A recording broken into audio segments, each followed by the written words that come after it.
All right. We are going to start on time because we do have a full day and we have a full house already joining us virtually this morning. So, good morning and welcome on behalf of the Mitchell Hamlin Law Journal of Public Policy and Practice and the Public Law section. I'm so grateful you're here this morning and that you're joining us, whether you're in person or you're joining us virtually today. I'm Courtney Chappell. I'm a 2L at Mitchell Hamlin, and I serve as the Symposium editor for the Volume 47 Journal of Public Policy and Practice on the Board of Editors. I've had the privilege this year also as serving as the student liaison to the Public Law Council. This makes today especially meaningful, blending those two efforts. Our focus today is on social connectedness. We'll start by looking at connectedness at the societal and community level, grounding ourselves first in the shared understanding of what it is, why it matters, and how it shapes health, resilience, and civic life. As the day goes on, we're going to explore how social connectedness shows up across different areas of legal practice, how disconnection affects our relationships with colleagues and clients, and finally, how lawyers can act as social connectors within our professional and ethical responsibilities. We are going to start right away today. And first, we're going to begin with grounding ourselves. And with that, before I come back for a few announcements and other sharing to get us started, I'd like to invite Professor Angelique Eaglewoman to offer our land acknowledgement this morning. And an extra thanks to Professor Eaglewoman. She is attending her own conference out of state today and still made time to join us this morning. So again, connecting in our in-person and virtual space. Thank you so much. Oh, So my name is Professor Angelique Eaglewoman. 1 minute, Professor Eaglewoman. We can't hear you. Good morning. Can you hear me now? Okay, I think we're good now. Okay. Good morning, everyone. My name is Professor Angelique Eaglewoman, Wambadi Owanwichake Washtewian in my Dakota language. I'm a citizen of the Sisseton Wahpeton Oyate of the Lake Traverse Reservation. I'm a law professor at Mitchell Hamlin School of Law, the director of the Native American Law and Sovereignty Institute, and I just want to commend these students on this wonderful event today. I'll be offering the Native American Law and Sovereignty Institute land acknowledgement for Mitchell Hamlin School of Law. We acknowledge our presence in the tribal and treaty homelands of the Dakota Oyate since time immemorial. These lands are home to the Sisseton, Wahpeton, Metawakan, and Wakpekute Dakota. There are 4 tribal nations who remain in these lands as tribal governments: the Lower Sioux Indian Community, the Prairie Island Indian Community, the Shakopee Metawakan Sioux Community, and the Upper Sioux Community. We acknowledge and respect Dakota Oyate as part of the larger Sioux Nation, traditionally known as the Seven Council Fires, the Oceti Shakowee. We also acknowledge the regional territory of the Ojibwe, Chippewa, and Anishinaabe peoples in these tribal homelands. There are 7 tribal nations who remain in these lands as tribal governments: the Boys Fort Band of Chippewa, the Leech Lake Band of Ojibwe, the Fond du Lac Band of Lake Superior, Chippewa, the Grand Portage Band of Lake Superior, Chippewa, the Mille Lacs Band of Ojibwe, the Red Lake Band of Chippewa Indians, and the White Earth Nation. We also acknowledge the ancestral connection of the Ho-Chunk Nation to this region. In these tribal lands, Indigenous peoples have joined together in community, stewardship, and spirituality, upholding traditional values and legal principles. So, Padamayaye for inviting me as part of this land acknowledgement.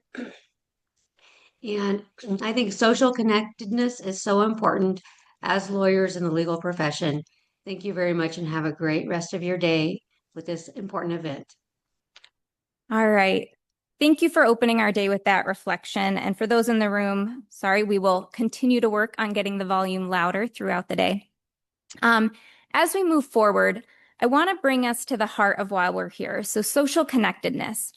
This theme is not just a concept. It shapes how we experience community, health, justice, and the legal system.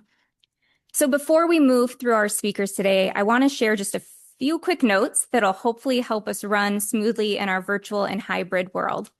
One, I just want to make sure those in person know where the restrooms are.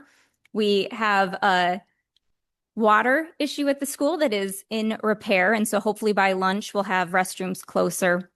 But if you need to use the restrooms this morning, you're going to be heading to the Kelly boardroom. So if you're familiar with that, that's where you can go. If you are not, you're going to head down the hall that you came up to join us this morning and take a left. And then the boardroom doors will be open on your right. If you need support with that, Sarah Marie and I can help with that as well today. On your way back, you will see the symposium signs to direct you to the room. And we'll let you know if the restrooms closer are opened as we move through the day. Okay, so a few things just as reminders. And so everyone knows these are also available on our website. And so if there's something that you saw scrolling in, you saw speaker bios, you'll be able to access all of that. Okay, so a few housekeeping pieces. Those who are interested in CLE credits, we do have up to 5 credits for attendance today. And so I'll show the slide with the code next, but just here shows the breakdown of how those credits work with our presentation throughout the day. So we have the standard CLE this morning, some elimination of bias mid-morning, and then this afternoon, wellness and ethics credits. I do want to just take a moment and acknowledge and thank the groups of folks who helped bring today together and who have been a part of the Journal of Public Policy and Practice throughout the year. So here is our volume 47 board of editors. And Sarah Marie is part of that board who's here. We also are joined today virtually by Amy and Kiara, who will be helping us with Q&A and also letting us know if anything goes haywire on the virtual front and we need to recalibrate there.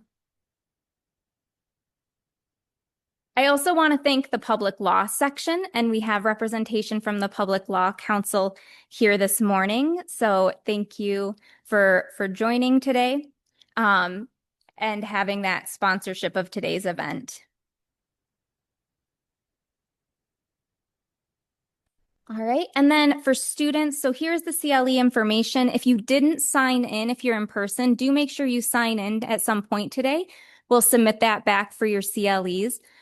For those who are online, you can share your name and email in the chat. Also, if you used the email that you registered with to join us this morning, we'll be able to tell that way. And then for any students, Mitchell-Hamlin students, this event is 3 hours of perspectives and legal practice credit. A reminder, you have to go do your reflection and submit for those credits. So if you need that link, it'll be on the slides that are on the website as well. I won't go over them again here, but we have amazing speakers today, and all of their biographies are online for you, both with their descriptions and in the PowerPoints that we're displaying earlier. And again, these are all the resources you can find online. There's an agenda of the day. Sometimes we need assistance to figure out what we want to capture of what we're learning throughout the day. If that is helpful to you, there is a notes document for general learnings. Do you learn something you want to take to someone else, something you might integrate, or maybe you make a new connection throughout the day? And then similarly, all the session descriptions are available. And then all of the slides from presenters that you see today, those will be made available on the website following the event. So if there's something you want to refer back to, you don't see them there now, they will be added to that same event page and you'll be able to access them at a later date. And then finally, I encourage you to continue to connect with the Journal of Public Policy and Practice. And so our website, our LinkedIn, and our volume 47 Issue one was published in February. We have another one that will come this summer, but those are both will be available online as well. All right. A final note before we move to our first speaker. As we move through sessions today, we will keep speaker introductions brief. We want to maximize the time that they have to share with you today. But I do want to say that each speaker really brings deep expertise and experience, and I do encourage you to read their full bios. It's been a pleasure getting to know each of them in planning for the event, and I am very excited that you'll be hearing from each today. All right, with that, we will move into our first session. We're going to start with the big picture so that we can build a foundation. And with that, I'm going to turn over to Risa Wilkerson. Risa is the Executive Director of Healthy Places by Design, a nonprofit consulting group serving philanthropy, nonprofit, and community-based organizations across the United States. Risa has more than 20 years of leadership in healthy communities field with a focus on equity, integrity, and collaboration.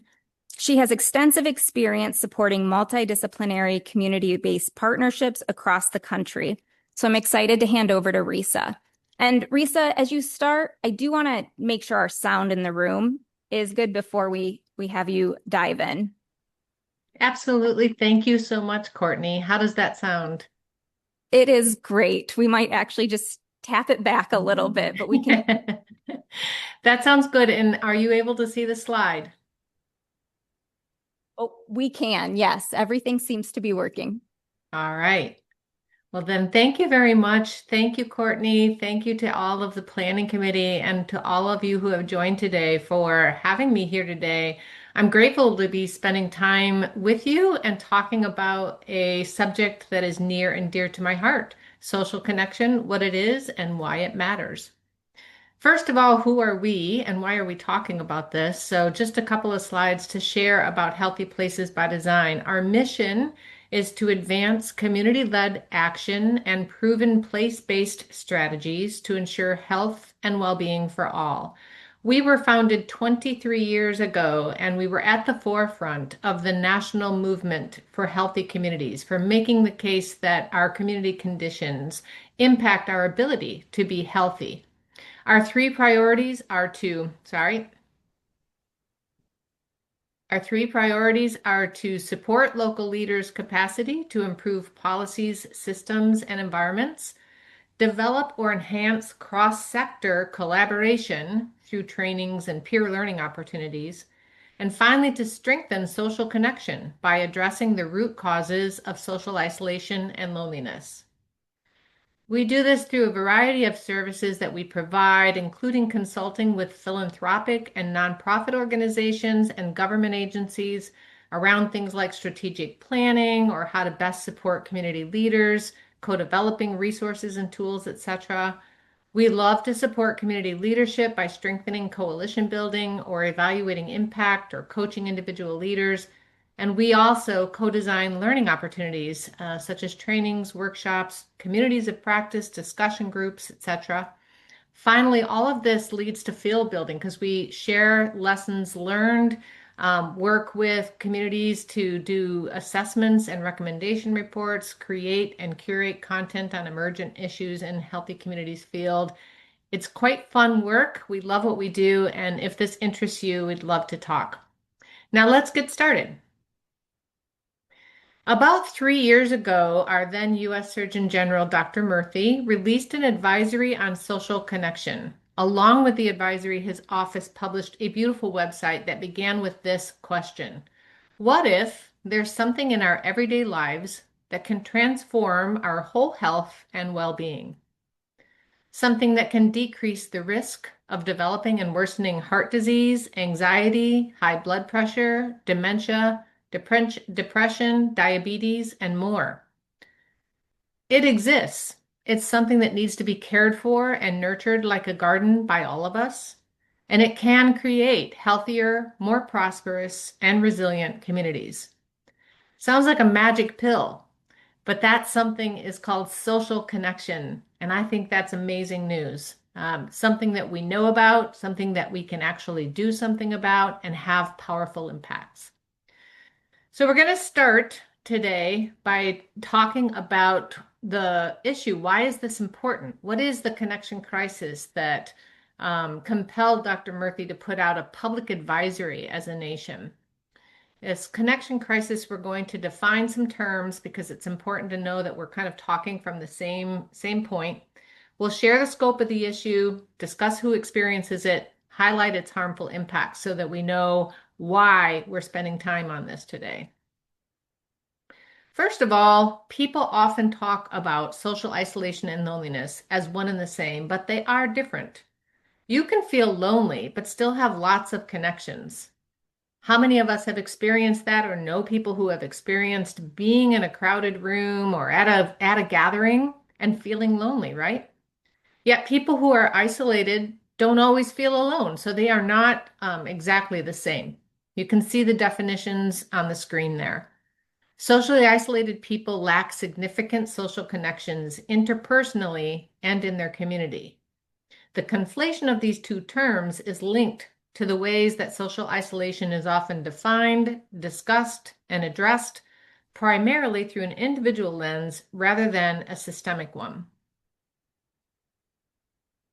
This is not a new problem. It's one we've seen in the data for years and is prevalent around the globe. But clearly the pandemic definitely brought it to the forefront for many of us. Globally, 1 in 6 people are lonely and 1 in 5 are isolated. But it's interesting that often people think immediately about older folks as experiencing this most significantly, and they certainly do. But youth and adolescents experience higher rates of loneliness globally. If you want to look at the nuanced data by country or other factors, I recommend checking out the WHO report called From Loneliness to Social Connection for more global data. Moving closer to home, we see things are not that different here in the US. Social disconnection has become the norm in our country. I imagine that's not new news to anyone, but it's interesting when you think of the scale of it. Millions of Americans are socially isolated, lonely or both. Rates have worsened in recent decades, with more people living alone, and the majority of American adults report never participating in community through things like clubs, organized volunteering, religious attendance. I remember very clearly my father belonging to a Rotary Club in the community and them doing a lot of community service work, for example, and we don't hear of that so much anymore. About 1 in 3 adults in the US report feeling lonely. We have smaller social networks. Nearly 40% have only 2 or fewer close relationships. About 3 out of 4 people only get together with close relationships twice a month or less. And roughly 1 in 4 US adults report having no social and emotional support, which is a key marker of social isolation. Who experiences it? As we've said, millions do. And current metrics indicate that people of all ages, demographics, and identities experience social isolation. It's clearly a widespread condition. However, there are some groups that tend to have higher rates of social isolation, which include those you see here on the screen. Caregivers, that's an important one. We have lots of caregivers, paid and unpaid, of children, older adults, and people with disabilities and more. And there's a significant amount of isolation in caregiving, the caregiving population. New residents who, those who are coming to a community and trying to figure out all of the systems, all the people, all the places. Those who experience chronic illness and disabilities, rural residents, and those with financial challenges, people who feel they don't belong to majority social groups, and even higher users of social media. A University of Cincinnati study revealed that more than half of college students experience loneliness, with heavy social media users significantly increasing that risk. And for everyone who experiences it, there are negative impacts on our quality of life and health income, health and health. You can see here on the screen that social isolation negatively impacts, our health outcomes. It is linked to increased risk of death from all causes. It's the equivalent to the risks from cigarettes, alcohol, obesity, and more. And those of you who are familiar with the public health field will know that those things, cigarettes, alcohol, obesity, and more, have drawn lots of attention and investments to try to reduce those risks. And here we are with, one that's just like that, just the same. Um, Social isolation is linked to depression, poor sleep quality, cognitive decline, poor immunity. It increases the risk of premature mortality and has economic impacts on individuals and communities. The WHO's Global Commission now positions social connection as a public health priority requiring systemic action. And U.S. public health authorities have described social isolation and loneliness as an epidemic and social connection as fundamental for health across the lifespan. As I mentioned earlier, it was in 2023 that Dr. Murthy released an advisory on the epidemic of loneliness and isolation. And this quote states that we must prioritize building social connection the same way we have prioritized other critical public health issues. I love the last part of this quote. Together we can build a country that's healthier, more resilient, less lonely, and more connected. This report is also significant because, again, it changes the narrative from isolation and loneliness as an individual level problem to social connection as a community responsibility and a call to action to produce conducive places and systems. So to address social isolation and loneliness, we advocate for strong social connections, which is having a variety of relationships you can count on. Pretty simple. It's worthwhile to take a moment to think about the types of relationships that we have. We know there's value in the intimate relationships we have with our closest friends and confidants. That's something that people think a lot about when I have conversations with them about social connection, is who can they trust and who's in their inner circle. But even our incidental encounters, such as a conversation with the cashier at the grocery store, can have a notable impact on our day. Research shows that those types of incidental encounters are also critically important for our happiness and well-being. And I recently learned the term effervescent, which has been used to describe the feeling of solidarity when you're in large public events like sporting events or concerts. Think for a moment about when you have been in one of those sort of events and that feeling of solidarity with those around you. Those kinds of contexts are also really important. In Dr. Murthy's report, he emphasized three factors when it comes to social connection, which is the structure, function, and quality of the relationships and interactions. Or we think about, in research terms, linking, bonding, and bridging, each having a different sort of function and structure and quality to them as well. So those are all important. So this leads us to the hopeful side of this issue, which is the power of social connection. Knowing that this is something that is critical, that we need to address, that it has such an impact on our health. Let's talk about the positive side of this and move into what this means. So on an individual level, there's super good news here. Strong social connections and networks can boost our likelihood of survival by 50%. I don't think I've heard a data point like that in a long time. These that I've listed on the screen here are on par with the harmful ones shown previously. They're sort of the flip side of that. But clearly there are good impacts to our physical health, our mental and behavioral health, our cognitive health, and even our economic health. For example, have better immune systems. We have a greater likelihood of stress resilience because social support reduces our cortisol response and improves our coping capacity. We are more likely to engage in healthy behaviors. Strong social networks promote medication adherence, physical activity, faster recovery after illness, and more. Our economic impacts are good. Again, at the individual level, it's helpful. We reduce our healthcare costs, for example, and social capital correlates with upward mobility and economic opportunity. Social connection is good for memory retention and executive function. And these are all really powerful impacts at the individual level. But imagine if every or most people in our communities experienced these outcomes and the amplified benefits to the greater whole. We don't have to imagine them because research is showing us the community benefits of social connection. Strengthening social connections can enhance community safety because connected communities have lower rates of crime and violence. When community members feel more connected, they also feel a greater sense of comfort and belonging, and they're more likely to take collective action to prevent crime. Communities are more resilient. Resiliency is the ability to prepare for, withstand, and recover from adversity, whether that's a hurricane, an economic downturn, a pandemic, or even the slow building pressures of climate change. And this goes well beyond emergency response. A resilient community has strong social ties, and that improves the capacity to bounce back when things go wrong. There's more economic prosperity.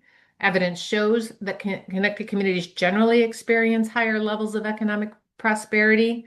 For example, an analysis of economic factors across the US found that communities with higher social capital levels experienced greater resilience against unemployment and were able to weather the recession more successfully.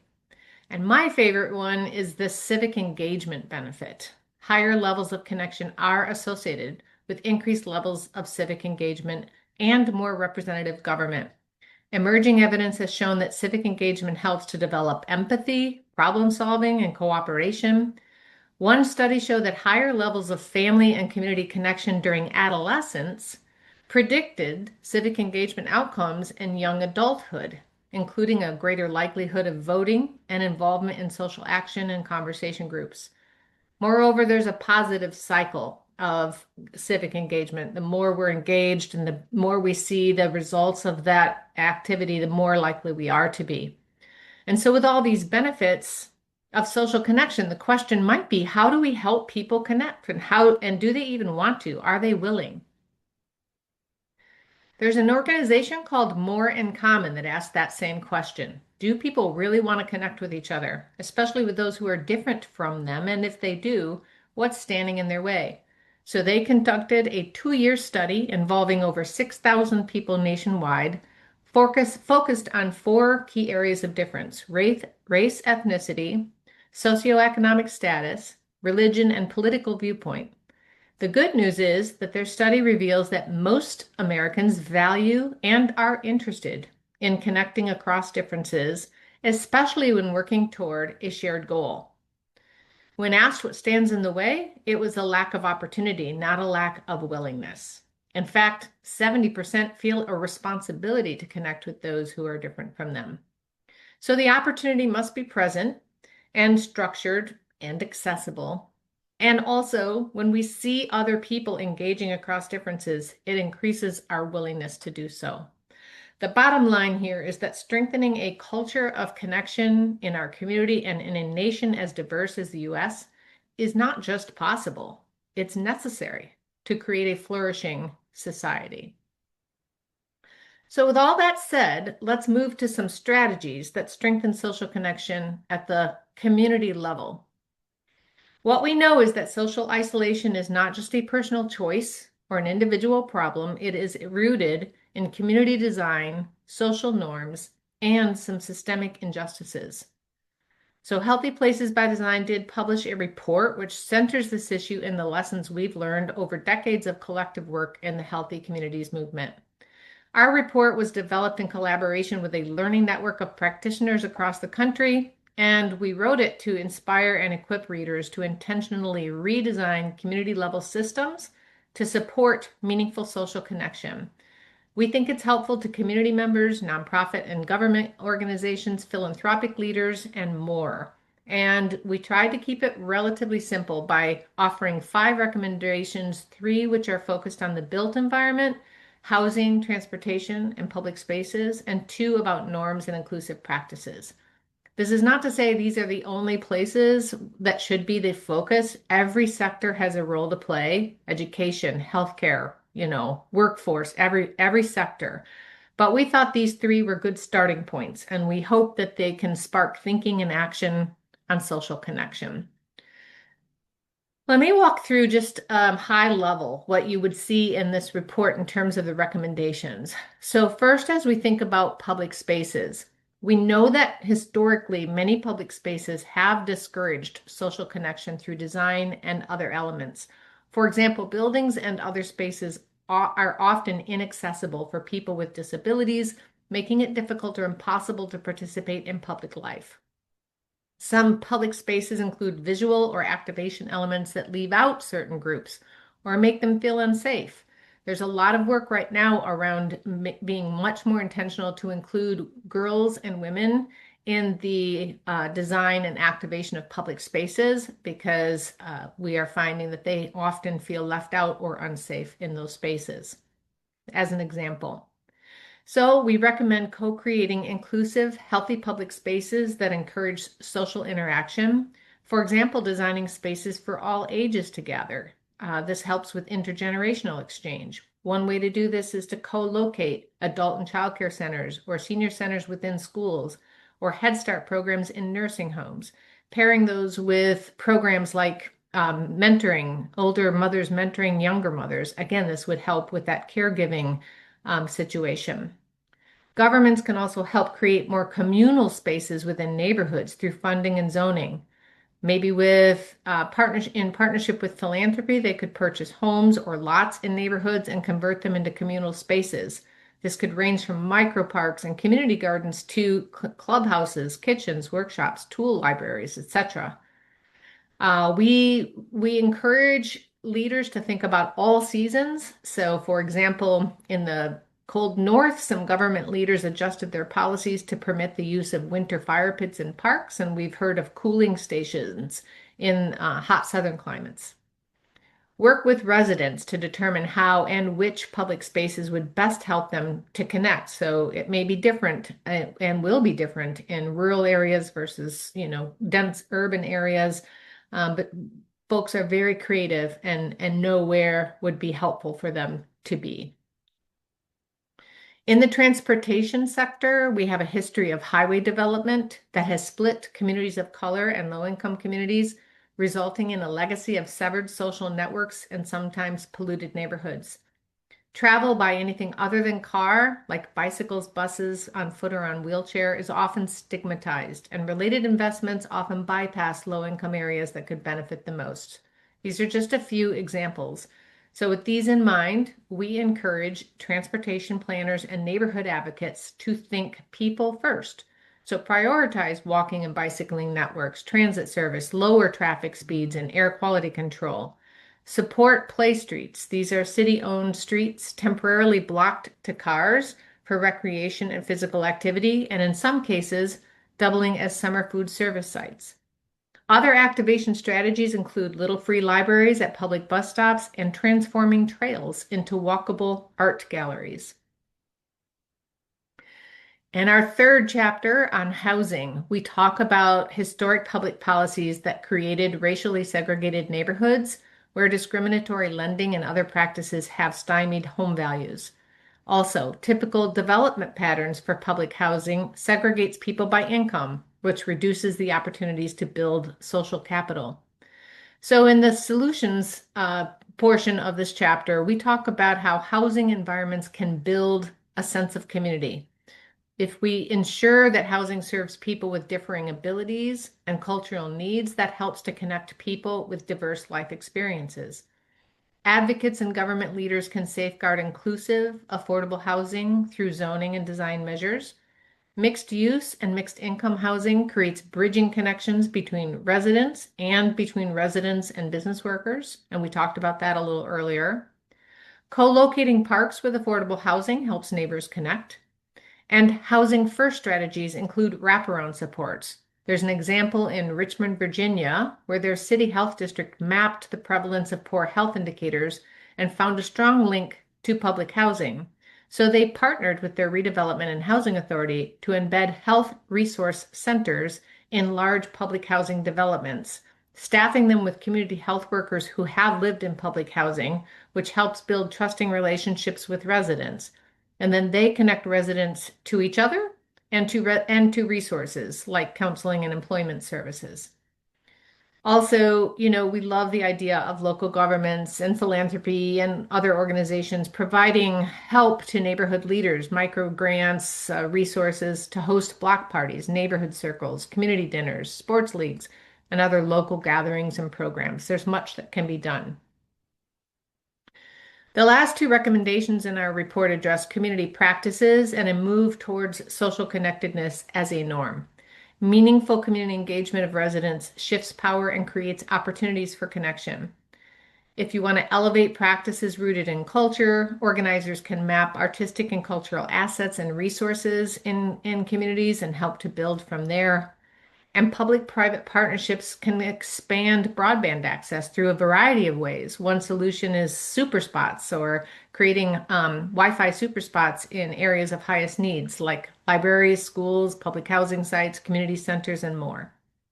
Finally, community leaders can work with residents to declare their community as one that values all people and honors diverse identities and cultures and demonstrates compassion. Examples can be found across the United States and globally as cities have declared themselves compassionate or welcoming communities, resilient communities, which, as we've noted, are socially connected, and stigma-free zones. I wanted to also just give a few more examples of policy-oriented solutions since many of you can help to impact policy at the community level. So here's a few from this really great report called Connective Tissue, which I encourage you to take a look at if you're interested in influencing policy. One, again, is facilitating neighborhood-oriented leadership within government and among residents. Examples include creating an office of neighborhoods or a staff member dedicated to coordinating efforts to strengthening neighborhoods and supporting neighborhood leaders and groups.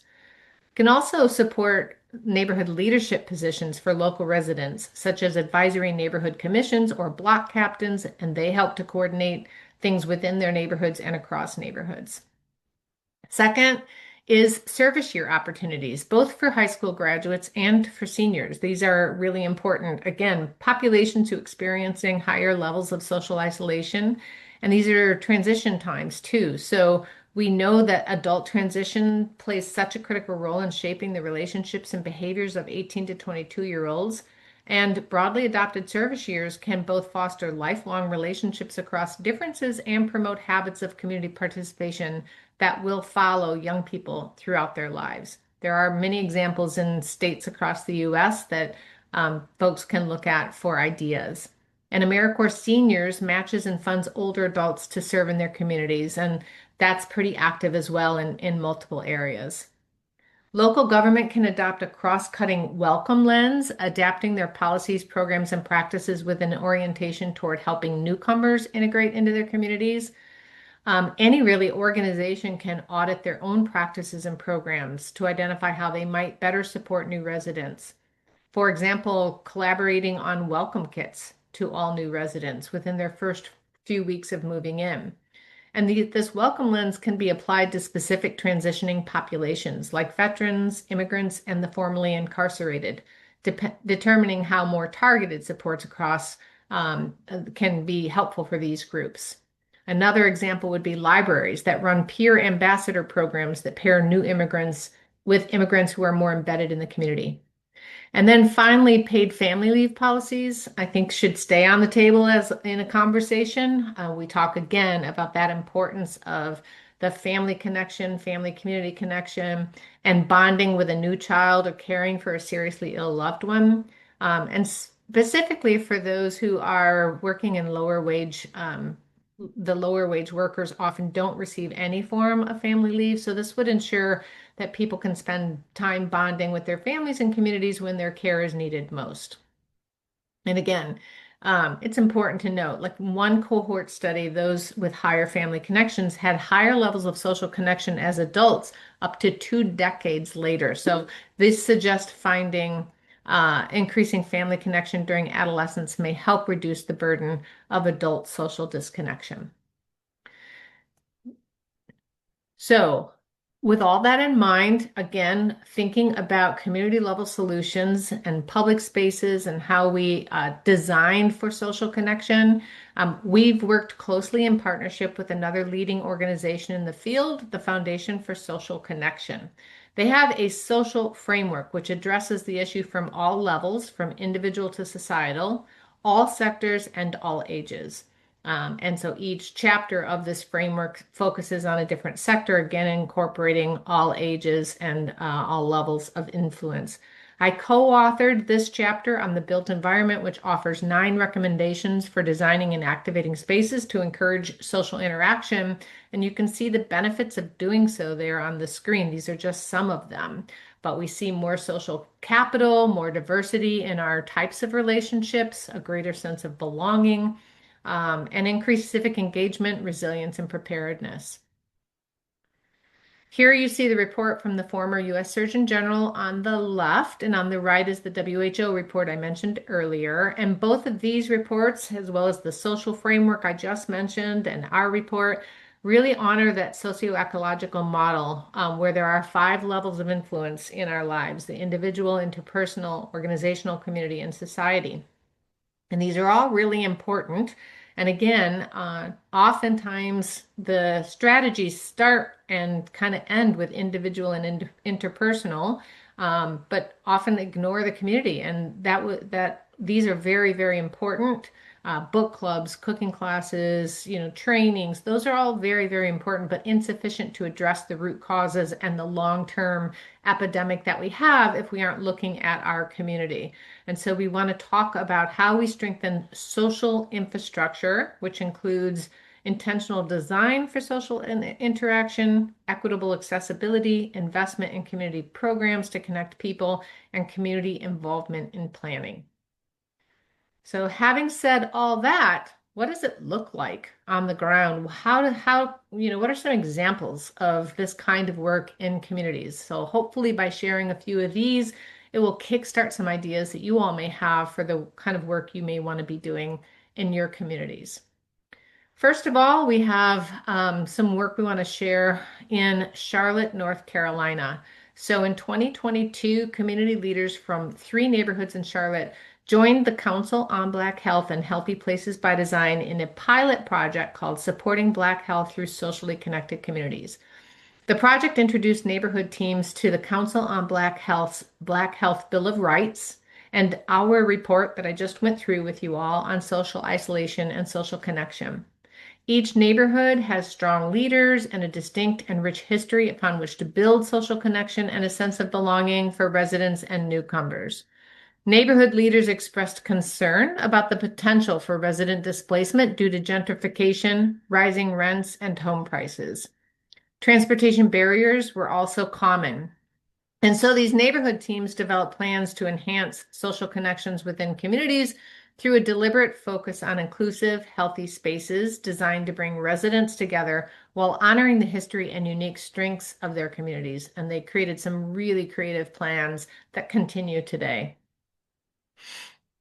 Another example is from Boston. As part of the Activating Boston initiative, a diverse cross-section of Boston residents, working class neighborhoods, and immigrants are collaborating with community-based organizations, city departments, and more to increase social connection with a focus on public green spaces.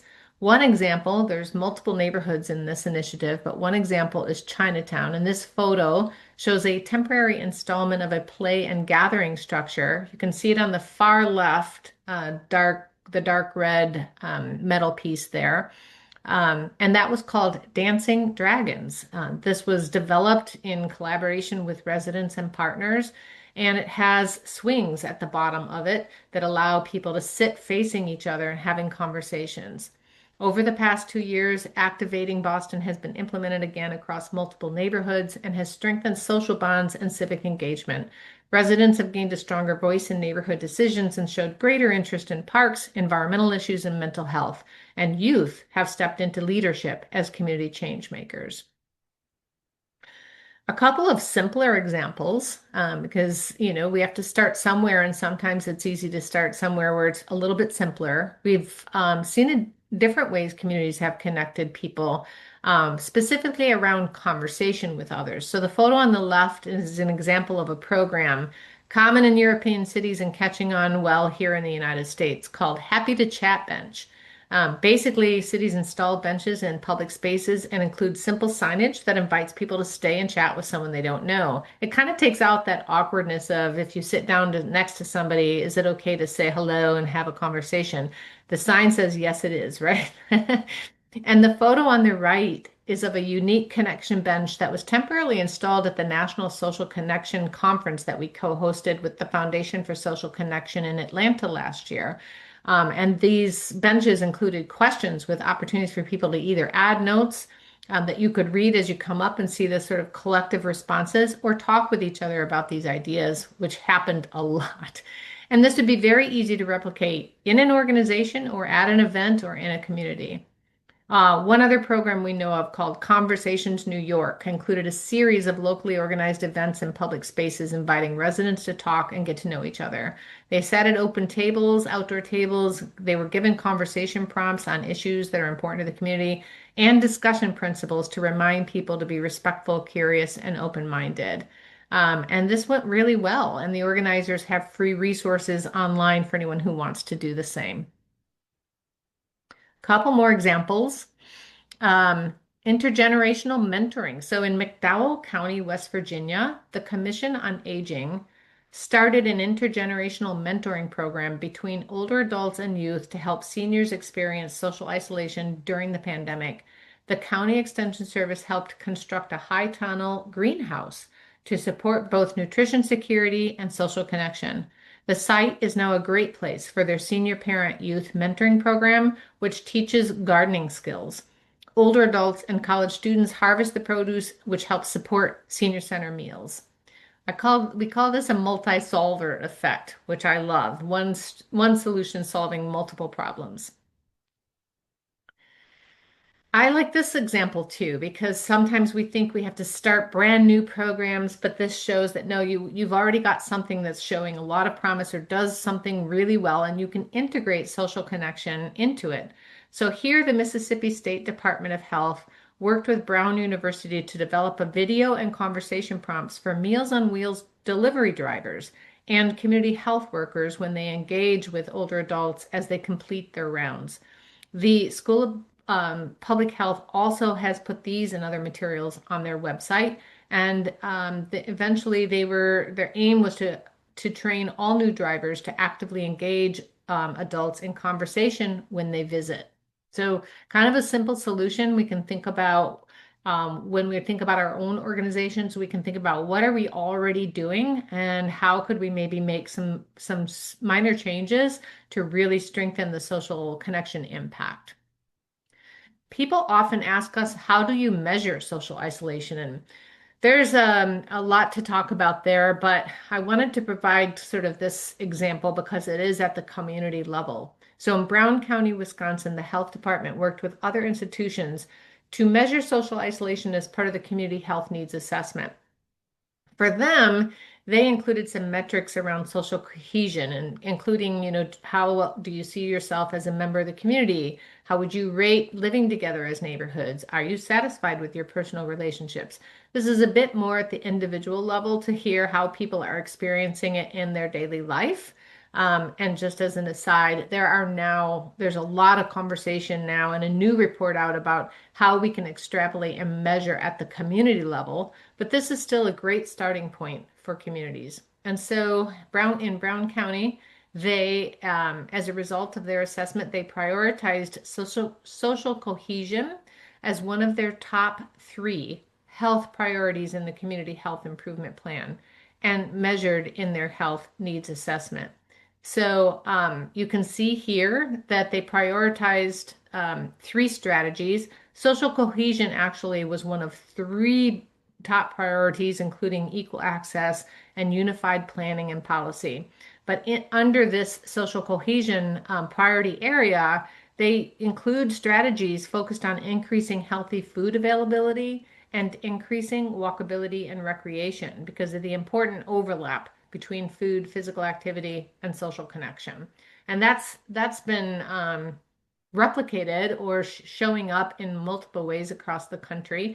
We worked on a national program called the Building Resilient Inclusive Communities program, and 20 different states worked with local communities on these three intersections on food, healthy, affordable food, access to physical activity, and social connection, because there's such strong overlap there. So these are just a few examples. I've been talking for quite some time now, and I would love to open this up for discussion and conversation, questions with all of you. So if you have any questions for us, or if you want to share what's going on that you can see in your community supporting social connection, I would love to hear that. Thank you, Risa.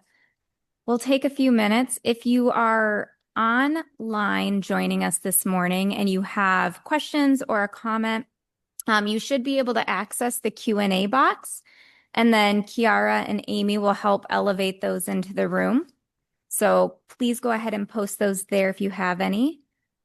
I have a question, but I'm going to pause and see, are there any questions or comments in the room?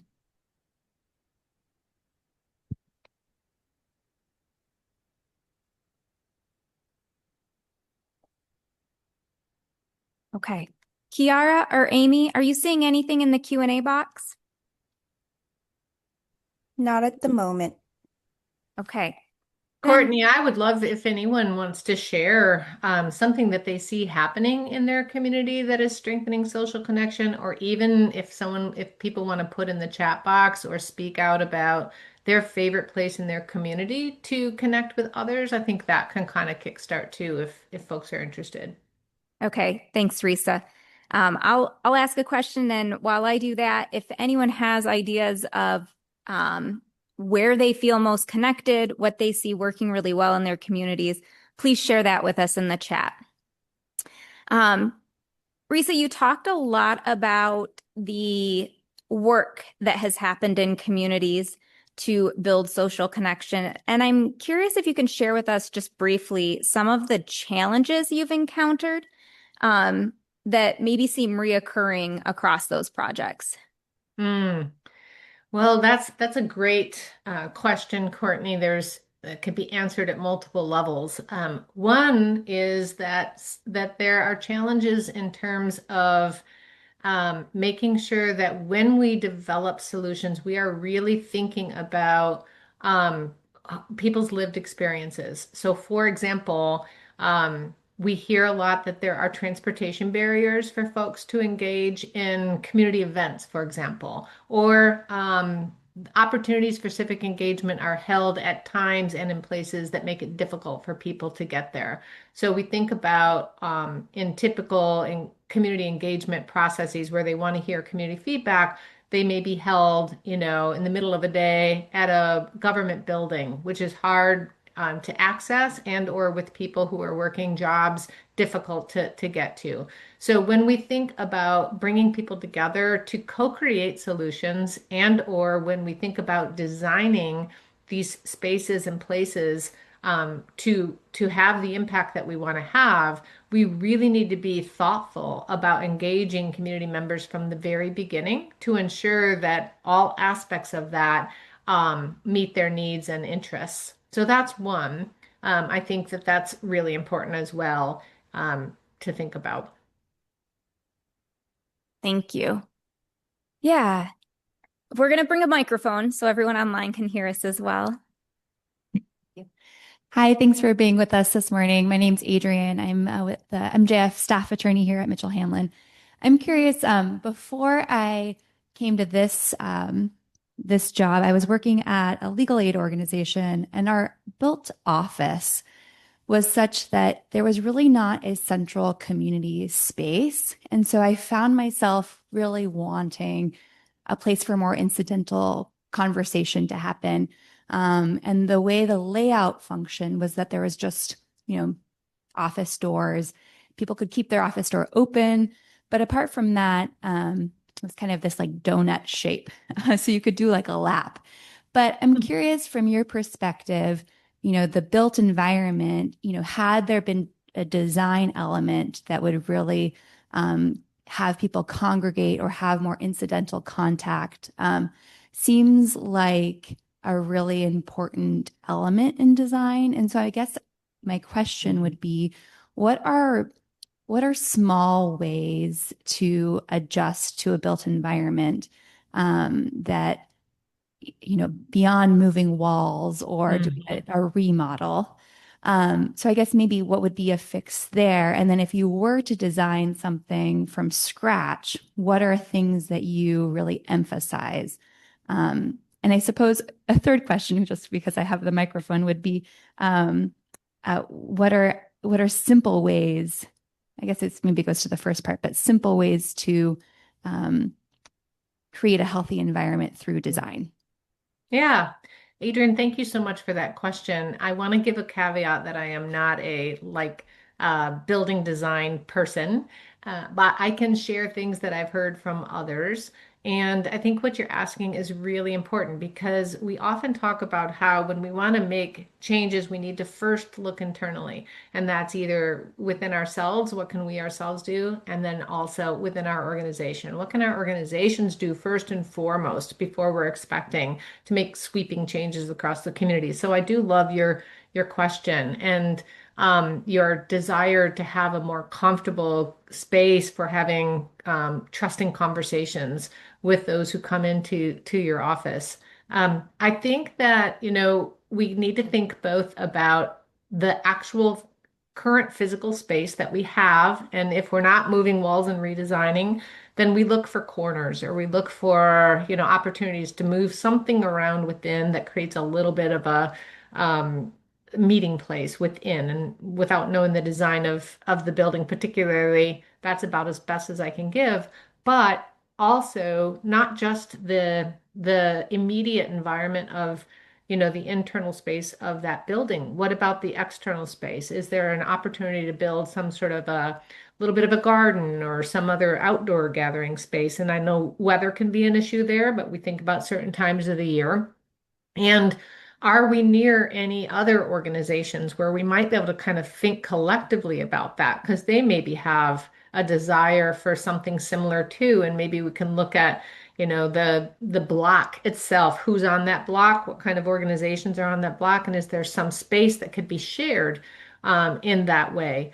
We did a webinar about community hubs, and in that webinar, the YMCA of Greensboro and the Wilmington, Delaware Public Library both spoke about how they rethought some of their mission and their work and their assets that they had, including their building, to create more sense of community and gathering spaces. So the YMCA actually developed a sort of coffee hub in their lobby area coming in, which was never designed as a gathering space, but they kind of within the walls figured out how to put more seating in there and have a coffee station, and their members were coming in and sitting for longer periods of time either before or after whatever they came there for and getting to know each other.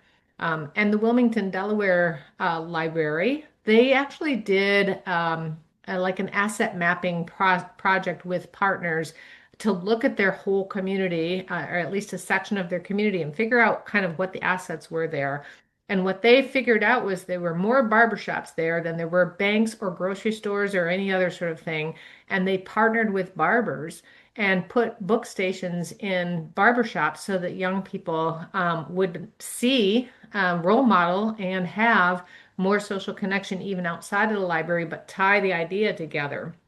And I think part of it is we need to think about how we can partner with others or how we can think differently about our collective space in addition to the single spaces that we have. I hope that's helpful. Thanks, Risa. Are there any other questions in the room or comments? Yeah. Risa, I appreciated that you mentioned safety as a benefit of social connection, that there is safety and connectedness. But I also want to note an observation that some movements towards safety in particular spaces like schools and workplaces have followed this trajectory toward locked doors for reasons related to acts of violence in particular, and more policies in place related to the building of intergenerational relationships, making sure certain interview processes or background checks take place.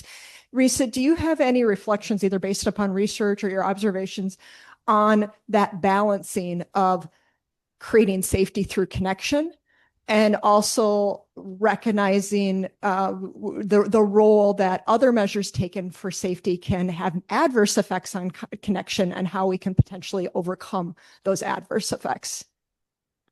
Thank you so much.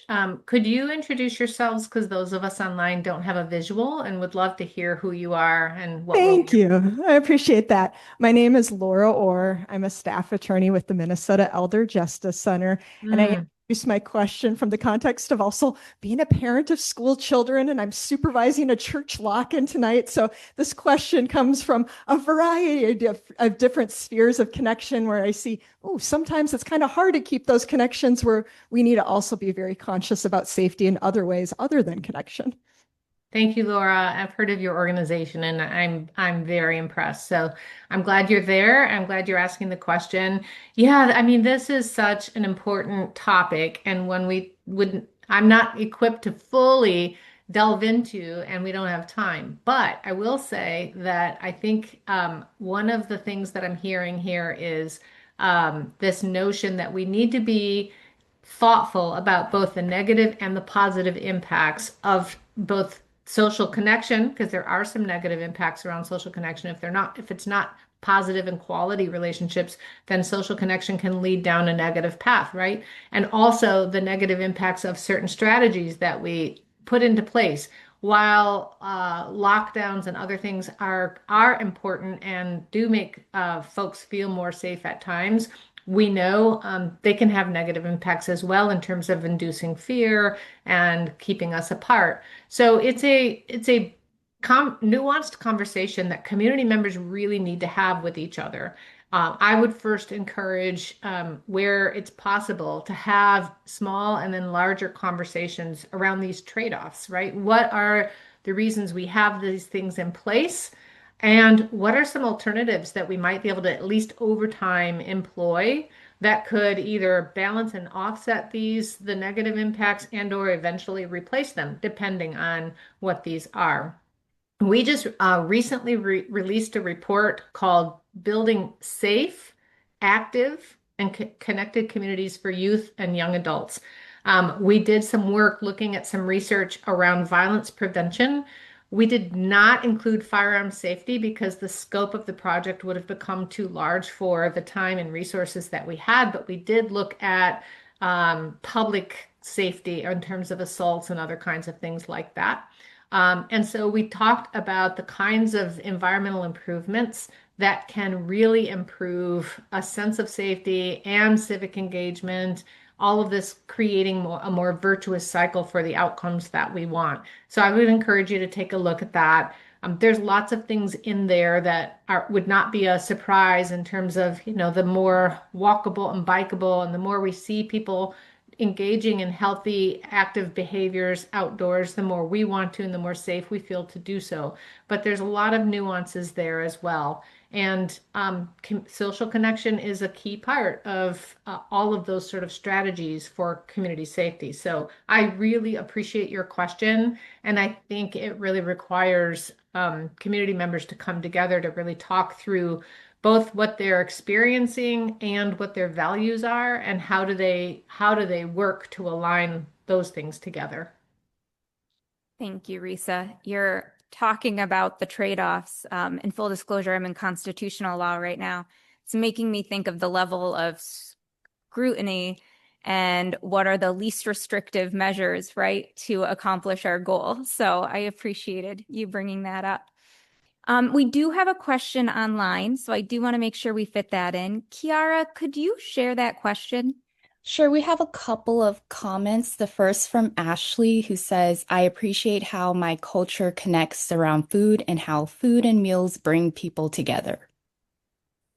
They certainly do. And I think there's such an opportunity to integrate our sort of cultural practices in ways that strengthen social connection, including food for sure.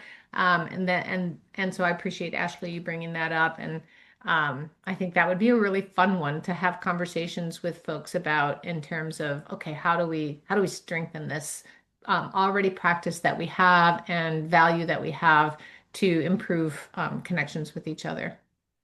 And then we have a comment from Deborah who says, I'm curious if you have any quick ways to connect with clients. I'm mostly referring to pro bono clients I have. When we don't have a lot of time to meet with them and are mostly focused on working on getting a legal result for someone. Many times we are just trying to take care of one issue in someone's life and time is short. We are often doing this work virtually as well. Mm. Yeah, that's such a good question. And when you say we are often doing it virtually, it makes me think about the work we do because I often connect with people virtually as well. We connect with partners virtually. We have, very rarely doing the work where we're actually traveling to communities anymore, although that does happen. And one of the practices our team has put into place is that with every virtual meeting we have, rather than just immediately getting into business, we take a couple of minutes at the beginning to have a point of humanity with each other, ask a question, even if it's lighthearted, to just help people know that we're seeing them as humans and people who have lives outside of whatever work we're doing.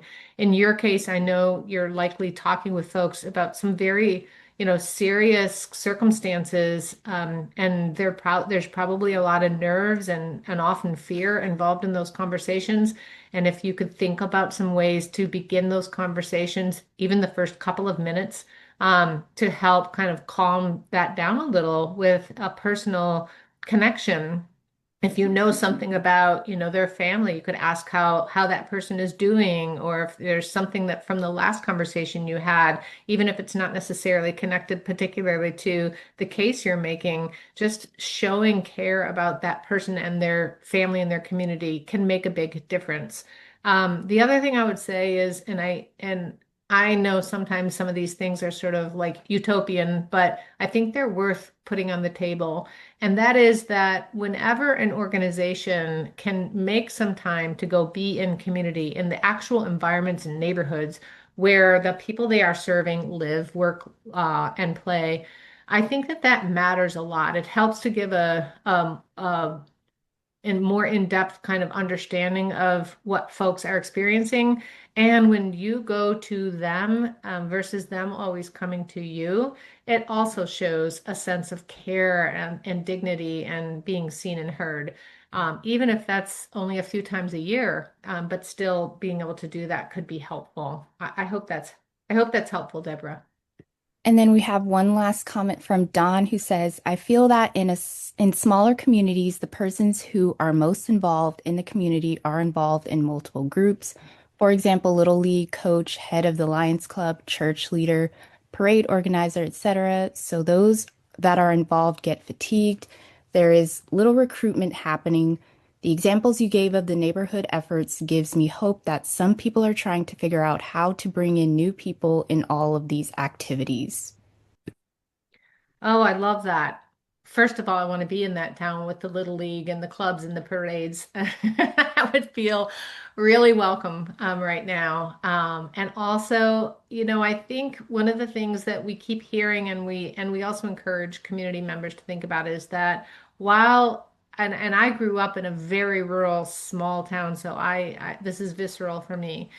While we think we know everyone who lives there, and while we think we've reached out. Often there are sort of hidden people or groups who aren't feeling welcome or aren't being engaged or are just simply isolated and have a hard time getting out and being part of that.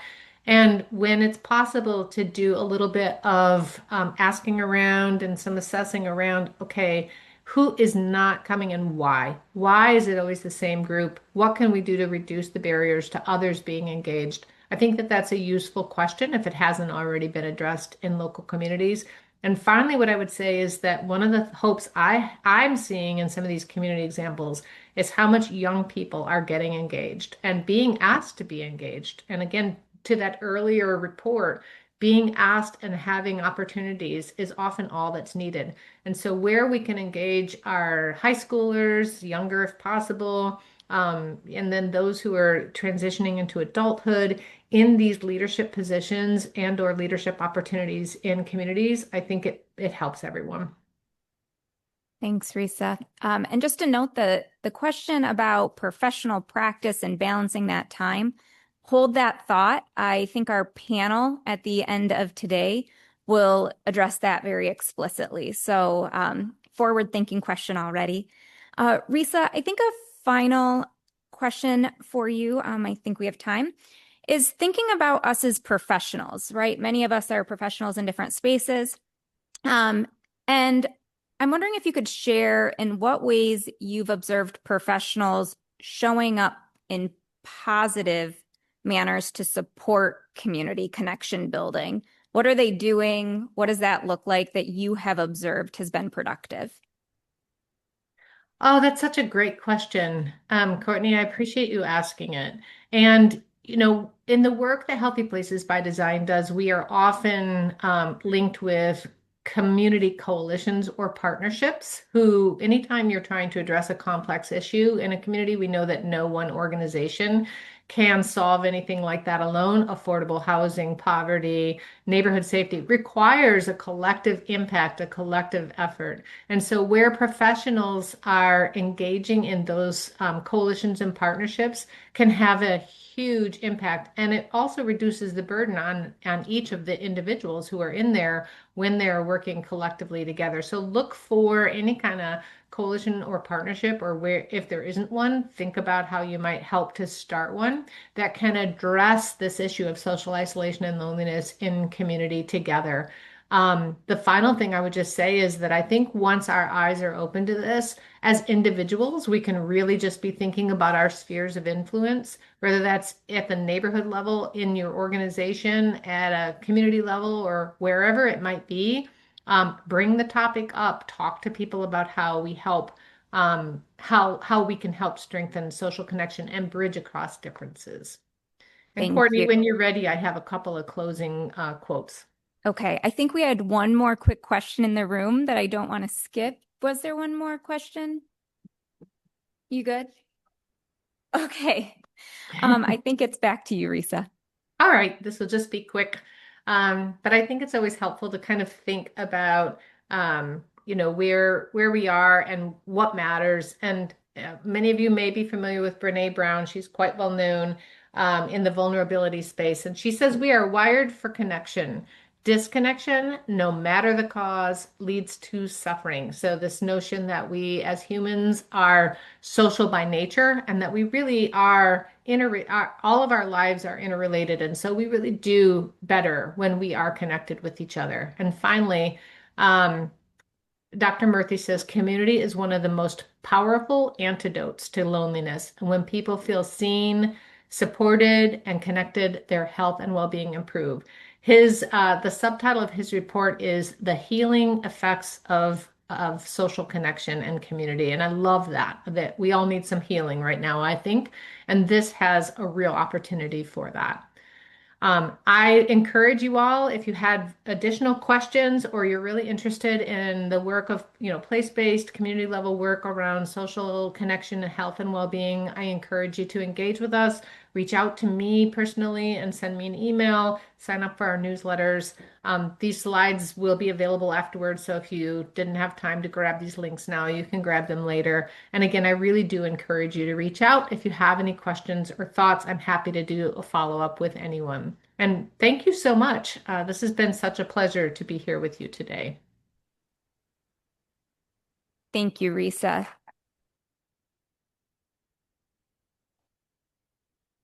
And as Risa noted, all of the PowerPoints, I know there are many resources and links. We will get those all up on the website so you can access them after. We are going to move to our next speaker, but because of our in-person restroom situation today and having to move a little bit further, I think we're going to take a quick break and get our speaker queued up, but allow people a minute to have that break if needed. And so we'll start just before 10 o'clock, but about a 10-minute break, and then we'll move into our next speakers. Thank you. Well, I think Risa has probably jumped off, but an extra thank you again to her. And again, those slides will be available. Now we're moving to look at different areas of practice and how social connectedness shows up in those areas of practice. So you're going to hear from practitioners working in elder law, immigrant legal health, climate resilience, and public health law, and all places where connection or the lack thereof has real consequences for our work and our communities. And so to start off this section today, I'm going to shortly hand over to Laura Orr, who is a staff attorney at the Minnesota Elder Justice Center. And before joining the Minnesota Elder Justice Center, spent 9 years serving older adults at Southern Minnesota Regional Legal Services, or SMERLS, under the Older Americans Act. And again, her full bio is on the website.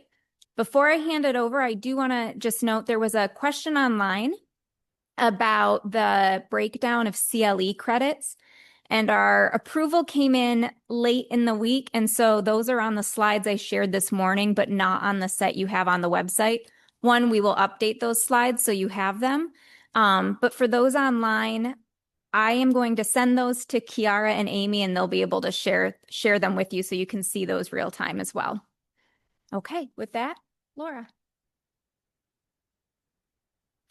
Thank you, Courtney, and thank you to the Mitchell-Hamlin Journal of Public Policy and Practice for bringing us all together for this opportunity for social connection, both to enjoy the connection and to learn about its benefits. And for those of you who are attending virtually, I do want to extend, with Courtney's permission, that there is space here to come and visit, that if as you're hearing about the events here in person, you begin to wonder, oh, I wonder if I could pop on over there for lunch or in the afternoon, that you are warmly welcome to enjoy some in-person connection with us today. Again, my name is Laura Orr. I'm going to be addressing supporting access, agency, and connection for older adults. I'm a staff attorney with the Minnesota Elder Justice Center. Elder law has been my focus throughout my career, but I will acknowledge that social connection was my means of feeling a sense of connection to elder law when I first learned about it. I did not know elder law existed as an area of focus for legal practice till I was a prospective law student and I was looking at the glossy brochure of a law school, and they happened to have some information about elder law and what they offered in terms of elder law at their law school. And until that moment, I didn't know it was an area of focus. But in my own personal experience, I had lived with my grandmother for 6 weeks in a senior living community shortly after she was diagnosed with dementia and while she was treating for cancer. And so I had this immersive experience of eating in the dining center of a senior living setting, attending bingo, playing piano in the social hall, washing my clothes in the same setting that the residents there did, and living with my grandmother at a time when she was navigating change in her life. And that social connection was very meaningful for us both. So when I did learn that elder law was an area of focus as a prospective law student, I was drawn to that area of practice. So if you are attending this session virtually or in person, as a law student, as someone continuing to discern what your life's callings are, I invite you to consider whether elder law is a place where you feel connection, and know that I am open to having conversations about that journey into elder law. And next, I'm going to take you through a journey through our agenda for the next about 25 minutes for my time with you today. I'll first be giving you an introduction to the work of the Minnesota Elder Justice Center. We'll spend some time talking about elder abuse, ageism, social isolation and its connection to increased risk of abuse, practical strategies for attorneys, and then the topic of collaboration, our connectedness as professionals when we're serving people. The Minnesota Elder Justice Center is a nonprofit that is focused on its mission to prevent and alleviate circumstances of abuse, neglect, and financial exploitation of older adults and vulnerable adults. On that last portion, I like to emphasize all older adults are considered vulnerable, particularly under a statutory definition of vulnerability, and not all vulnerable adults are older adults. Both older adults and vulnerable adults may call our organization for consultation about a concern they may be having. I also want to emphasize our organization's values. We value diversity, equity, and inclusion, excellence, innovation, integrity, justice, open-hearted collaboration. That's our anchor to connectedness and responsive service. Our work involves 4 different pillars, where our focus is public awareness, professional education, public policy, and direct service. With regard to professional education, we host an annual World Elder Abuse Awareness Day conference that takes place in June. You're welcome to visit our website if you're interested in learning more about that event. I come to you as a member of our team that focuses on direct service. Our advocates offer information and referrals to people who are concerned about abuse, neglect, and financial exploitation of older adults or vulnerable adults via a free and confidential helpline. I want to emphasize that this helpline resource is available to people who are concerned about abuse. It may not be the person experiencing the situation. It may be a neighbor next door who's had observations that cause them concern. And again, it's a free and confidential resource. If something doesn't seem right about a situation you've observed, there's no harm in calling and running by the situation by one of our advocates. We're a multidisciplinary team ourselves. Within our team, we have individuals who've worked in a long-term care setting, worked as a counselor, a therapist, a social worker, and then we also have 2 staff attorneys who provide direct services. Our services are limited in the realm of direct legal services because there's 2 of us within our team with a statewide vision. I would emphasize that supportive listening is a service that we hold up even within our case management system, that we prioritize supportive listening so much that when I'm completing a case note after a call, not only am I putting in my number of minutes for that call, did I make a referral, but it's a very intentional process of saying, yes, I took time to offer supportive listening because that connection is really important for people who are navigating the issues they call us about. So that's where we, within our culture as an organization, emphasize supportive listening. We offer safety planning and systems navigation. With that piece related to systems navigation, people call our office not knowing where to turn with a particular issue, and we will kind of walk through what to expect from various resources that are available in the community as they navigate a situation. That's where I want to turn next to just a simple definition of elder abuse. Because again, the Minnesota Elder Justice focus is related to alleviation and prevention of forms of elder abuse. What are we talking about when we refer to elder abuse? The definition that we often share as an organization is any knowing, intentional, or negligent act by a caregiver or any other person that causes harm or introduces a preventable risk of harm to an older adult. In a majority of cases, elder abuse occurs within the context of an ongoing relationship with an expectation of trust. Between 53% and 64% of elder abuse victims and perpetrators cohabitated at the time of the offense, and 67% of perpetrators of financial abuse were family members or partners of the victim. So this is a small little snapshot of some of the statistics related to instances of elder abuse and its frequency and occurrence within relationship. Elder abuse often occurs under the radar. There's often a dynamic where a person may not feel comfortable reporting it. For every 1 case of elder abuse that comes to the attention of a responsible entity, another 23 cases may never come to light. That's where I want to take a moment to walk through what are some of the barriers to reporting. Why are we able to turn to this research that reflects that elder abuse is vastly underreported? Research also supports that many cases of elder abuse occur within social relationship. Why is that? Why do we see those 2 dynamics unfold? Some reporting barriers include denial about whether what's happening within a particular relationship is abusive in nature. There may be depression, a feeling of hopelessness, of I'm in this relationship where I feel unworthy and I don't know if I'm worthwhile to get help out of this situation. Fear of escalation. If a person reaches out for support, cognitive impairment may impair a person's ability to seek support. Incredulity of others. Oh, really? Can this person really be doing the things you're sharing with me? A desire to maintain autonomy. That's a big one in the context of where there may be a cohabitating relationship where the older or vulnerable adult leans on the person with whom they live as a source of support for remaining in the community. And there may be that fear that I may not be able to stay in my house anymore if I report this concern. There may be shame or embarrassment involved with the occurrence. There may be a desire to protect the other individual involved, because there are the circumstances of abuse occurring within relationship. There might be the concern of, if I call and report this, will this person be arrested? Will this person no longer be part of my life? There are cultural boundaries that play a role, a belief that institutional care might become the only alternative if the older or vulnerable adult expresses concern about their experience, and a feeling that suffering abuse is deserved. I commented upon that moments ago of some of the emotional dynamics in these abusive situations involve some layers of intergenerational trauma.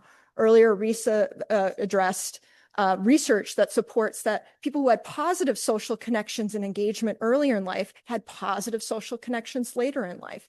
There is this trend of sadly, the inverse can sometimes apply, that if there's been negative dynamics within family relationships earlier in the life cycle of that family, those dynamics may emerge later in life. So a parent who may reflect that maybe they may have stayed in an abusive relationship too long in their children's childhood, when they're experiencing a source of abuse later on in life, there may be the sense of shame, embarrassment, or having deserved because, oh, they learned this behavior from this other person. And final reporting barrier is a lack of privacy or fear of retaliation, particularly in that context of cohabitation with the abusive party. So how does an older or vulnerable adult who's isolated within their own home call to get support? That is a significant barrier. So I want to take a moment to walk through a case scenario that reflects an individual who experienced some of these barriers. Helen felt very strongly about sharing from her experience. If you want to learn more about Helen's experience, the Minnesota Elder Justice Center has a YouTube channel that has a video where Helen shares more. Helen held a respected career in the medical industry and married late in life. After she retired and her husband died, her routine social connections narrowed. Still, she maintained healthy relationships with neighbors and siblings. When she allowed an acquaintance to stay in her home on a short-term basis, the arrangement became exploitative. The acquaintance asserted residency in the home, demanded money from Helen, and Helen's self-identity as a strong, smart, independent person served as a barrier to recognizing and reporting the harm initially. We'll keep this slide up while addressing what were the factors where there was changes in social connection that Helen experienced, that she had these fewer connections related to the death of her spouse and leaving the workforce that put her in a situation of greater risk. But she also had these preventative dynamics and the fact that she maintained good relationships with her siblings and her neighbors. In terms of Helen's journey, she experienced a visit from a sibling who became aware of what was going on, and that sibling called the police to report this individual because this individual had overstayed their welcome. Law enforcement responded by saying, well, this unwanted guest was asserting a claim of right to live there. They couldn't charge this individual with trespass, that Helen would need to proceed with a protective order or eviction. The Minnesota Elder Justice Center provided support to Helen as she petitioned for a harassment restraining order that prohibited this unwanted individual from being on the premises. But in terms of social connection and the way it became a healing force, Helen included her neighbors in awareness about what was going on. Helen's neighbors had concerns about what was going on. So when the harassment restraining order was granted, the entire immediate community knew about it and was among the circle of support that if they saw this individual coming back into the community, they were partners in calling the police to report that the order was violated. And there was truly a circumstance of joy and celebration after that protective order came into place.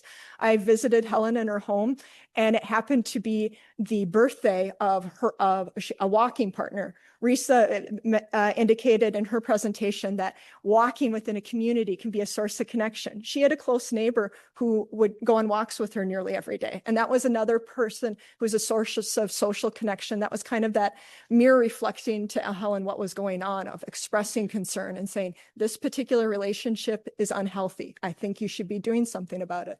And it happened to be that friend's birthday. And the day after the harassment restraining order was granted, we had cupcakes in Helen's home. And the officer who had responded the first time was there. And the neighbors were there. And siblings were there. And so social isolation was part of a causal factor of what presented risk for Helen. But it was also a part of the healing journey that Helen took from this scenario.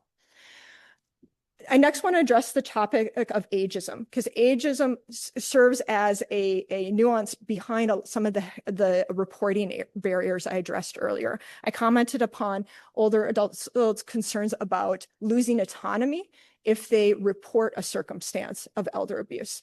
We all make mistakes at some point in our life. In terms of the dynamic of ageism, it presents this fear that if I made this mistake in trusting somebody and had my trust abused, would others use the fact that this mistake happened as reason to say, I need to go into a nursing home, or reason why I need a guardianship or conservatorship? So this, the effect of ageism, harmful and inaccurate stereotypes and beliefs about older people, serves as a background element that plays a role in trying to overcome barriers that result in elder abuse sometimes not being detected and making it harder to confront.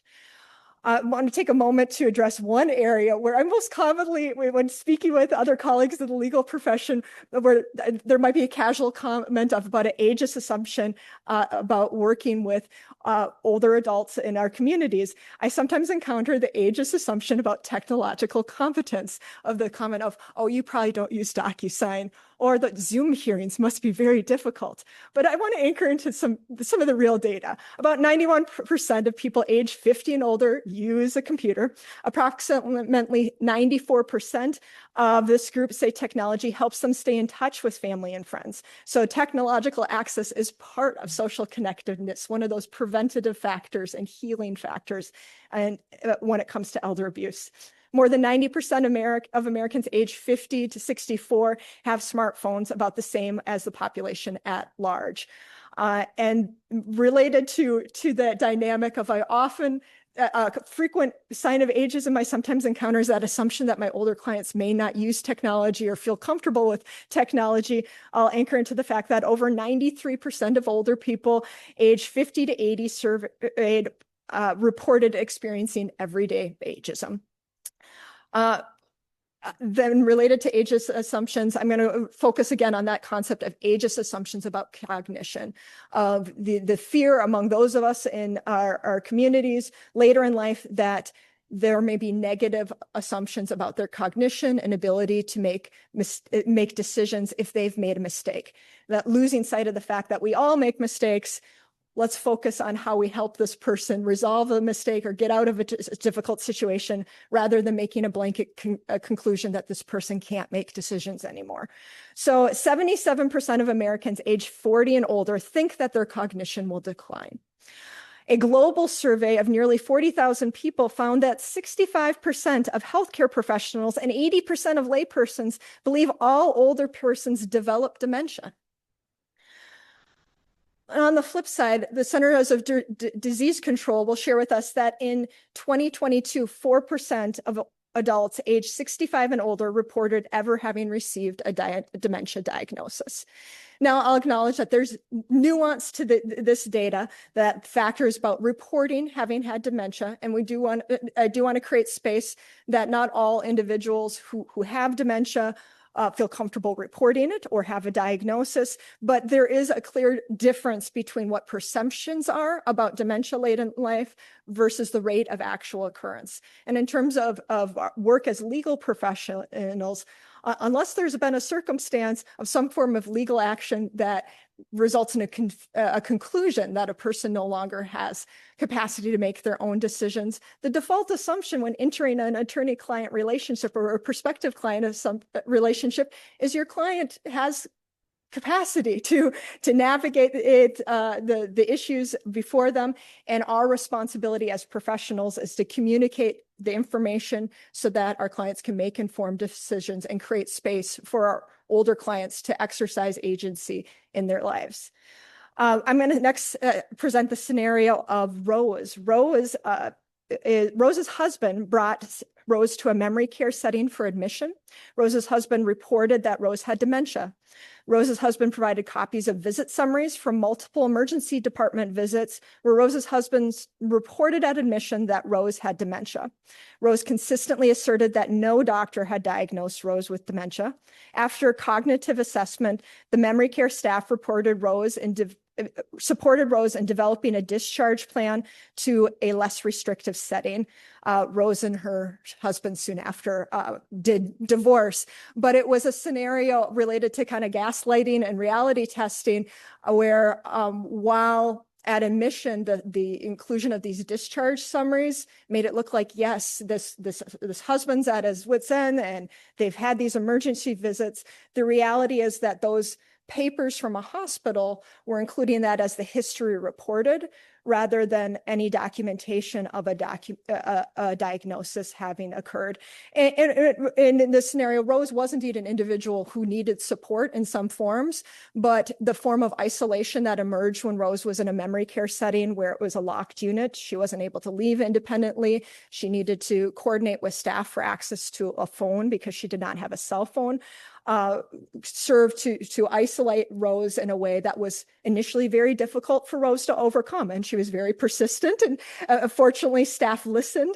I'll emphasize that again, of supportive listening plays a very important role related to alleviation and prevention of elder abuse. The scenarios I've already shared have already begun to capitalize that there's a connection between social isolation and increased risk of abuse. Well, I emphasized early on that circumstances of abuse often occur within relationship.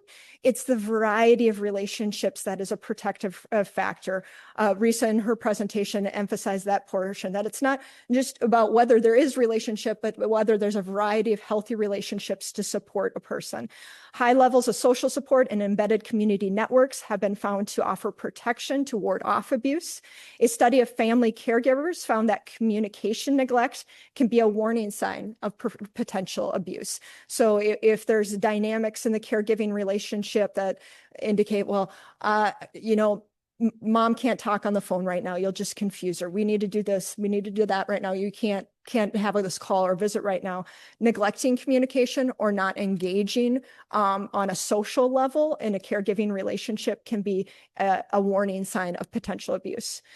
This last figure related to mortality rates in affiliation with social connection. There are studies that suggest that individuals in long-term care settings who receive regular social visits have better improved care outcomes. So in the next scenario I'll share with you relates to occasion where an individual experienced isolation that exacerbated an abusive situation. Roger lives with cognitive impairment. His parents bought Roger a small home to support Roger's long-term housing stability. Roger allowed a friend to move into the home. The friend allowed other people into the home, and those people mistreated Roger. They took Roger's cell phone. Neighbors noticed problems on the property, but distanced themselves from direct engagement. When Roger and the neighbors contacted police, the police indicated that the unwanted guest had established residency. Again, it was similar to Helen's situation where law enforcement were saying, we can't charge this as criminal trespass. You're going to need a protective order or eviction to resolve this situation. So that's that last point there. In terms of the social isolation that Roger was experiencing, he had experienced repeated occasions of his cell phone being taken from him or broken, and he would actually go travel to the police station to describe what was going on. And that lack of ability to report what was going on in real time was a hurdle. And then neighbors' disengagement was also a concern, because there was frequently calls to the police department about what was going on with this property. But in terms of problem solving to figure out what was going on and what solutions would be, there needed to be some more bridge building. And so when this scenario came to the Minnesota Elder Justice Center with Roger's support, one of the forms of advocacy was sending letters to the adjacent properties in the neighborhood. So there's about 8 different properties in the neighborhood that received a letter introducing the Minnesota Elder Justice Center as involved to support Roger, and asking whether concerned neighbors would call related to what they were seeing. Neighbors ultimately gathered together and testified in support of an eviction proceeding related to unlawful criminal activity on the property that alleviated Roger's experience of abuse. So the situation was exacerbated by his lack of connection, but it was building that sense of connection that was part of the road toward healing, of resolving his problem. On the topic of practical strategies for attorneys, I will emphasize a resource that the American Bar Association has been updating regularly for a decade and a half now, and it's called "Why Am I Left in the Waiting Room?" And that title itself zeroes in on the fact that in terms of working with older adult clients, it's really important to establish a trusting relationship with the client, even if the client's need for legal services is introduced by another person in their life. So it's fairly common for, in my experience, both from legal aid and with the Minnesota Elder Justice Center, that it may be someone other than the older adult or vulnerable adult who reaches out for services on behalf of the older adult or vulnerable adult. And that introduces what are identified as the 4 C's in elder law ethics.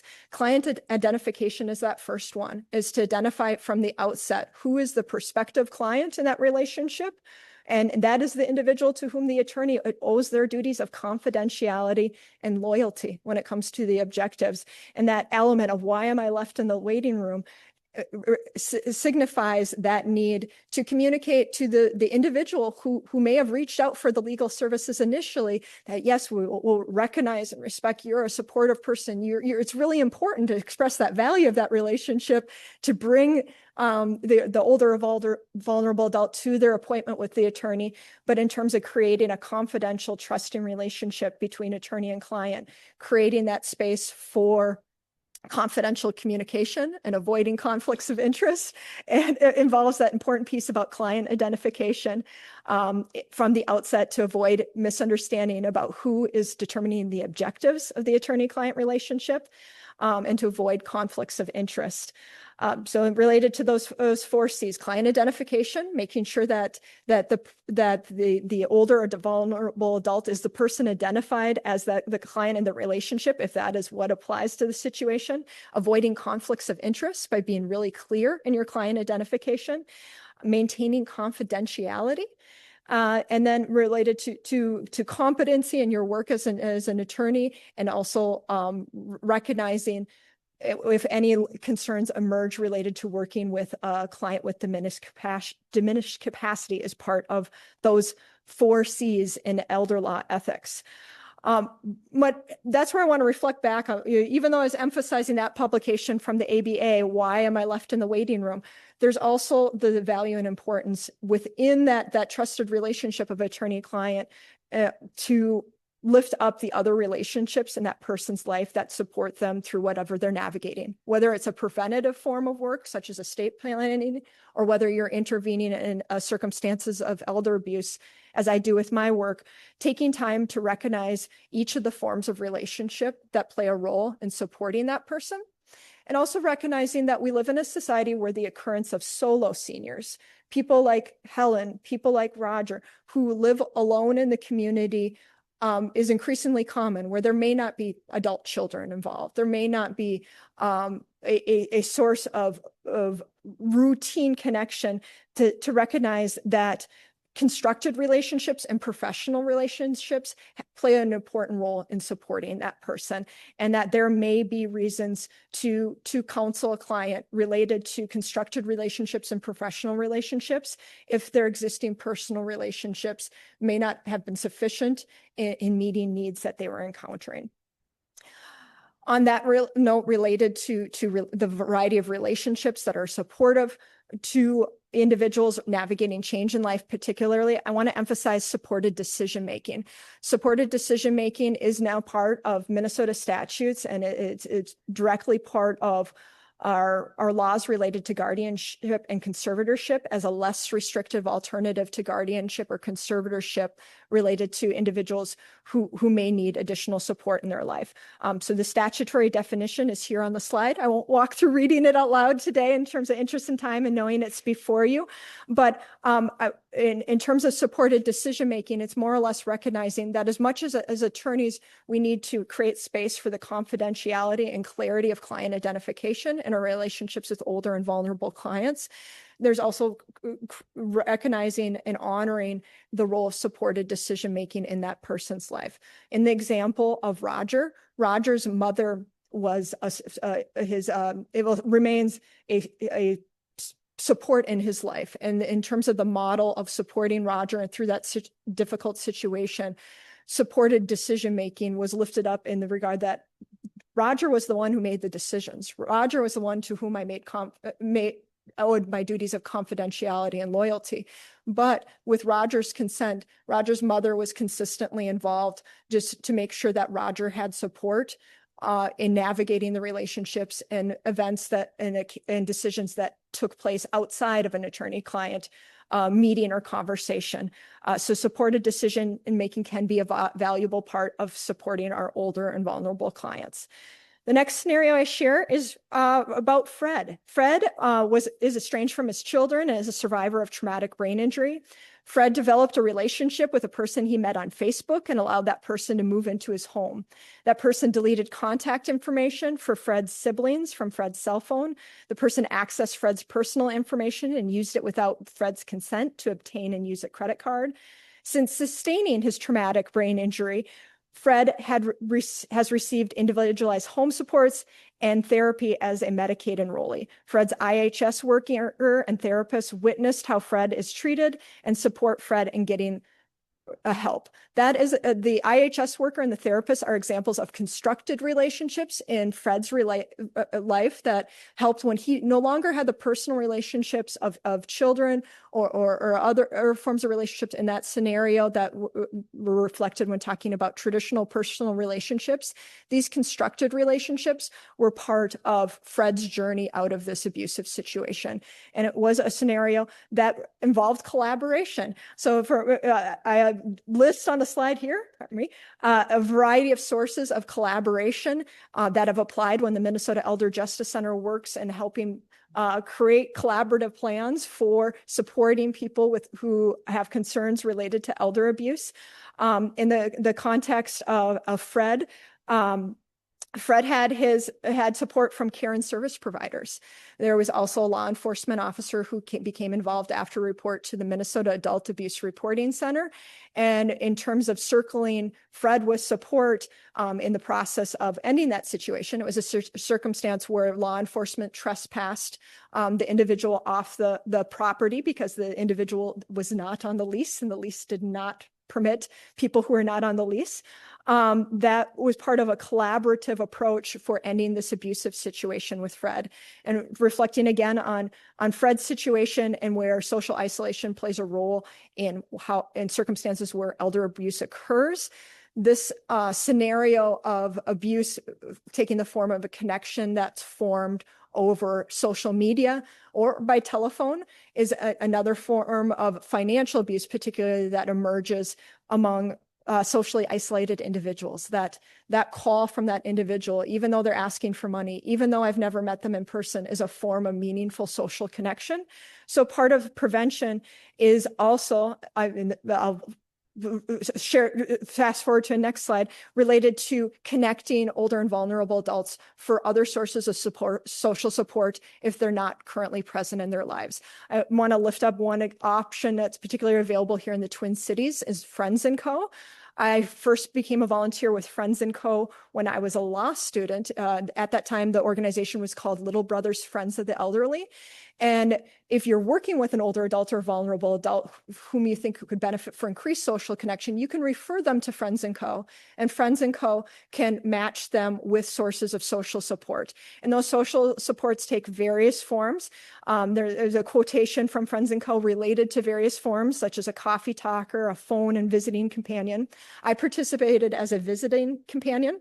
So I was paired with someone, and while in law school, I took bus to and from law school, and I'd take a stop to get off the bus stop one stop earlier than my apartment, and I'd go visit my person with whom I was paired at a nursing home.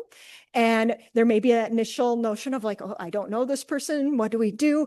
Our thing at that time, Oprah Winfrey was still a leading talk show host, and we watched Oprah. That was our thing, is we got together, and that was what we talked about, and that sort of thing. And that was Ruby, and Ruby and I visited until Ruby's passing. And in terms of journeys into elder law and journeys into social connection, if any of you are law students attending today, I recommend exploring means of volunteering that are both social like this, in addition to the legal service opportunities for volunteering, because a social volunteering opportunity like this is a good way to develop what is sometimes referred to as your soft skills as an attorney, that empathetic listening, that building that relationship. These relationships that can be built through a program like Friends & Co. have that value in professional development as well. A more time-intensive option is the Office of Ombudsman for Long-Term Care has a certified ombudsman volunteer program. And certified ombudsman volunteers get assigned to long-term care settings and really play a role in serving as a force for improved outcomes and experiences for residents in that care setting.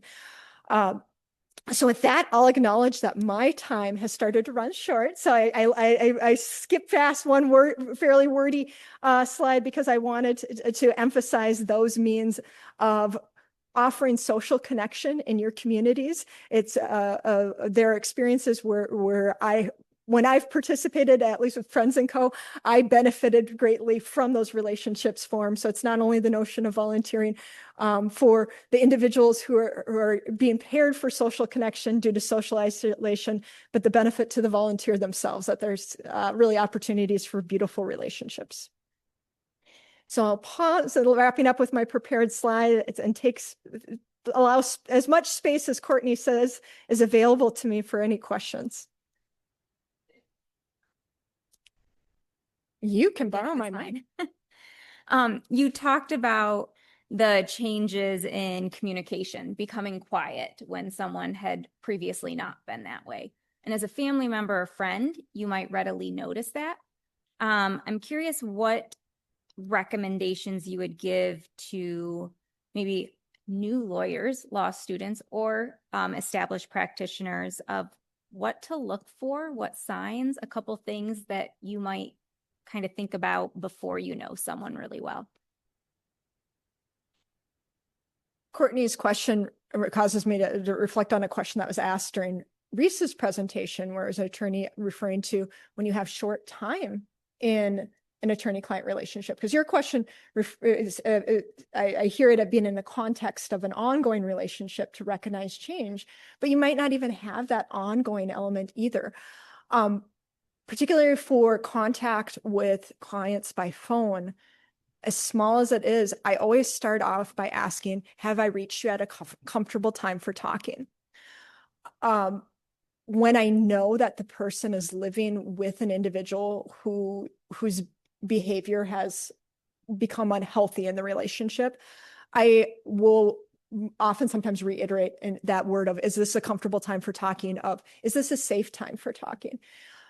Creating space for that person to acknowledge if they're not able to speak freely is really important, because while I may have called at a time and day that was worked for me as an attorney, to show respect for that person's time and day, that I might have just caught them grocery shopping, and that's not a good time to have an attorney-client conversation, but also the dynamic that there may be in a time and place that's not a safe or comfortable time for talking is a really valuable way to take a barometer on that moment, but also the bigger picture of what that person's experiencing. So is this a good time to talk?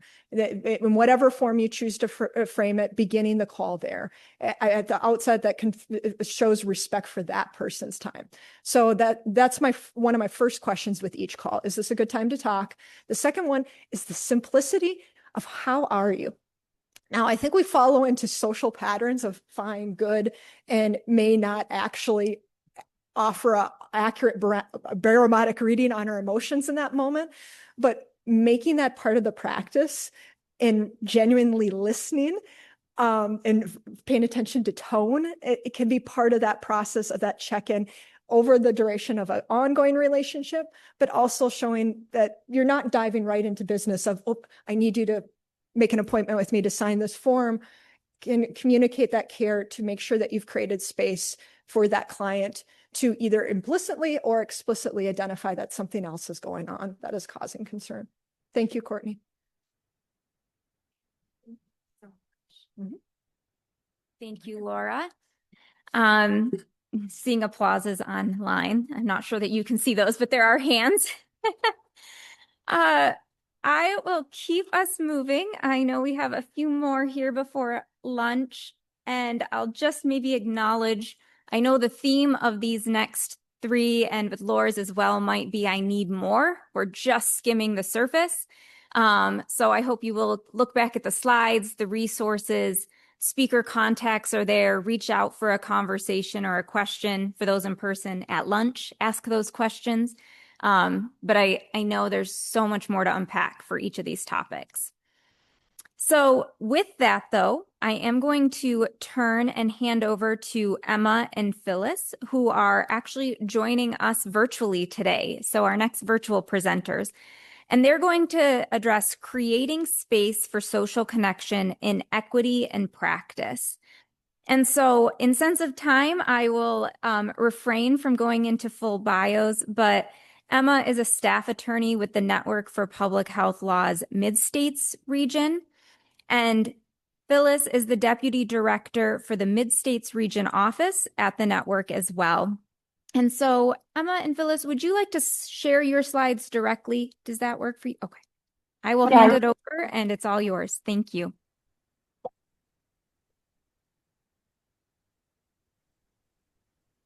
Thank you, Courtney. And thank you to Linda. That was a wonderful presentation. I'm glad I got to catch it. Thanks to everyone for being here today. If you want to go to the next slide, Emma, please. Thank you. So yeah, again, my name is Phyllis Jaden. I'm a deputy director with the Mid-States region for the Network for Public Health Law, and I'm joined by my colleague, Emma Kaiser. She's a staff attorney in the Mid-States region. If you want to go to the next slide, please, Emma.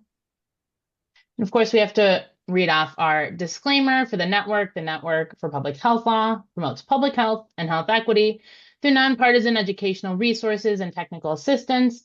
These materials provided are, of course, provided solely for educational purposes, and they do not constitute legal advice.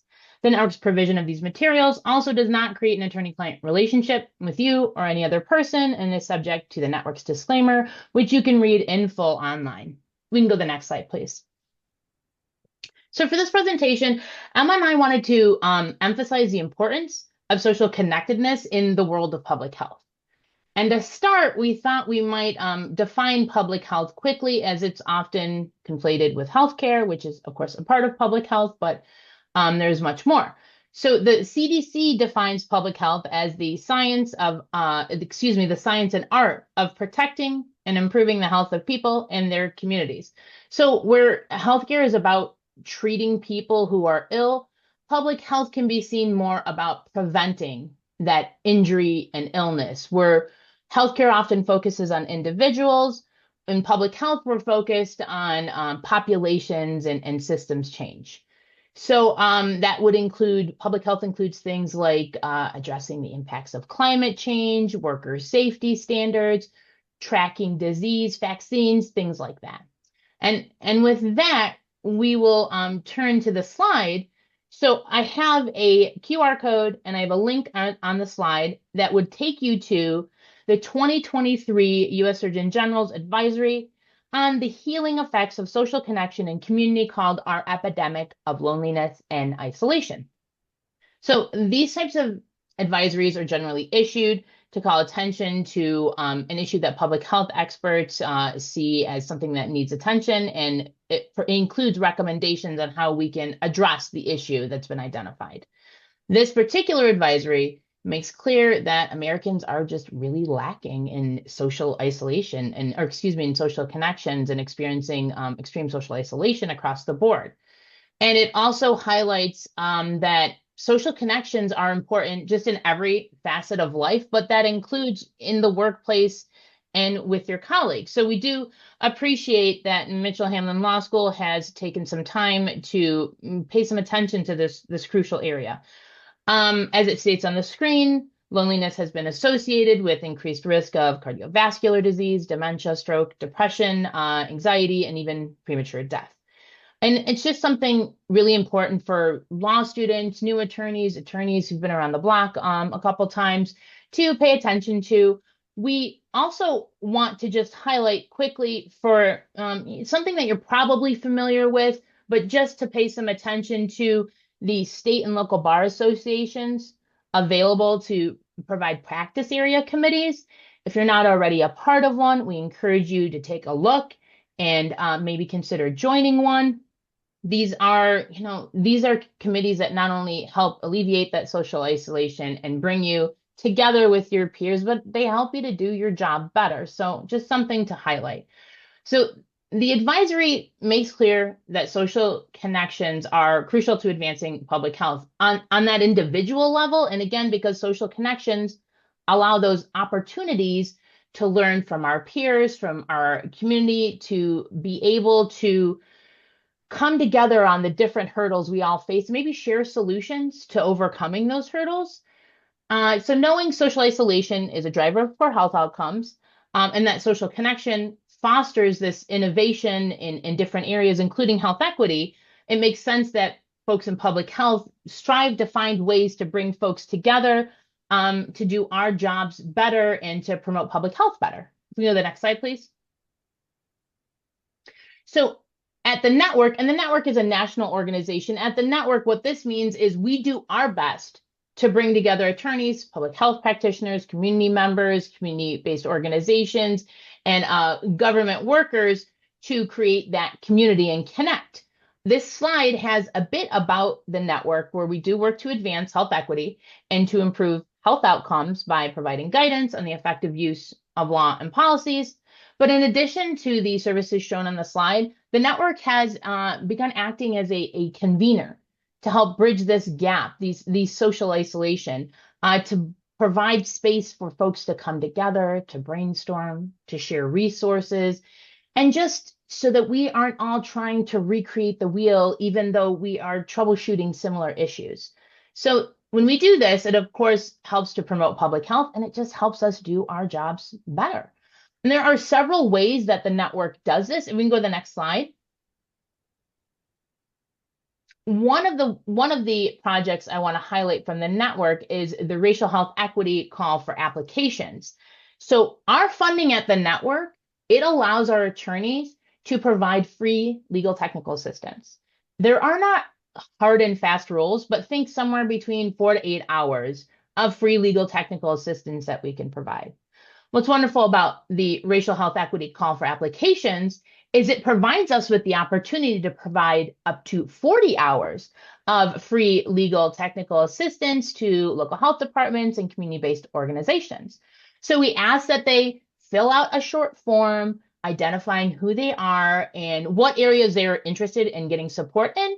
And then those different projects are assigned to different teams that have, matching background and expertise. And we have done this. We have done this twice so far, and we are actually gearing up to do it again now. I think we're starting here at the end of this month. And it's just a wonderful way for our attorneys to get out of our comfort zones and to connect with others in a different way. And it allows us to just support other people that are working towards progressing health equity. We go to the next slide, please. So during the last round of the Racial Health Equity Call for Applications, we had the pleasure to work with the Community Health Board Coalition, CHBC. And they're based in Washington. They're a Seattle area organization. They serve communities of color to transform the societal conditions in which we exist. And the coalition members are made up of different health boards that serve nearby communities. That includes the Afghan Health Initiative, the African American Health Board, the Iraqi Arab Health Board, the Ethiopian Health Board, the Filipino Health Board, just to name a few. There's several more. It's just an amazing organization because it's built on building community with other organizations and then pulling those communities together to support public health and to progress health equity. Starting off with Community Health Board Coalition, we had several meetings, more than maybe we anticipated, just to kind of get our arms around the work, what they were looking for support in. And during these conversations, I would say we all learned a lot from one another, and we found that we were facing similar concerns sort of in the climate that we are in. We ended up creating a few different resources to help support their work and their goals. I have one on the screen with, again, a QR code and a link for you.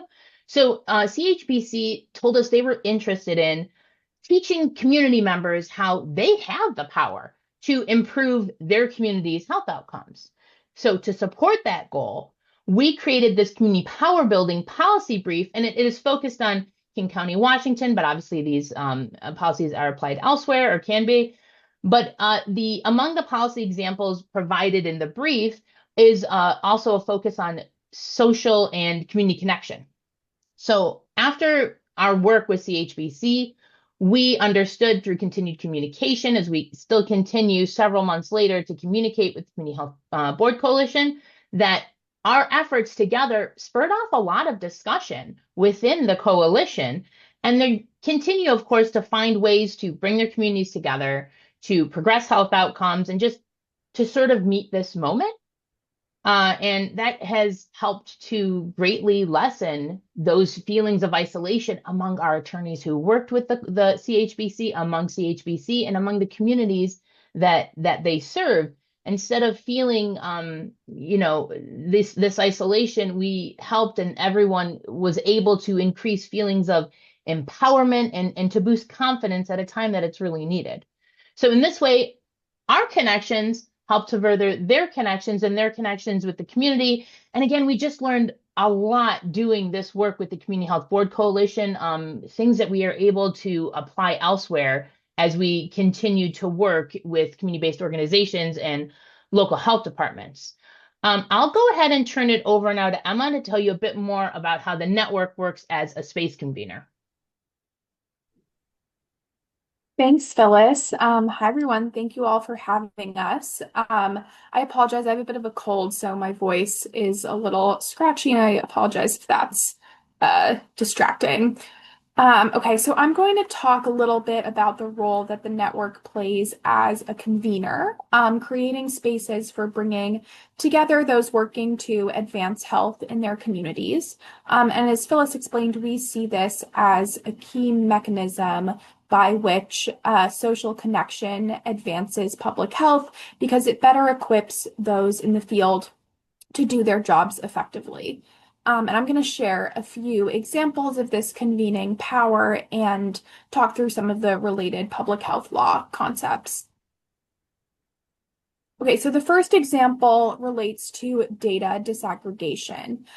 Data is a really key component of the public health infrastructure because it enables practitioners to assess public health risks, develop and implement informed and timely interventions, and monitor progress. Accordingly, the collection and analysis of data is really a big part of the public health field. But historically, data collection has not captured certain characteristics that would allow practitioners to what we call disaggregate or separate the data to improve their understanding of it. So for example, You might collect data on disease prevalence, and that might include data on race and ethnicity. But the use of very general race and ethnicity categories like Asian, or the lumping of multiple races and ethnicities under the catch-all category of other can obscure important differences in the data and across the population. So we might say that this data is not adequately disaggregated. And this can preclude an accurate understanding of the disease incidence and impede informed and targeted interventions.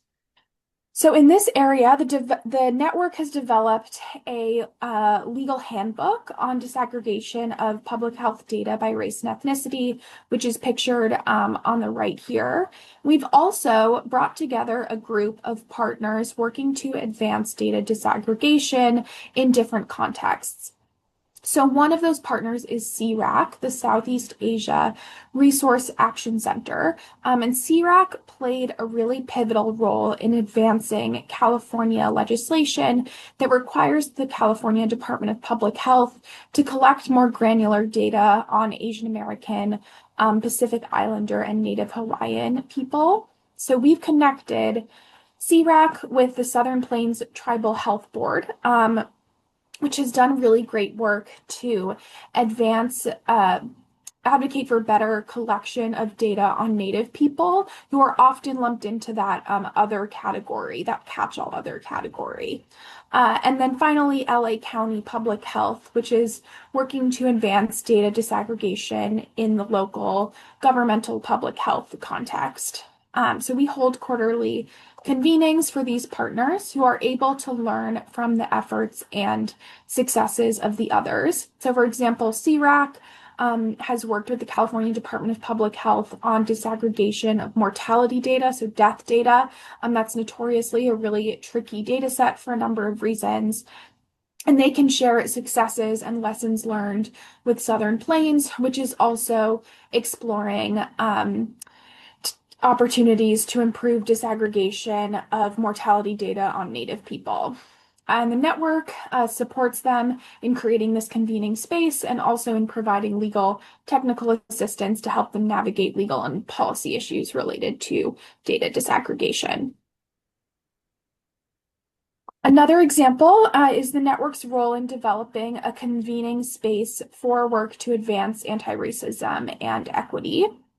The network is a co-founder of CARE, the Collaborative for Anti-Racism and Health Equity, which started as a small group of partner organizations working to advance the movement to address racism as a public health crisis.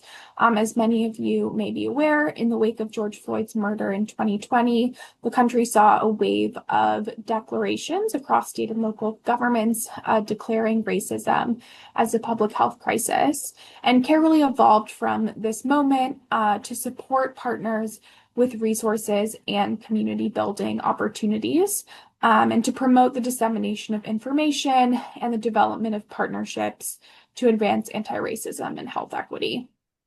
And CARE is built on the guiding principles of co-creation, collaboration, commitment, respect, and trust. In addition to the network, CARE partners include the American Public Health Association, the Association of State and Territorial Health Officials, Big Cities Health Coalition, and the Public Health Law Center at Mitchell-Hamlin, among other organizations. So another example is the network's Privacy Officer Peer Group, or POPG, as we sometimes call it. So many state and local health departments and other governmental agencies have a privacy officer, and that person is a professional charged with managing the collection and use of data, protecting data privacy, and ensuring compliance with information sharing and privacy laws and other legal mechanisms governing data. As I discussed earlier, data is a really key component of the public health infrastructure. And additionally, health data can be quite sensitive, and its disclosure or misuse can result in a host of negative consequences like stigma, harassment, and barriers to care. So the collection, management, and stewardship of this data is a really critical responsibility, and that's what privacy officers do. Often a privacy officer is the only person in their role at a governmental agency, which means that they don't have others to learn from or to discuss challenges with. Furthermore, the laws that govern information sharing and privacy, I'm sure folks here are familiar with HIPAA, which is notoriously quite tricky as a law. So these laws can be quite complex, and that poses challenges for someone who is working in an isolated position. And in the current political moment, when we're seeing sensitive data that's collected by governmental agencies increasingly being at risk of exploitation for punitive purposes, the stakes of this work are even higher. So recognizing the need for connection among privacy officers, the network created the Privacy Officer Peer Group, or POPG, for privacy officers from state, local, tribal, and territorial health departments. And the purpose of POPG is to provide privacy officers with opportunities for peer learning and to share information on legal and compliance issues related to public health data. And the network hosts peer learning sessions for POPG members once a quarter, and that includes a didactic session in which members hear a presentation on a public health law data issue, and then afterwards they have opportunities to connect with each other in peer discussion groups. We also host a POPG listserv where members can share questions, information, and resources with one another. So POPG creates a space for members who are otherwise quite isolated in their work to raise questions and have discussions on topics like data disaggregation, compliance with evolving legal requirements, best practices for collection and use of sensitive data. So that might look like data on sexual orientation and gender identity, immigration status, and reproductive and sexual health, among other public health law data issues. All right, turn it back over to Phyllis. Thank you, Emma. So with that, we'd like to tell you a little bit about the network's Equity Officer Peer Group, another way that the network acts as a convening space. And we want to start with how we came about creating the Equity Officer Peer Group. So at some point starting at the end of 2023, we did a scan for every office of equity we could find across the country, or sort of its equivalent. And we compiled all that information in this 2024 edition of the Overview of State and Local Equity Offices, which I've again provided a link in a QR code if you're interested in taking a look. There was an earlier version of this that was just maybe a sampling. So this ended up being a bit of a more comprehensive version of this resource. So after we compiled this resource in 2024, we noticed in 2025 that there were a lot of changes to the offices that are included in this resource, dropping maybe the word equity. Some of the offices cease to exist now. And we realized there could be a need for some more community in this space where folks doing this work maybe started to feel a little bit more isolated. So that's when we started to discuss the possibility of creating the Equity Officer Peer Group. And we can go to the next slide, please. So there are organizations that do help create community in this space, thankfully. One is the Government Alliance on Race and Equity, that's GARE, or CARE, the Collaborative for Anti-Racism and Equity, which Emma mentioned that the network is a founding partner of. But EOPG is meant to be a bit different. The Equity Officer Peer Group offers quarterly learning sessions and opportunities for our members to connect over Zoom and otherwise. They are able to come together, discuss challenges and opportunities. They can brainstorm, share resources, and again, just find community in this work that has become more isolated. And we have found, as we worked really hard to get this off the ground, that by the time it finally came together, it was even more needed than when we first came up with the idea. And keep in mind that a lot of folks who work in these offices, it's already a small staff. So you're already talking about people who are vulnerable to social isolation and lacking in those connections and community in their work to begin with. So the Equity Officer Peer Group is the membership is open to those in state, tribal, local, and territorial government, even if equity is not in their title or the title of their office, even if equity is a small part of their work, we don't keep it towards just folks in public health. It's anyone in governmental work. And the idea is even if it's a small part of your work is equity focused, creating community will strengthen that work that much more, right? Being a part of a community that does focus on this. So as I said, we provide quarterly learning sessions. Again, this group is relatively new. We're just sort of getting it off the ground. So we've only had 2 quarterly learning sessions so far. The first one was very much a nuts and bolts type session. Just this is how this community is starting and how it's going to work and the opportunities for it to change as the members discuss what they would like and make clear what they need in this space. But we did also have time, for a short presentation from Dr. Girdhar Malia. He is a public health physician, health policy expert, and senior policy officer for the Robert Wood Johnson Foundation. Then we more recently had the winter session where we were really happy to have Rakaya Yerby from Temple University present her revised social determinants of health framework. Now, in case you're not familiar with the social determinants of health, that refers to those conditions in which we are born, live, work, play, worship, and age that drive health outcomes. So those are what we refer to in public health as the social determinants of health. So after our informative presentations, after the informative part of each of these quarterly sessions, we provide time to have to allow members an opportunity to get together with one another and hang out with their peers in breakout groups. We provide 3 breakout groups, and members are allowed to come and go throughout the groups as they please. We have had the same discussion topics for each of these 3 groups for the last 2 sessions. That'll change, of course, as we learn what our members want and need. But so far, those topics were hot topics in the current climate, equity and data, and what's working and not working. And we also foresee that committees may evolve around these groups as we, again, evolve the group overall and as we learn what the members need. We can see resources coming out of these groups as well.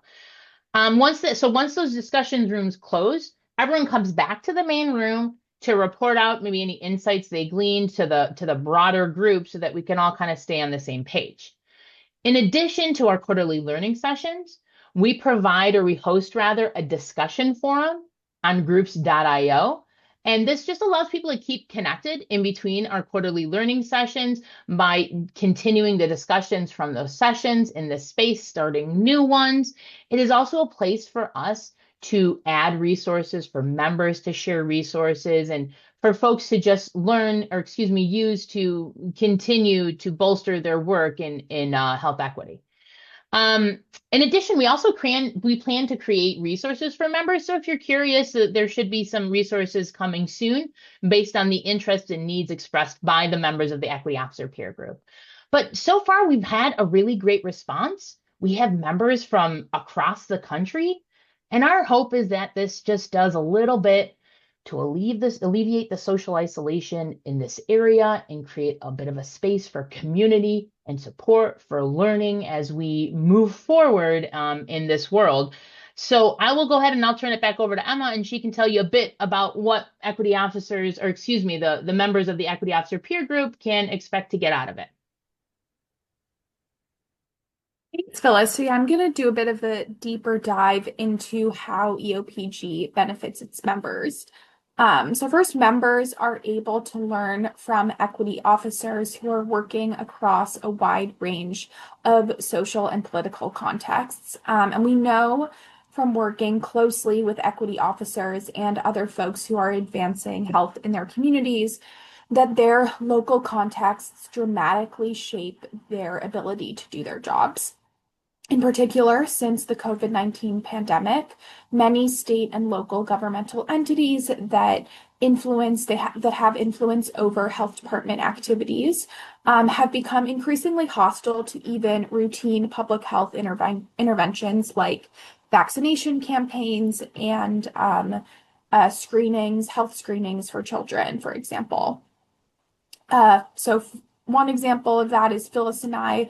We've worked with a local health department in Tennessee that they came to us because they wanted to know what public health services they were required to provide, because they wanted to use that information to fend off their local governing entity that was trying to shut down their local health department.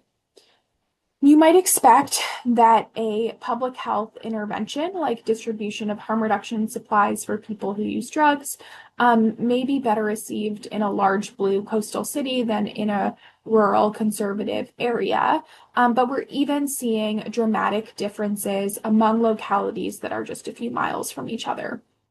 The social and political context is especially influential for work to advance health equity, which is increasingly polarizing in the present moment with the current presidential administration's attacks on equity work it claims constitute illegal discrimination. Accordingly, it can be really useful for equity officers to connect with and learn from peers who are working in similar social and political contexts across the country so that they can identify strategies that are working despite hostility to public health. And it can also be useful to see the work that others are doing in environments that are more conducive to bold, equity-driven initiatives, because that work can inform and inspire longer-term goals. Relatedly, members can share ideas and learnings to inform each other's work. So for example, as Phyllis mentioned, in our peer learning sessions, after we have a didactic session, members have the opportunity to participate in peer discussion groups where they can ask each other questions about issues that they're encountering. And I think that a good example of how this collective brain power works is around navigating pressure to alter language and equity terminology. So as many of you may be aware, governmental agencies and equity offices have faced pressure to use different terms and language when referring to their divisions, activities, and job titles to avoid funding cuts and other kinds of pushback in the current climate. And federal directives attacking equity work, they're often very vague and confusing, which makes it difficult for health departments and other governmental agencies to understand what the legal implications actually are for them. And this climate of uncertainty often results in what we refer to as anticipatory obedience, which involves over-complying in advance by taking action that is not strictly required by a directive. At the state, local, and organizational levels, often this kind of compliance is driven by legal counsel. As we all know, lawyers are by training risk averse, and this can result in conservative guidance that, while it may be effective at reducing certain kinds of risk, can really impede critical work and may even raise other kinds of risks like potential liability for violation of statutory directives. So the equity officers and offices that are not complying in advance have valuable insights to share with others who are wading through this uncertainty and the uncertainty of vague directives and often overly risk-averse guidance. So for example, one equity officer recently shared their experience of pushing back against a directive from legal counsel to change equity terminology by bringing agency leadership into the conversation and framing the issue as one of programmatic strategy rather than only legal compliance. So relatedly, EOPG builds solidarity and confidence among members in an isolating time. Like the members of POPG, the Privacy Officer Peer Group, EOPG members may be the only ones in their governmental agency doing equity work. And in a time of increasing resistance to their work, this puts them at a higher risk of burnout and inability to do their work effectively. And equity officers, we believe they can find collective power and confidence by connecting with others who are similarly situated. And ultimately, we believe that all of these benefits of connection permit equity officers to do their jobs more effectively, promoting health and health equity in their communities. All right, that is all we have for today. So with that, I will, I guess, open it up for questions if we have time, Courtney. Thank you for that. I think if there is one question, we're a little behind, but I do want to see if there's one question in the room or if Kiara or Amy, if we're seeing one virtual. Oh, okay. Any in the room? All right. I do have questions, but I think with our time, we'll hold those.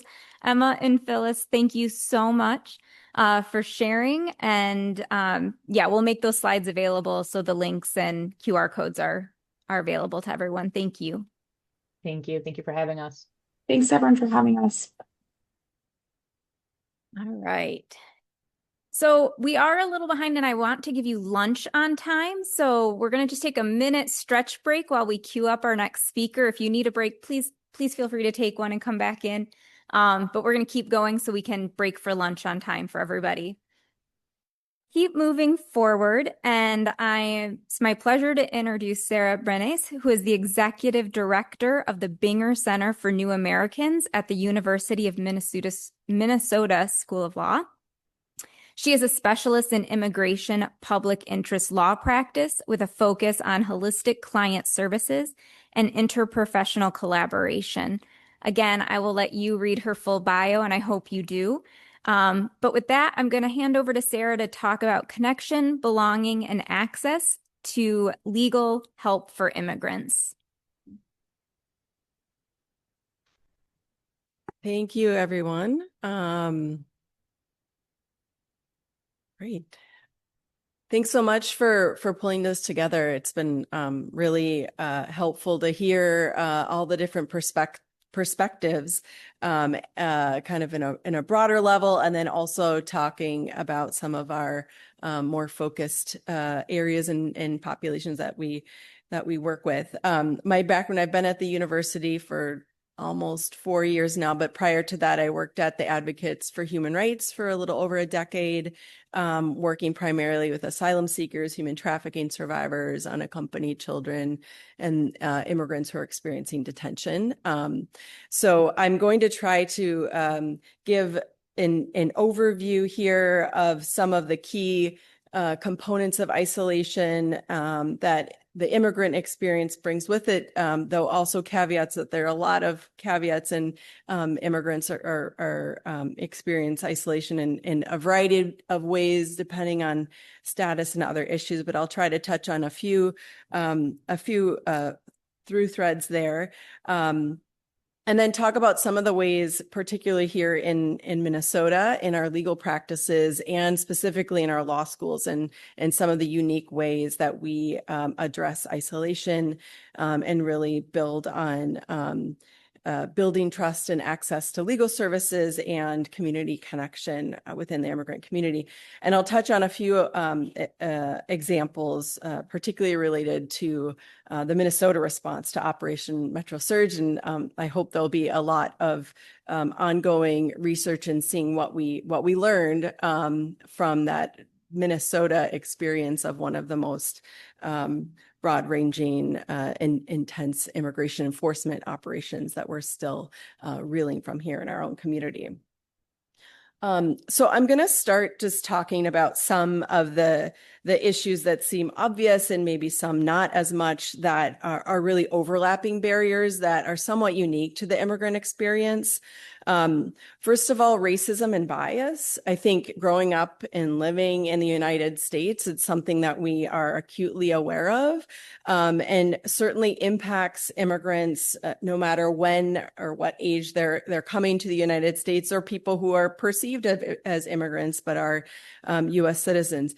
It also can be a very new experience for people who grow up in a country where racism isn't quite as apparent. There's certainly many different social strata structures that impact different cultures, but sometimes racism here in the United States is a very new experience for immigrants.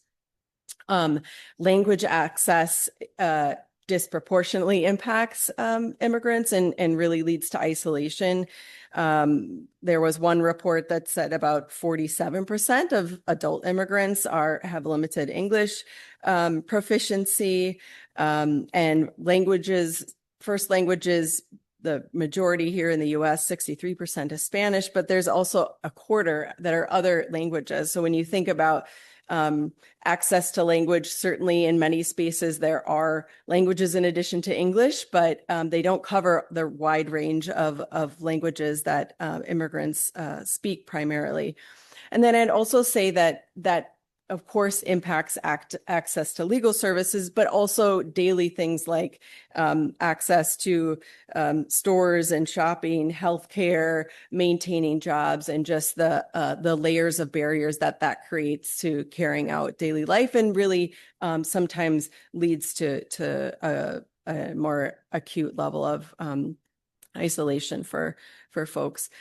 Geographic location, I'll talk more about how that impacts. Part of the work that I do at the Binger Center is working on a rural access initiative and studying some of the different impacts that immigrants have living in rural areas versus urban areas, some strengths and weaknesses in both of those places, and certainly creates layers of barriers to accessing legal services. And then there's also structural and individual trauma. Some immigrants might come into the United States as professionals, as students, are connected to spaces where they are able to use their skills, but sometimes they are not able to and end up being in situations of underemployment if the circumstances of them leaving didn't actually put them into the workforce, but perhaps I work with many asylum seekers who have very advanced degrees and have to flee their home countries, and then end up not being able to use their skills or services, or their own experiences of trauma make it not a place that they want to work in, or a space they would want to work in when they're living here in the United States. I'd also note on mixed status families particular have some unique barriers and isolation when you have family members who may have status within the household and other family members who don't. There have been some studies that show that those households and individuals living in mixed status are more reluctant to access government benefits, even though they might be eligible. Those with status in the family, who tend to be the younger members of the family, are taking on more responsibilities, and that may isolate them among their peers because they have responsibilities to their families at home, or put in spaces where children are interpreting for their parents, for example, at health appointments. And it's another subset of our immigrant communities that have some unique experiences. And then all of this is compounded by the fact that we have a very unstable immigration policies, as we have seen in the past year. Many different changes that are happening at the policies and executive orders that might have someone be in status one day and the next day they are not. That instability really creates and perpetuates the sense of isolation that people can experience. And then having a fragmented access to legal services can also be a piece that makes it very hard. There was a study done on legal deserts, and actually looking at whether or not individuals who are in our immigration courts and whether the barriers for them accessing legal representation. I think one of the things that we look at, particularly in accessing legal services in rural areas, and the fact that attorneys and offices might not be there. There's sometimes satellite services, but in fact, there's multiple layers that fit into that, depending on where someone lives, their primary language, and also the size of their social network and their ability to access networks that will put them in touch with legal services for their immigration court cases that they might have. So I'm going to talk a little bit about the different ways that trust can be built and barriers can be broken down for community members to be able to access legal services and really have an experience greater ability to have legal health, as we'll call it. So some of those are through collaborative partnerships. I'm going to talk about some specific examples here in Minnesota. Talk about how community engaged legal education and really looking to partners and organizations that are led by our community leaders, particularly those that are in outside of our urban areas, can be really important to legal services and legal education for law students. And then the role of culturally responsive advocacy can really be an important tool to expand access for immigrants to be able to engage in advocacy work, mitigate bias related to those that are creating policies, and really advance equity in order to be part of the process to create laws that are responsive to the diversity that's in our local, state, and federal spaces. So first, I'll talk about some of the collaborative partnerships that we have here in Minnesota. I work at the University of Minnesota Law School, but I graduated from the University of St. Thomas, actually, along with Laura, who spoke earlier. We worked together in the Interprofessional Center for Counseling and Legal Services, which is a really unique center within the University of St. Thomas that combines the legal clinics, the School of Social Work, and School of Psychology, their master's programs, in a really intentional way that creates a space for clients to be able to access legal services, maybe mental health assessment or therapy, and accessing social work all in one space. And it's a really not only for the clients that it serves, but also a space that co-trains students in those spaces. So I was actually in the elder law clinic when I was in law school, and there were cases that we had a social worker that was assigned to work on the case with us. And there was an intentional collaboration so that we as lawyers could, number one, focus on the legal work that we are providing, and also be able to work in partnership and understand the value of having other professionals be accessible to learn from and to provide services to the clients that we work with.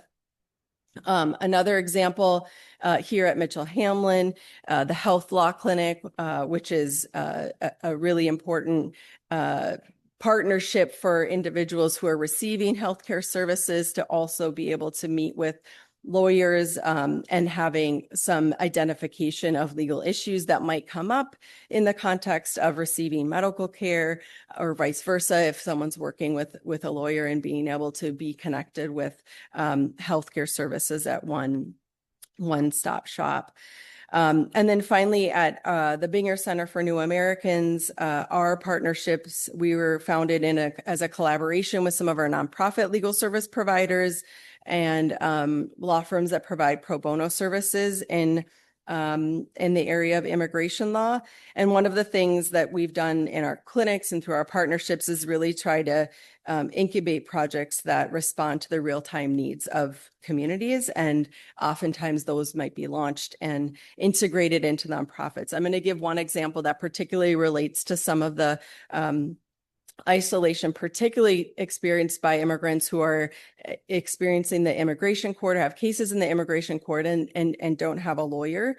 We worked in partnership to create the Immigration Court Observation Project, which essentially puts eyes and ears in the immigration court and is taking notes primarily focused on cases that are for pro se individuals, that they're appearing before the immigration court. And in many instances, there would be no one else in the room. But the observation teams that are in there are taking notes about the interactions between the judges or issues that people are trying to raise that really relate to their accessing either legal services or just the court process itself. And during feedback sessions and reports that have come out of those court observations, there have been changes and reforms to the immigration court as a result. And when the court is in part of an administration that's amenable to it, it also led to access to be able to meet with people before their immigration court hearings and be able to provide counsel and referral for people that were coming to the court for the first time, and really learning about some of those additional barriers that people might have to accessing legal services. Some of the other things that were really key observations that came from the court observation and led to concrete changes were increased access to information in the immigration court in multiple languages. Surprisingly, that's not something that wasn't in place. And then also that when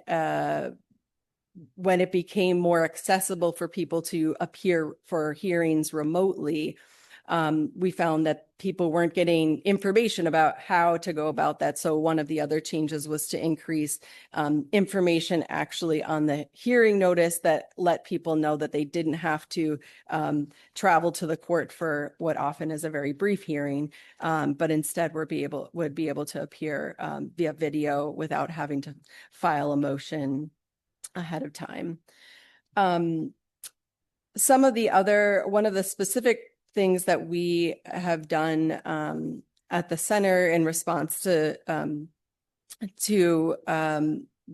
Operation Metro Surge is really broadly in Minnesota. We saw a huge response to be able to create social connection in food delivery and school rides and ways that our non-legal community was very engaged in responding, which I think there will continue to hopefully be studies that will show the impact that this will have, lessons learned that can be ongoing. I think it also highlighted some of the challenges to legal access and seeing how people were connected to legal services, and may have highlighted some of the disjointed pieces to accessing legal services that were so much needed. There were a lot of rapid responses to the disproportionate number of people that were detained. But there were also collaborative responses that are intended to be more long-going. And one example that we created, the Minnesota Habeas Project, was really coming out of those partnerships that we created at the Binger Center in partnership with our nonprofit partners and our law firms doing pro bono work to create a response in order to access habeas corpus petitions in federal court to allow people to have the potential to return home to Minnesota and have a chance to be released from detention. The number of people that were detained is close to 4,000, and many people have been transferred from Minnesota to places like Texas. There's over 500 people that still are in the Texas detention facilities. And one of the additional pieces, obviously, when someone has experienced immigration detention, that creates isolation for family members to be able to access legal services, the isolation within the detention facilities. And what we're also seeing now is the aftermath of people being released from detention, number one, needing access to ongoing legal services in their immigration cases, and also post-traumatic stress that often comes as a result of that. So one of the really important pieces to really bridge the legal access and community access is to making sure that people are connected to ongoing services as they reintegrate with their family. For those that aren't able to be released and are removed from the United States, the impact that has on those families and how it may lead to future isolation. And the additional piece of accessing justice is really important too, because the experiences in detention, the experience of being detained unlawfully, the physical, emotional, mental harm, even if the individual might not be able to access long-term immigration status, there are still justice mechanisms that would allow them to bring claims, for example, under the Federal Tort Claim Act, to be able to hold accountable the government in those responses and the excessive use of force in those detentions is another piece that we continue to explore in order to bridge those barriers between both legal justice and how those community connections that they might receive that are separate and apart from their legal services, but can be important in documenting and pursuing other justice benefits. I'm going to talk a little bit about another important trust building piece that we have as part of our center and to expand access to legal services, to mitigate bias, and to advance equity in engaging the community in the actual delivery of legal services and legal education. Community organizations, particularly those in rural areas, are really critical to the legal and social health of immigrants living in those different areas. And oftentimes it's those community organizations that are the trusted partners that are the entry point and delivery point for a variety of services, including legal services. And one of the ways our Rural Immigrant Access Clinic has engaged with communities in the different places that we have worked to expand access to legal services by having legal clinics that are hosted by the agencies in their physical space. It's a familiar place. It's a safe space oftentimes for immigrants that work with those organizations are already connected. So those community organizations are welcoming centers and providing other services, and they're able to really serve as that dual purpose to host a clinic when we have our remote clinics that go out into different areas.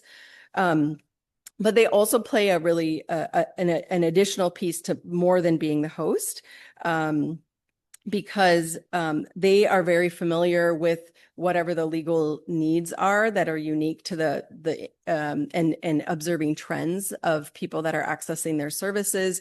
So, for example, there's a legal service provider that works in a rural area and started connecting with migrants that are working on dairy farms, and through their conversations and providing services such as health services and other basic needs, they started to see trends related to some of the conditions on the farm. And then that really led us to continue to partner on exploring what legal avenues might be available and identifying some of the abuses that were happening, how that was connected to both reports related to wage theft and other things, but then also legal remedies within the immigration context, and working with people who were, based on further conversations, identified as trafficking survivors. So having that community organization there that's familiar with the facts, and then having an ongoing partnership to talk about what they're observing and seeing openings to try to really have focused clinics on the different specific needs there. And then also one of the important things when we have identified a community group that we're hosting a clinic at is number one, we have our students research information about the community organization, so they're familiar with the organization before and knowing that it's more than just a space where we're holding a legal clinic. And then also invite the leaders in that group to come and share information with our students about their work. They might talk about specific things, for example, working, information that they have on the community that's unique to the community where they're working, or information on supporting students understanding how to work with interpreters or anything unique to the community that they're working in. So really seeing the community partner as a partner, not just in hosting a clinic, but in training our law students to be able to see them in partnership. And then finally, culturally responsive advocacy models are something that are really important, particularly related to mitigating bias and expanding equity. And I'm just going to give a couple examples of how this has played out over time. When I started working at the Advocates for Human Rights, a lot of the work that we did was with asylum seekers, and there's heightened sensitivity about the information that people are sharing, their privacy, understanding the trauma experience that people often came with and were working through as part of their legal process and as a part of their healing process. And so there was some reluctance to really invite people to be part of advocacy efforts or part of training. And over time, we found that opportunity, that invitation to both train lawyers and to engage in advocacy was an important part of the healing process. So a couple of things that have been implemented since then have been training modules that the Advocates has created now for its pro bono attorneys that is informed and taught by clients who have a lot to say about the experience they had working with attorneys, and really have it be not just client informed, but client taught in spaces that help really make the attorneys be more responsive to the explicit requests that clients have, and really be informed by those who want to teach those who provided them with legal assistance. And then the other space is in the legislative advocacy, and specifically in some of the international advocacy. The Advocates for Human Rights, in addition to providing direct legal services, also works at the international sphere on advocating on human rights issues. And one of the opportunities that COVID actually related, for a long time, they would take attorneys with them to the United Nations when countries were up for review or they were working with partners. And oftentimes those were lawyers that were able to travel with them. But during COVID, when everything went online, it created this opportunity for clients to actually be more involved in providing testimony. And that was really transformational because it allowed people, oftentimes asylum seekers who may have had to suspend their advocacy in their country of origin and be effectively silenced coming to the United States on that work in order to protect their own personal safety. But when their country was up for review, for example, and living in the diaspora, it gave them an opportunity to really hold accountable the government that had harmed them, harmed their community members, and really allowed them to amplify their voice again in that process. So I think one of the, all of these examples are really important ways to be able to have the impacted community, immigrants who are being served, be both part of that direct legal services process about the legal education for our students, and for shaping policies that impact them at all different levels of our governments, and really critical to having us strive for a country that is more responsive in creating an inclusive community that really treats everyone, including non-citizens, with dignity and agency, and be part of that conversation and bring their voices to the forefront. So I will leave it up to questions. I know that we do have very short time left, so happy to cede the floor to the next speaker.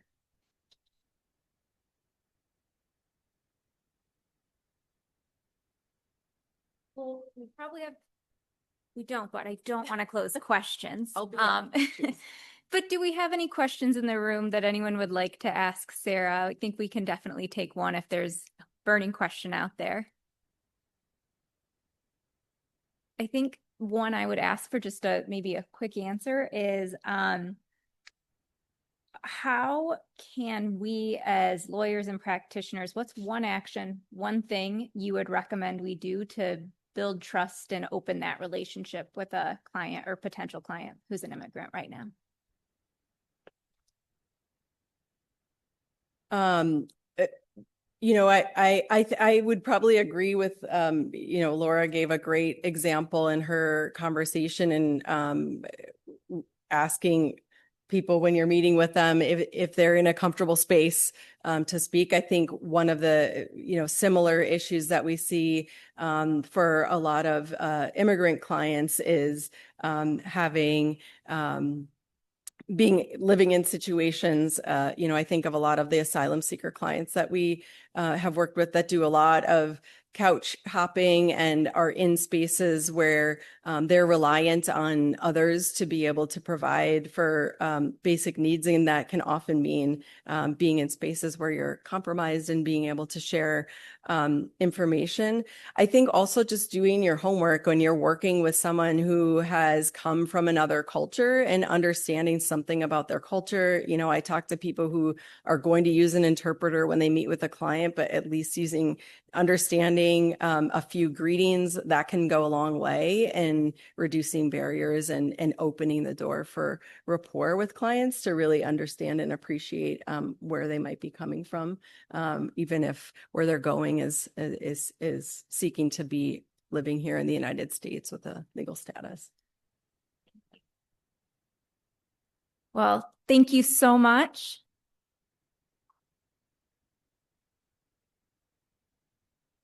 All right. We'll do a quick reset here and have a final presentation before we head into lunch and a break. And so I'll pull up a PowerPoint here, but first just want to introduce, and then I'll do that and get it shared, Jill Kruger, who is here and serves as the director of the Network for Public Health's Climate and Health team, which focuses on innovative legal and policy strategies to mitigate the separate health impacts of climate change, increase community resilience to climate change and natural disasters, and reverse the impacts of inequitable laws and policies. And so Jill's going to talk to us about climate adaptation and community connection today.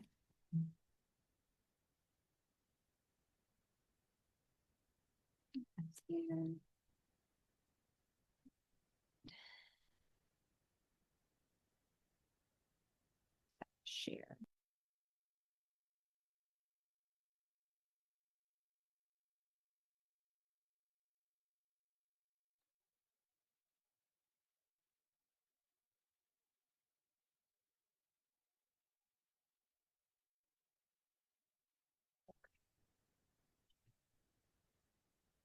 Great. Thank you. Thank you, Courtney, and thanks to the journal staff and to Mitchell Hamlin. I'll just note that this is a homecoming for me in a way. My team at the network was originally part of the Public Health Law Center here before we spun off. So it's good to be back. And you've already heard from my colleagues, Phyllis and Emma, so I'm not going to spend a lot of time telling you about the network.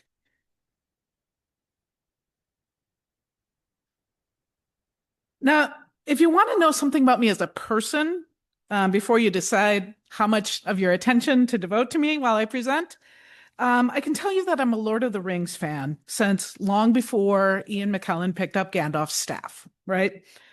And as I was grappling with the challenge of discussing my topic, I was reminded of the conversation between the wizard Gandalf and the hobbit Bilbo. "Good morning," said Bilbo, and he meant it. The sun was shining and the grass was very green. But Gandalf looked at him from under long, bushy eyebrows that stuck out further than the brim of his shady hat. "What do you mean?" he said. "Do you wish me a good morning? Or mean that it is a good morning whether I want it or not? Or that you feel good this morning? Or that it is a morning to be good on?" "All of them at once," said Bilbo. Like Bilbo, I've chosen the all of the above option.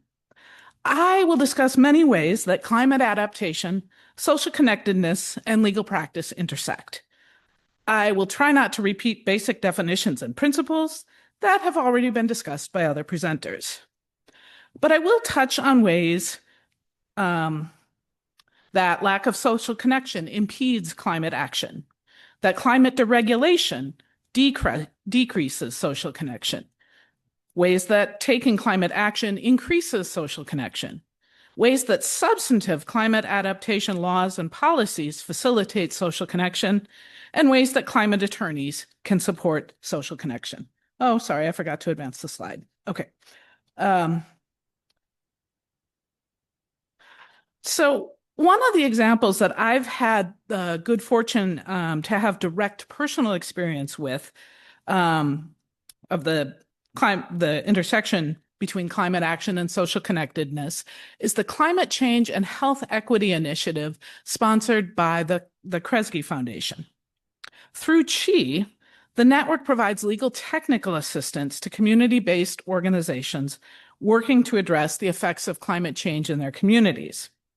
Throughout my presentation, I'll be sharing insights from the CHI initiative, and I acknowledge that the slides with this kind of formatting were co-created by the Kresge Foundation, Ross Strategic, the evaluation partner in the CHI initiative, and many other partners.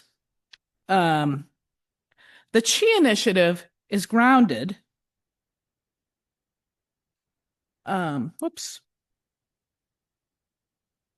CHI initiative is grounded in the evidence that climate change affects us all, but it hits some communities harder than others, especially low-wealth communities, communities of color, women, children, older adults, and those with chronic conditions.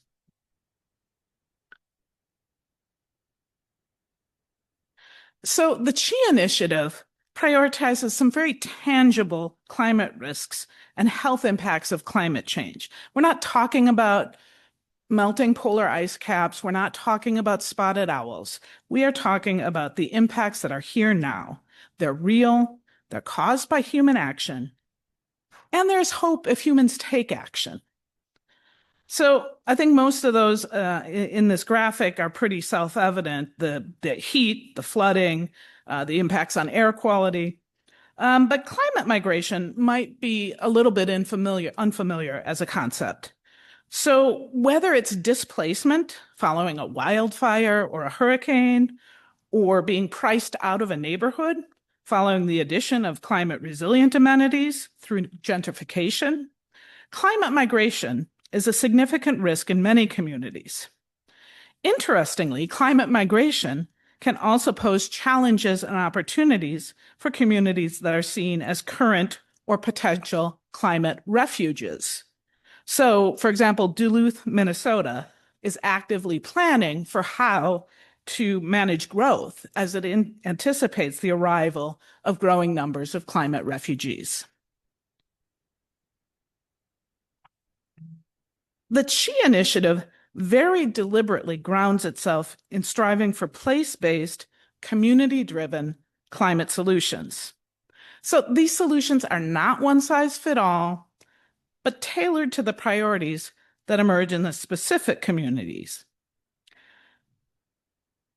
That these solutions include law and policy solutions is clear from the first cohort of CHI, which ran from about 2019 and concluded in 2024.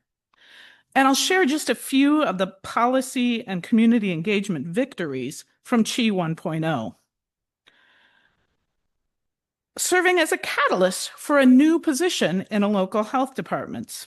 And it's the one that Phyllis and Emma discussed prior, the equity officer position in California and in the nation. And these equity officers serve as liaisons between health departments and their communities. The state of California invested $30 million in the expansion of equity-related positions across the state. I think that was in 2022. Another victory, appointment of the first chief heat officer in the world, as far as we know, in Miami, Florida, and protections for outdoor workers in Miami-Dade County's Extreme Heat Action Plan. Passage of laws in Oregon, including a 100% Clean Energy for All Act, Energy Affordability Act related to utilities providing discounts on energy bills, funding to support participation of environmental justice communities in PUC rulemaking, an Emergency Heat Relief Act to address concerns related to the heat dome of 2021 in the Pacific Northwest. Another example, participation in the development of a climate justice plan in Harris County, Texas. That's where Houston is located. Another example, trained climate navigators and block captains in Austin, Texas, persuaded the Watershed Protection Department in Austin to prioritize community-identified needs for flood risk mitigation. Implementation of community choice energy in Springfield, Massachusetts, to allow residents to choose to get their energy from clean, renewable energy through an energy aggregator. We're currently in the first year of the CHI 2.0 initiative, so we'll soon have more success stories to share in that regard. But when communities are fragmented and isolated, it is difficult to organize for climate action.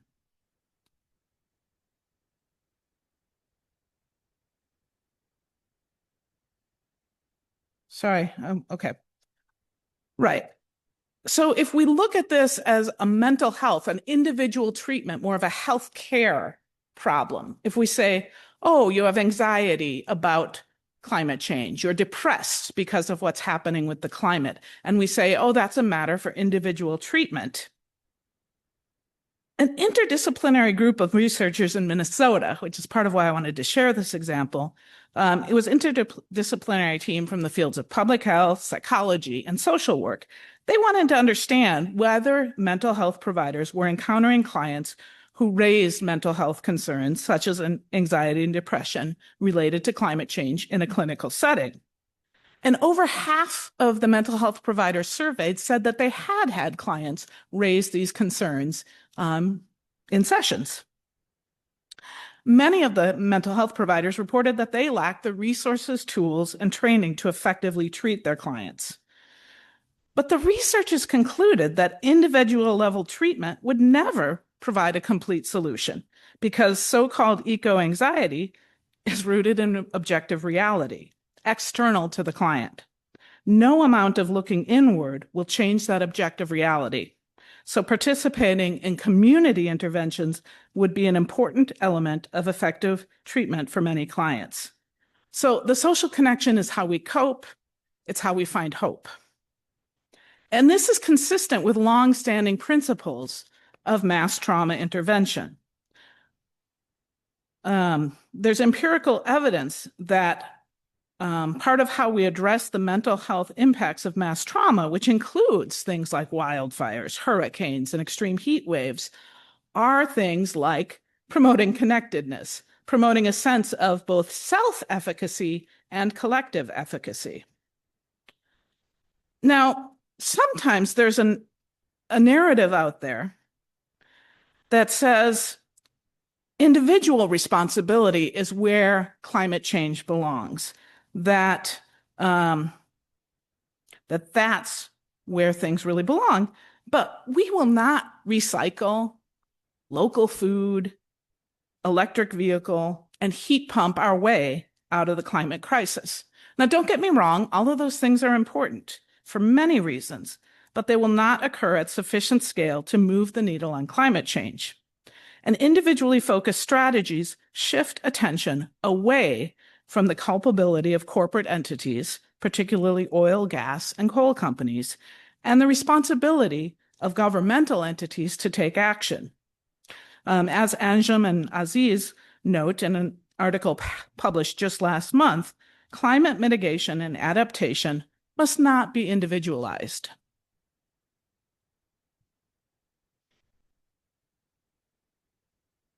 Now, we're in a major deregulatory moment at the federal level, particularly with respect to climate adaptation. And this deregulation unwinds social connection in numerous ways. President Trump has issued about 24 executive orders related to climate change, environmental justice, emergency preparedness, natural resources, and public lands in 2025. We reviewed them in a fact sheet that we published in the summer of 2025. So many of these executive orders and challenges to them continue to make their way through the courts. But to the extent that they take effect, the federal government is withdrawing funding, staffing, technical assistance, protection, and federal leadership in all of these areas, guided by the notion that business should be able to act more freely and that American dominance of energy markets based on fossil fuels is both desirable and possible. Social connections, collaborations, and coalitions, some of which were just beginning to emerge under the Infrastructure Investment and Jobs Act and the Inflation Reduction Act, which funded economic and workforce development and climate resilience, some of those connections, collaborations, coalitions are evaporating due to lack of funding and institutional support. Now, a case in point is the National Climate Assessment. My colleagues Emma and Phyllis talked about the importance of accurate data, including lived experience, as a prerequisite for evidence-based public health laws and policies. Yet here too, the federal government is not fulfilling its responsibilities under the law, such as its responsibility to produce a national climate assessment under the Global Change Research Act of 1990. Now, the scientific community working on researching climate change is highly connected and collaborative. Over 400 experts were working on what would have been the sixth National Climate Assessment, including employees at a host of federal agencies, but also many volunteers from academia and other locations. They were all dismissed in the spring of 2025. But that's not the end of the story. The connections between and among climate experts and environmental advocates have not been severed. The American Meteorological Society and the American Geophysical Union quickly announced that they would publish chapters and articles written by their members. When the Secretary of Energy commissioned a critical review of climate science by 5 known climate skeptics, a large group of scientists collaborated on an independent effort to respond. In addition, there was an unprecedented collaboration to collect comprehensive and up-to-date scientific research and analysis on a very short time frame by the National Academies of Science, Engineering, and Medicine to submit a comment to the proposed repeal of the endangerment finding by the EPA in the fall of 2025. For folks who aren't familiar with the endangerment finding, it was the 2009 finding by the EPA that 6 greenhouse gases emitted by motor vehicles threatened public health and welfare, which activated regulatory authority under the Clean Air Act. There were subsequent findings related to power plants and the oil and gas industry. Now, EPA has rescinded the endangerment finding that just happened in February of 2028. based in part on that critical review of climate science by 5 authors who operated in isolation and in defiance or in noncompliance with requirements of the Federal Advisory Committees Act. EPA also now takes the position that the Clean Air Act does not provide authority to regulate greenhouse gases. But I think this is important here because public interest law firms, state attorneys general, cities, environmental advocacy organizations, and professional associations for scientists and health professionals play a role in opposing repeal. Both through the notice and comment rulemaking process and through litigation, that isolated attorneys, tribal, state, and local governments, scientists, health professionals, and environmentalists would be hard-pressed to play. Now, if all of this sounds familiar, it should. The playbook of the oil and gas industry looks a lot like the playbook of the tobacco industry, which folks at the Public Health Law Center have good reason to be very familiar with. Essentially, deception is used deliberately to attempt to isolate and marginalize those people and communities challenging health-harming corporate actions. Now, despite these efforts to reduce connection and increase isolation through deregulation, many of those who take climate action seek to do so collectively, and that increases social connection. So the CHIA initiative that I mentioned earlier is explicitly aimed at building a more powerful movement to advance climate justice and health equity at both the local and national levels, and across different locations and jurisdictional levels. And what is a movement but the embodiment of social connection? Now, I love this graphic that captures so many aspects of the theory of change for the CHIA initiative, all in one visual, but it can be a lot to unpack all at once. Key activities within the CHIA initiative. Just trying to check on how I'm doing on time here. Okay, still have some time. Okay, key activities within the CHIA initiative include cultural and narrative strategies, equitable community development, policy advocacy, and constituent organizing. And all of them are of value in moving the work forward. For example, in New Orleans, which is one of the focus cities in the CHI Cohort 2.0, there are cultural and narrative strategies that are in play in terms of the history of Black farmers in the region, and the long shadow of Hurricane Katrina, which was over 20 years, which hit New Orleans over 20 years ago, but continues to have ramifications in that city. Equitable community development is a major focus of the work in New Orleans, partly to correct some of the impacts of that abrupt and massive climate migration that took place after Hurricane Katrina. So there's work to develop a local food system plan and workforce development. And the workforce might work on planting trees. It might work on developing green infrastructure or installing renewable energy. In terms of policy advocacy, priorities that they've identified on the ground are strategies on, once we have this local food system plan, what are equitable ways to ensure that it's enforced to the benefit of all members of the community? Another policy strategy that they've identified 20 years post-Katrina is how to prevent climate migration and displacement. And finally, community organizing is at the core of what, the several CHI partners in New Orleans are doing. So they're organizing, there's participation from a local Green Corps chapter.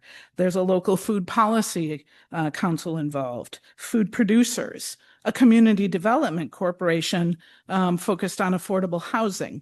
So all of those strands and activities come together in the work, and all of them essentially contribute to social connection.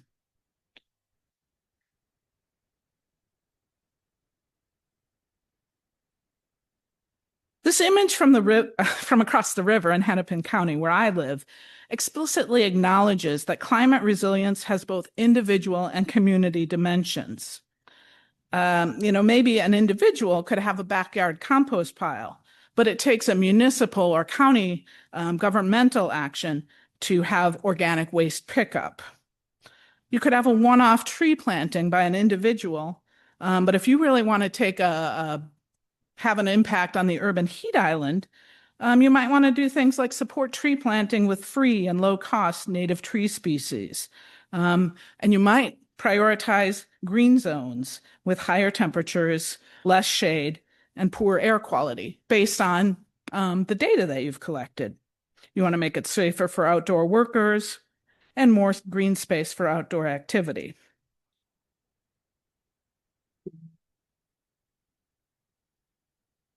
So the mere fact of working together with others for climate adaptation and mitigation builds social connection, just that working together on a shared project. The substantive outcomes of that climate advocacy often serve to build social connection as well.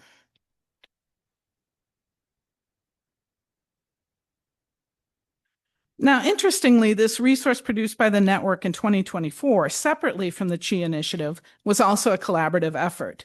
The network's internal climate change and health equity working group, which includes attorney and non-attorney members, most of whom are not focused on climate change in their day-to-day work. And the piece wasn't written with the intention of lifting up social connection, so much as lifting up the amazing diversity of ways to advance community adaptation to climate change.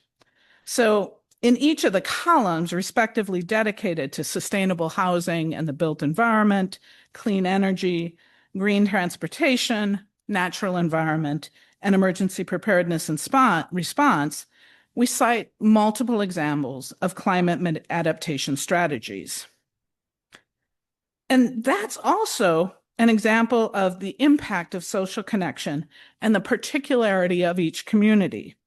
As a public interest legal organization, we want to support the spread of effective policies, and we also recognize that a policy must be effective in a specific context among specific groups of people and policy makers, not just generically.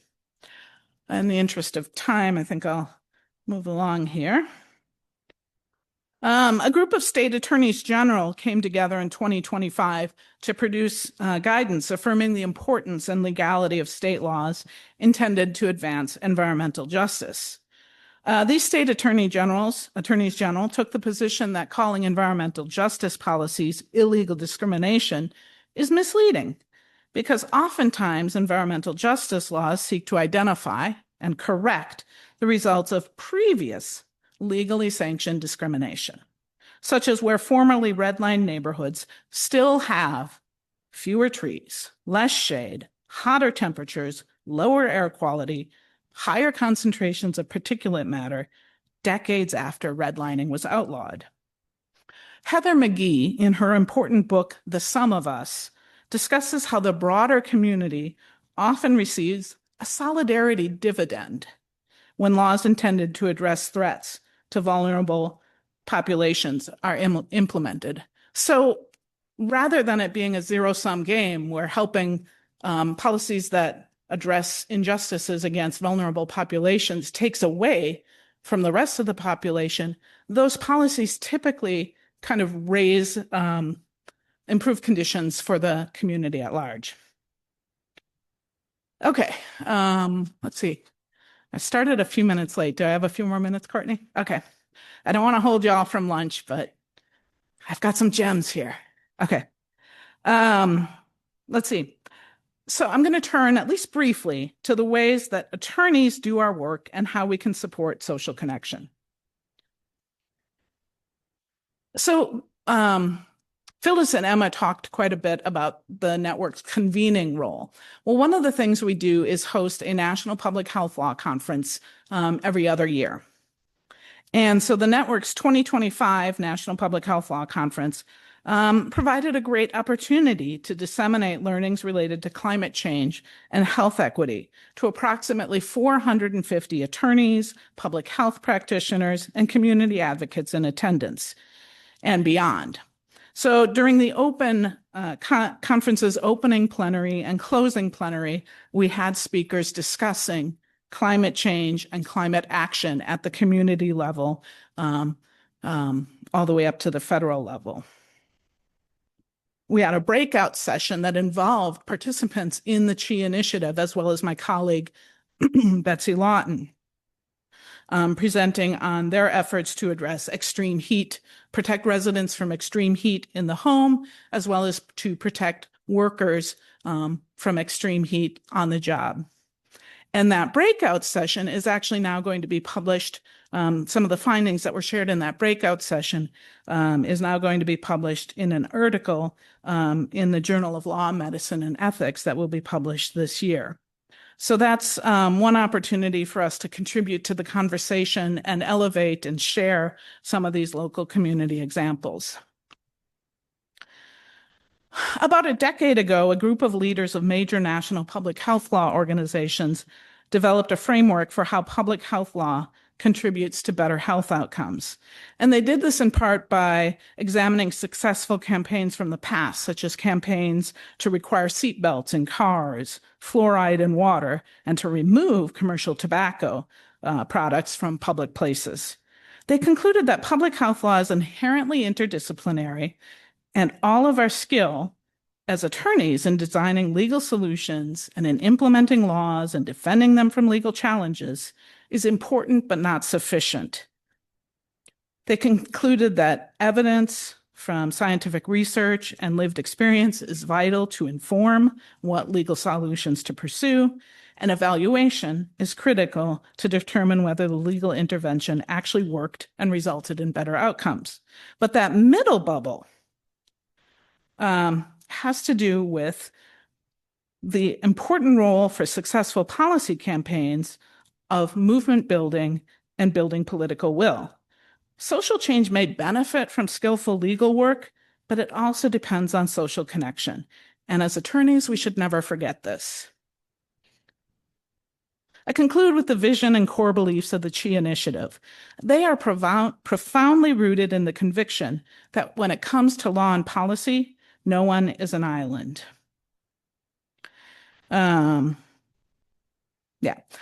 social connection leads to improved legal and health outcomes, is extremely gratifying, rewarding, and just plain fun for me as an attorney. And with that, I don't want to stand between you and lunch too much longer. Leave it to Courtney to decide if we're done or if we have time for any questions.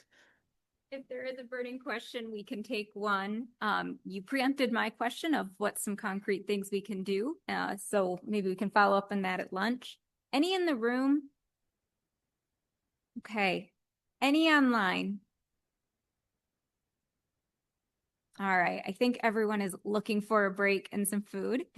So just a quick note, our lunch today is from Native Harvest if you are here in person. And so it is set up in the hall. So we'll break until 12:45 and then start to reconvene for our afternoon session. This afternoon, we are going to turn to ourselves more as lawyers and how isolation shows up in our profession, how it affects our relationships with colleagues and clients, and how we can act as social connectors within those responsibilities. All right. I know, at least in the room, there are good conversations happening, so I'm sorry to interrupt those. But I know it's a Friday, and I want to keep the conversation moving. Those who are joining us virtually, we are going to begin our afternoon sessions. So as we move into the afternoon, as we talked about, we're going to be focusing on ourselves as lawyers, our relationships with our colleagues, with our clients. And to start, we're going to focus on social connectedness in the legal practice, addressing isolation, loneliness, and lawyer well-being. And I'm going to hand off to John Tanyala, who is the Executive Director of Lawyers Concerned for Lawyers. So John, it's all yours. All right. Thank you, Courtney. And thank you for allowing me to be a part of this day. As she mentioned, I'll be talking about isolation and loneliness in the context of the practice of law, how isolation and loneliness might show up in our practice, why we as lawyers might be more prone to the issues that bring us to that point, and make some connections here. But before I do that, I don't always do this, but I'm going to tell a little bit of my story because I think it relates to this topic in a lot of ways. I am, in addition to being the executive director of Lawyers Concerned for Lawyers, I'm a person in recovery. About 27 years ago, I made a decision that I needed to do something about my drinking, that it was too much, too often, that I made promises to myself that I couldn't keep. I made promises to others that I couldn't keep, and that it was affecting my life in ways that I didn't want to continue. So I wasn't sure whether there was a solution. That was really the barrier for me to ask for help. I didn't think there was a solution that would work for me. And I had heard of this organization called Lawyers Concerned for Lawyers. I knew it existed. I knew it helped people. I didn't know that it could help me, but I picked up the phone. And as some people will sometimes describe, the phone had never felt heavier in my hand than when I did that. But I dialed the number. And a man named Emil answered. Emil is Finnish, and I'm Finnish. So I'll mention that a couple of times as we go as well. And we talked about a lot of things. We talked about the sauna, which is how you pronounce the word, please. And we talked about Finnish culture in general. Have I been there? How many times have I been there? And he just sort of put me at ease. And then we got around to talking about why I was really calling, and that was to do something about my drinking. He said, listen, John, there's some folks out there who are lawyers in recovery. They've been where you are. They would be more than happy to get together and talk to you about their own experience and what happened for them. And so he did. He connected me with a couple of men who were in recovery, and they met with me. And I'll be honest, I was skeptical right out of the chute. I thought that they want something from me. I don't know what it is yet. I'll figure it out. There's a shoe that's going to drop at some point, but it never did. They simply told me what it was like for them, how they got to the place where they made the same decision I was trying to make myself, and what they did. And as a result of those encounters and doing some of the things that they told me to do, I now have 25 years of continuous recovery. I'm giving you these numbers. Oh, thank you. But I'm giving you the numbers because I called 27 years ago. So for about 2 years, I sort of sat in a purgatory. I knew I needed to do something. I wasn't sure what it was. I wasn't really ready, or I was kind of ready, and then I would start and stop. And then I don't know exactly what it was that brought me to that final decision, but I did. And then I started to do the things that these guys told me to do, and it worked. Now, you may think, hey, these must be Skid Row bums, right? No. These were incredibly successful lawyers. These were people, if you met them apart from what I'm talking about here, you would have no idea that this was something that they had ever struggled with. They were wonderful people, and I owe a debt of gratitude to them. And by the way, that's what we at Lawyers Concerned for Lawyers can do for anyone who is facing a situation like that. But when I talk about connection, that's what I'm talking about, right? That lived experience, sitting with someone else, talking about what happened to them, how it felt for them, identifying with them in ways that is really, really difficult to do in many other contexts. And so that's going to get woven in and out of my story. And the other side of that is when I talk about some things, I'm going to be talking about my own lived experience. So I want to make sure you understand that when I'm talking about what I've experienced, that's my lived experience, not necessarily the statistics, but I got plenty of those as well. So we'll move on. I was also a business and transactional lawyer, just so you know. I do have some lawyer bona fides, so I did that for 30 years, and until I took this position here at Lawyers Concerned for Lawyers. If you ask me if I missed the practice of law, ask me in about a year. I'll see how that goes. As of right now, not that much, actually. So let's talk a little bit about what we're going to talk about here for the next, I guess, hour. I will try to maybe save some time for questions. I always say that, and then I never really seem to get to that point. I always run out of time. But we're going to talk about this sort of epidemic of loneliness and isolation. And I will say there's probably some things you've already heard this morning that you'll hear again, and there may be some things that I will say that you'll hear later. So I'll echo and foreshadow some of the things that we're talking about all of today. I think that's okay, right? I think I honestly think this is one of the critical issues of our time. I think when I talk about all the things that face lawyers, this is often really at the root of it. When I talk about addiction, I'm really talking about loneliness and isolation, because that's what I did. And so I think this is a really, really important topic, and I'm glad you're shining a spotlight on this. But we'll talk about loneliness and isolation in the legal profession. Why are we talking about it specifically as lawyers? And then talk about some opportunities we might be able to employ to sustain connections. And I know you're going to have a panel next that will talk about that in a bit more detail. And then finally, how LCL can help. So my hope for takeaways always for this, one, that you get some knowledge of the prevalence of substance use and mental health issues in the profession. This is a mental health substance use credit program, so you'll get that from this. And then talk a little bit about how isolation and disconnection can make those issues worse, as well as the opposite, right? So this record gets to played forwards and backwards. And then finally, maybe something I say resonates with you, either personally or about someone that you might know. If you're worried about someone, please pick up the phone and call us. We can help walk you through what a discussion with that person might look like to say, hey, listen, I'm concerned about you. If somebody in your firm is suffering or somebody in your organization is suffering, we can have that conversation as well. Could be a colleague, a partner, a friend, spouse, child. We have those conversations all the time. And I encourage you to reach out. And then finally, if at the end of the day, all you get is the mental health substance use credit, you're welcome. You'll have that under control.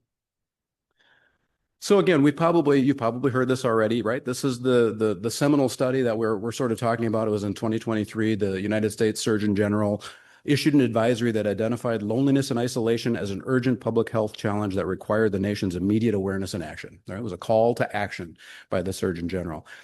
40% of Americans, according to that report, identify as being lonely some or all of the time. 40%. It's almost half of us. Loneliness has been getting worse, right? The pandemic didn't help, clearly. It put us in a situation where we're all under quarantine, we're isolating. We're all kind of coming back to work. We were just talking about that at the table. Some organizations are requiring people to be back in the office, if not all the time, at least part of the time. I was just in Chicago with my daughter, and I went downtown with her to her office. You could have rolled a bowling ball in any direction and never hit anyone. And you think, from an organizational standpoint, that is an incredible underutilization of their space. So I understand why they want you to come back, but they're forcing her to come back when her team is actually located in Kansas City. Not sure how much that makes any sense, but there it is. So we have these sort of, dichotomies here that come out of that. But I would also say this report isn't just a one-off deal. This is based on decades, longitudinal studies, one-off studies that all kind of point to the same place. And so when I give you statistics, these things aren't just my opinion. This is actually the data. This is what the data tells us. And it also tells us that the effects of loneliness and isolation is not just correlational, it's causal, it's direct. Loneliness and isolation leads to the outcomes that we'll talk about. I always talk about direct versus correlational. And so during the summer, sales of ice cream and shark attacks go up.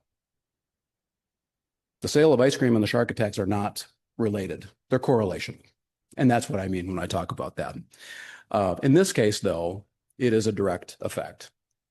So one of the things, and I think, Jill, you might have been talking about it and others as well, when we talk about tackling an epidemic of loneliness and or isolation, this isn't something that's a one side of the street thing. So I am with Lawyers Concerned for Lawyers. We're the Lawyers Assistance Program. Our primary goal is to help you as individual lawyers get the help you need when you need help for mental health issues, substance use issues, and all of those things.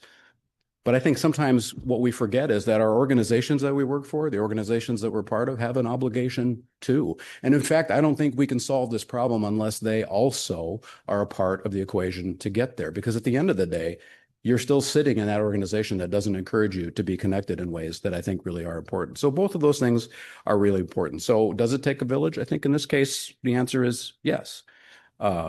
And I suppose it also raises that sort of old question, am I my brother's sister or my brother's keeper? In the substance use arena, we'll talk about enabling behaviors. And here, enabling is helping someone who can do what you're helping them to do, right? You're just doing it for them. And they're more than happy to let you do that. When you help someone, you're doing something for them that they can't do for themselves, right? And I think the answer is then mixed. Am I my brother's or sister's keeper? Yes and no. And I think in this instance, we all have a part to play in this. We all have control over our own mental and physical health. That's true. But again, I think organizations have a duty as well. So here are some of the terms that you've, again, either have or will hear again when we talk about loneliness and isolation. There's a subjective and an objective element to this, right? So some of us are isolated, and we talked about some of those reasons already, whether we're aging in place.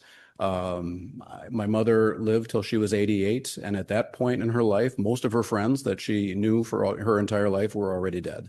Most of her family was already dead. But she maintained a very busy social calendar right to the end, I will tell you that. So even though in that sense she was isolated, she didn't let that get her down. She found other ways to connect. Belonging is this sort of subjective feeling like, do I have enough of the kind of relationships that I need to have, right? Do I belong to some group? And the belonging and connection in that sense doesn't necessarily have to be with a person. And I talked about Finland there a second ago. I've been to Finland a couple of times. I plan to go again. I'm going to take my younger daughter here probably next summer. And it's a place that I have a really, really deep connection to. One, as my parents always told me, both sides of the family are Finnish, so I'm 100% Finnish, so I have that connection. But even when I was there, I just felt deeply connected to the people, deeply connected to the culture for all kinds of reasons. That is a similar sense of belonging that can help us. So what we belong to isn't necessarily to an individual person. It can be groups, it can be places, it can be things. So here's sort of the structure of social connections. As we think about these things, there's sort of one, the structure of the connections that we have. Where do we find them? It's a family structure. Is it our career? Is it our office, organization, the courts? There's the function that they serve. And that can be colleagues, so mentors. It could be friends. It could be a spouse. It could be your children. Each of those things have different dynamics. Each of those things have different connections. I just told you again, I was down in Chicago with my daughter. I mean, to me, that is such a wonderful way for me to reconnect. I love every minute that I can spend with her. And I'm not saying it's, it's some joyride every single second. I just love to be able to hang out with her. One, but two, that she still tolerates my existence enough to let me stay with her for that long. And it recharges my batteries. And again, where you find that can depend on the function which that relationship serves. And finally is the quality. And I think somebody earlier this morning said something, not every connection or every interaction is a good one. And I think that's true. And I'm going to talk about that specifically as it relates to our profession here in a second. But this is the kind of thing that can have benefits. And not every interaction that we have has to be deep. Not every interaction has to be about philosophy or religion or something like that. Sometimes it can just be ordering a coffee. And I tell this story, I like coffee. I didn't start drinking coffee until later in my life, and I only like dark roast. I don't know, one light roast has more caffeine, so it gets me really, really jittery, but I like the flavor of a dark roast. And there was a Caribou Coffee when I moved my office with my partner up into Maple Grove. And we would go over there and I would talk to the barista and I would say, oh, I'll get a dark roast. And then, sometimes they don't have dark roast, so they do a pour over for me. And I came there with my daughter once, my older daughter, and I said, oh, hey, can I get a dark roast? And they said, sure. You know what we do, don't you, John? I said, what? So he turned around, opened the cupboard behind her, pulled out a Tupperware with "for the dark roast guy" written on it, right? So they actually had this ground coffee set aside for me to make a dark roast in the afternoon. Now, my daughter turned about 16 shades of red, and I said, yeah, but I got my dark roast, But it was because I sat and I took interest in her, and we had these conversations. She talked about her kids. I talked about my kids. I brought my kids in there, and these weren't 2-hour-long conversations. They were sometimes a 5-minute interaction with someone, but it had a tangible benefit for me because, again, I really like my dark roast. But again, it was also, life at the end of the day is just a series of 1 to 2 minute interactions with people, and I think we sometimes neglect those small interactions to the detriment of our mental health. I'm going to have a hard time getting through this, by the way. As you can probably tell, I have some passion about the subject here, but we'll just keep trying to move this along. So let's talk a little bit about why this is an epidemic. So this is for the general population. This isn't necessarily specific to lawyers, although I think you can obviously lump us into the general population. Loneliness and social isolation increase the risk for premature death by 26% and 29% respectively. This second one is what got my attention when I was reading the report. A lack of social connection can increase the risk of premature death as much as smoking up to 15 cigarettes a day. I actually had to read it a couple times. And I thought, well, we all know that cigarettes are bad for our health. We know that, right? To put it in those terms really was a stark reminder to me that no, this is a really important thing. So loneliness and isolation can lead to these negative outcomes, but good, supportive, meaningful connections can lead to the opposite. So keep in mind, as I'm talking about the negative consequences of isolation and loneliness, there's the flip side to that. Some of the other public health risks: poor or insufficient social connection is associated with an increased risk of disease, 29% increase in risk in heart disease, 32% increase in the risk of stroke, an increased risk for anxiety, depression, and dementia. I'm going to talk about those outcomes specifically as they relate to lawyers here in a minute. There's a possible increased susceptibility to viruses and respiratory illnesses, so think COVID, right? So that made that worse. And there's an increased risk of suicide. And I'm going to talk about the suicide risk as it relates to lawyers in a minute as well. But these are all stark findings. I also want you to keep in mind dementia, because we're going to talk about the flip side of that as we move along. So why?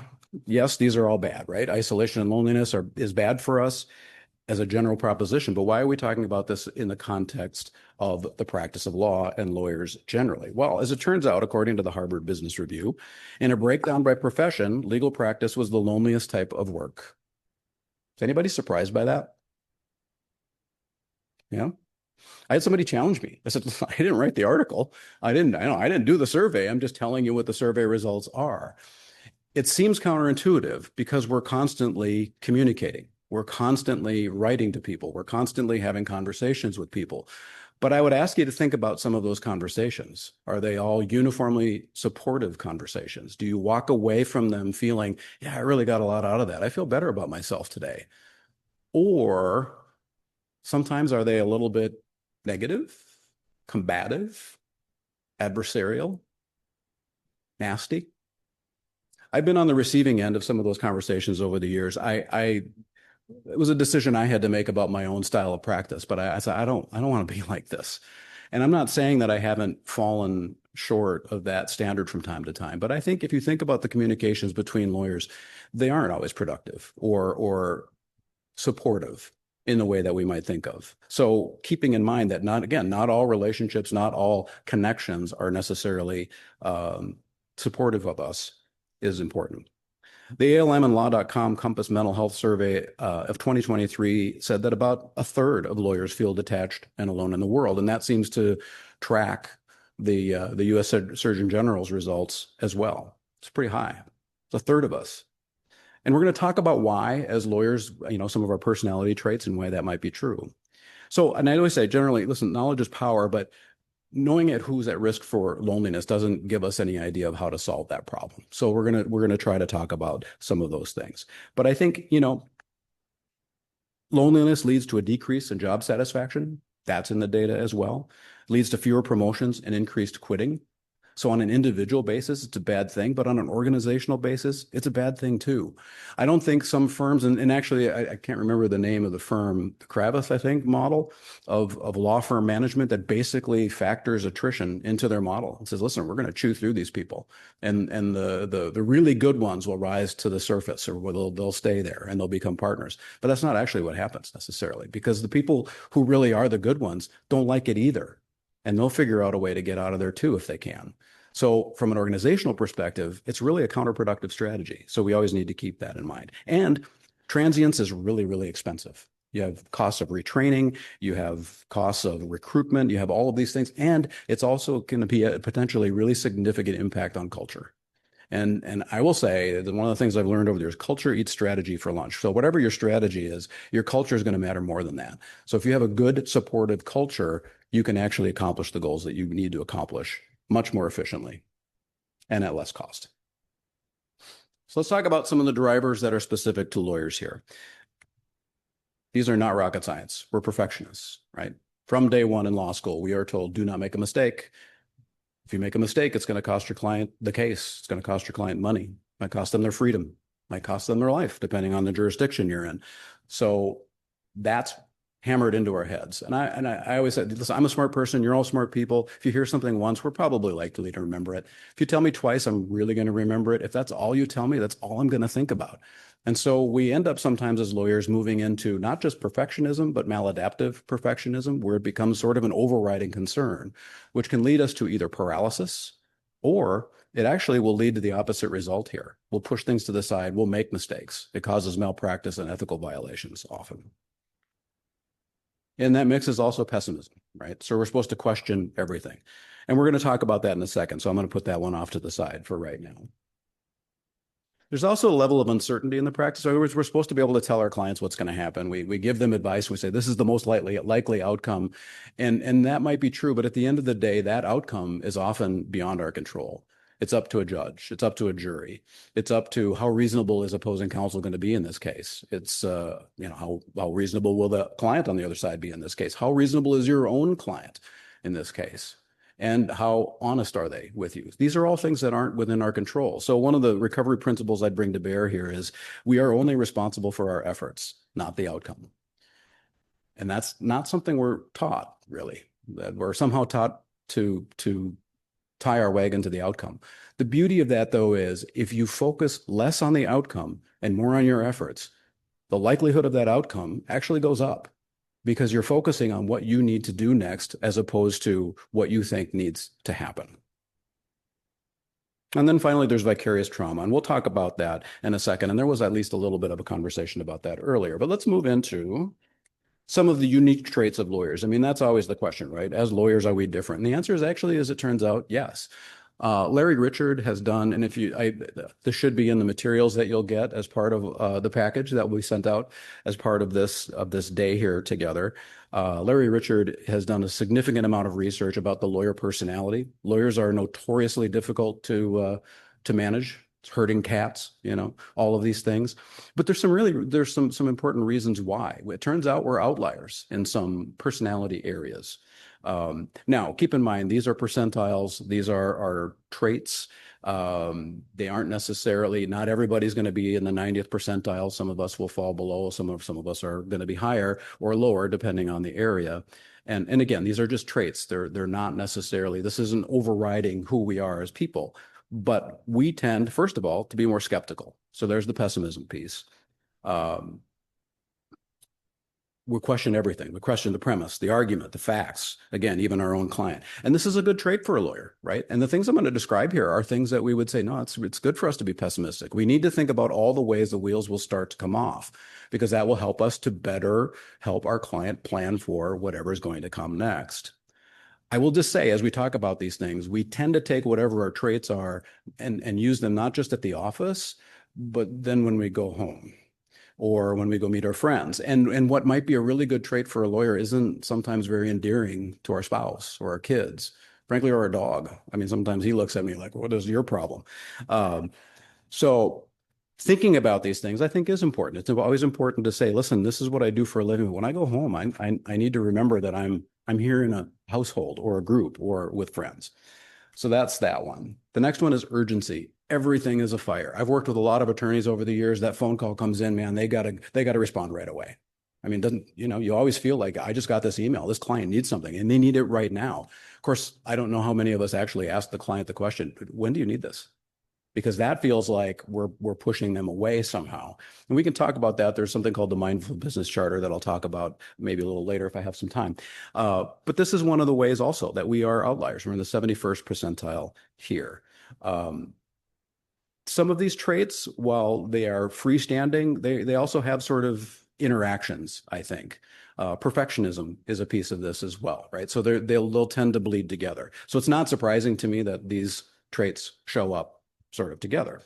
Another one is sociability. We're in the 13th percentile. Yeah, that's right. Pretty low. Now, that doesn't necessarily mean we're antisocial. It doesn't mean we push away all relationships generally, but it means we're, again, pessimistic. We don't trust people necessarily, or we're slow to trust people. So we take our time. We don't necessarily open up. I know that's true for myself. It's hard for me to be vulnerable because I'm worried about, what are you going to use this information for? right? And as it turns out, that's probably counterproductive for me. At least that's what I found over time and in my recovery for sure. One of my sponsors always told me is like, listen, you're only as sick as your secrets, right? So the less you carry with you, the better off you'll be. Doesn't mean you need to tell everybody all your intimate details of your life, but I think trusting some people is really important. But that's sometimes really hard for us as lawyers. There's also autonomy. We're taught to do our own work. We're taught not to necessarily cooperate with each other. Cooperative behavior isn't necessarily one of the things that's prized. I think it's actually critical to the work that we do, and I think the best firms are really, really good at that. But this is the herding cats trait, right? We're often just very, very difficult to manage as a group. And this is one of the ways that can manifest. And then finally, resilience. We're in the 30th percentile there. So lower scores here, we tend to be a little bit more defensive, resistant to taking feedback, hypersensitive to criticism. I don't know if anybody sort of identifies with that. I will tell you, most of these, I unfortunately uncomfortably identified with them more than I would like to admit. This sort of sensitivity to criticism also plays into the perfectionism piece. Because if you're a perfectionist, you don't want to make a mistake. And if you do make a mistake, what unfortunately can sometimes happen, you might try to hide it. We were just talking about this in a group that I'm associated with of directors from around the country. And one of the guys brought up an example where that's what happened. One of the partners made a mistake, a big one, didn't tell anybody, tried to fix it, took 3 months to try to fix it, couldn't fix it. They then had to submit it to their malpractice carrier. Guess what the malpractice carrier said? You didn't notify us timely. Sorry. It was a 7-figure settlement that they had to pay out of the firm. So these things can have monetary consequences as well.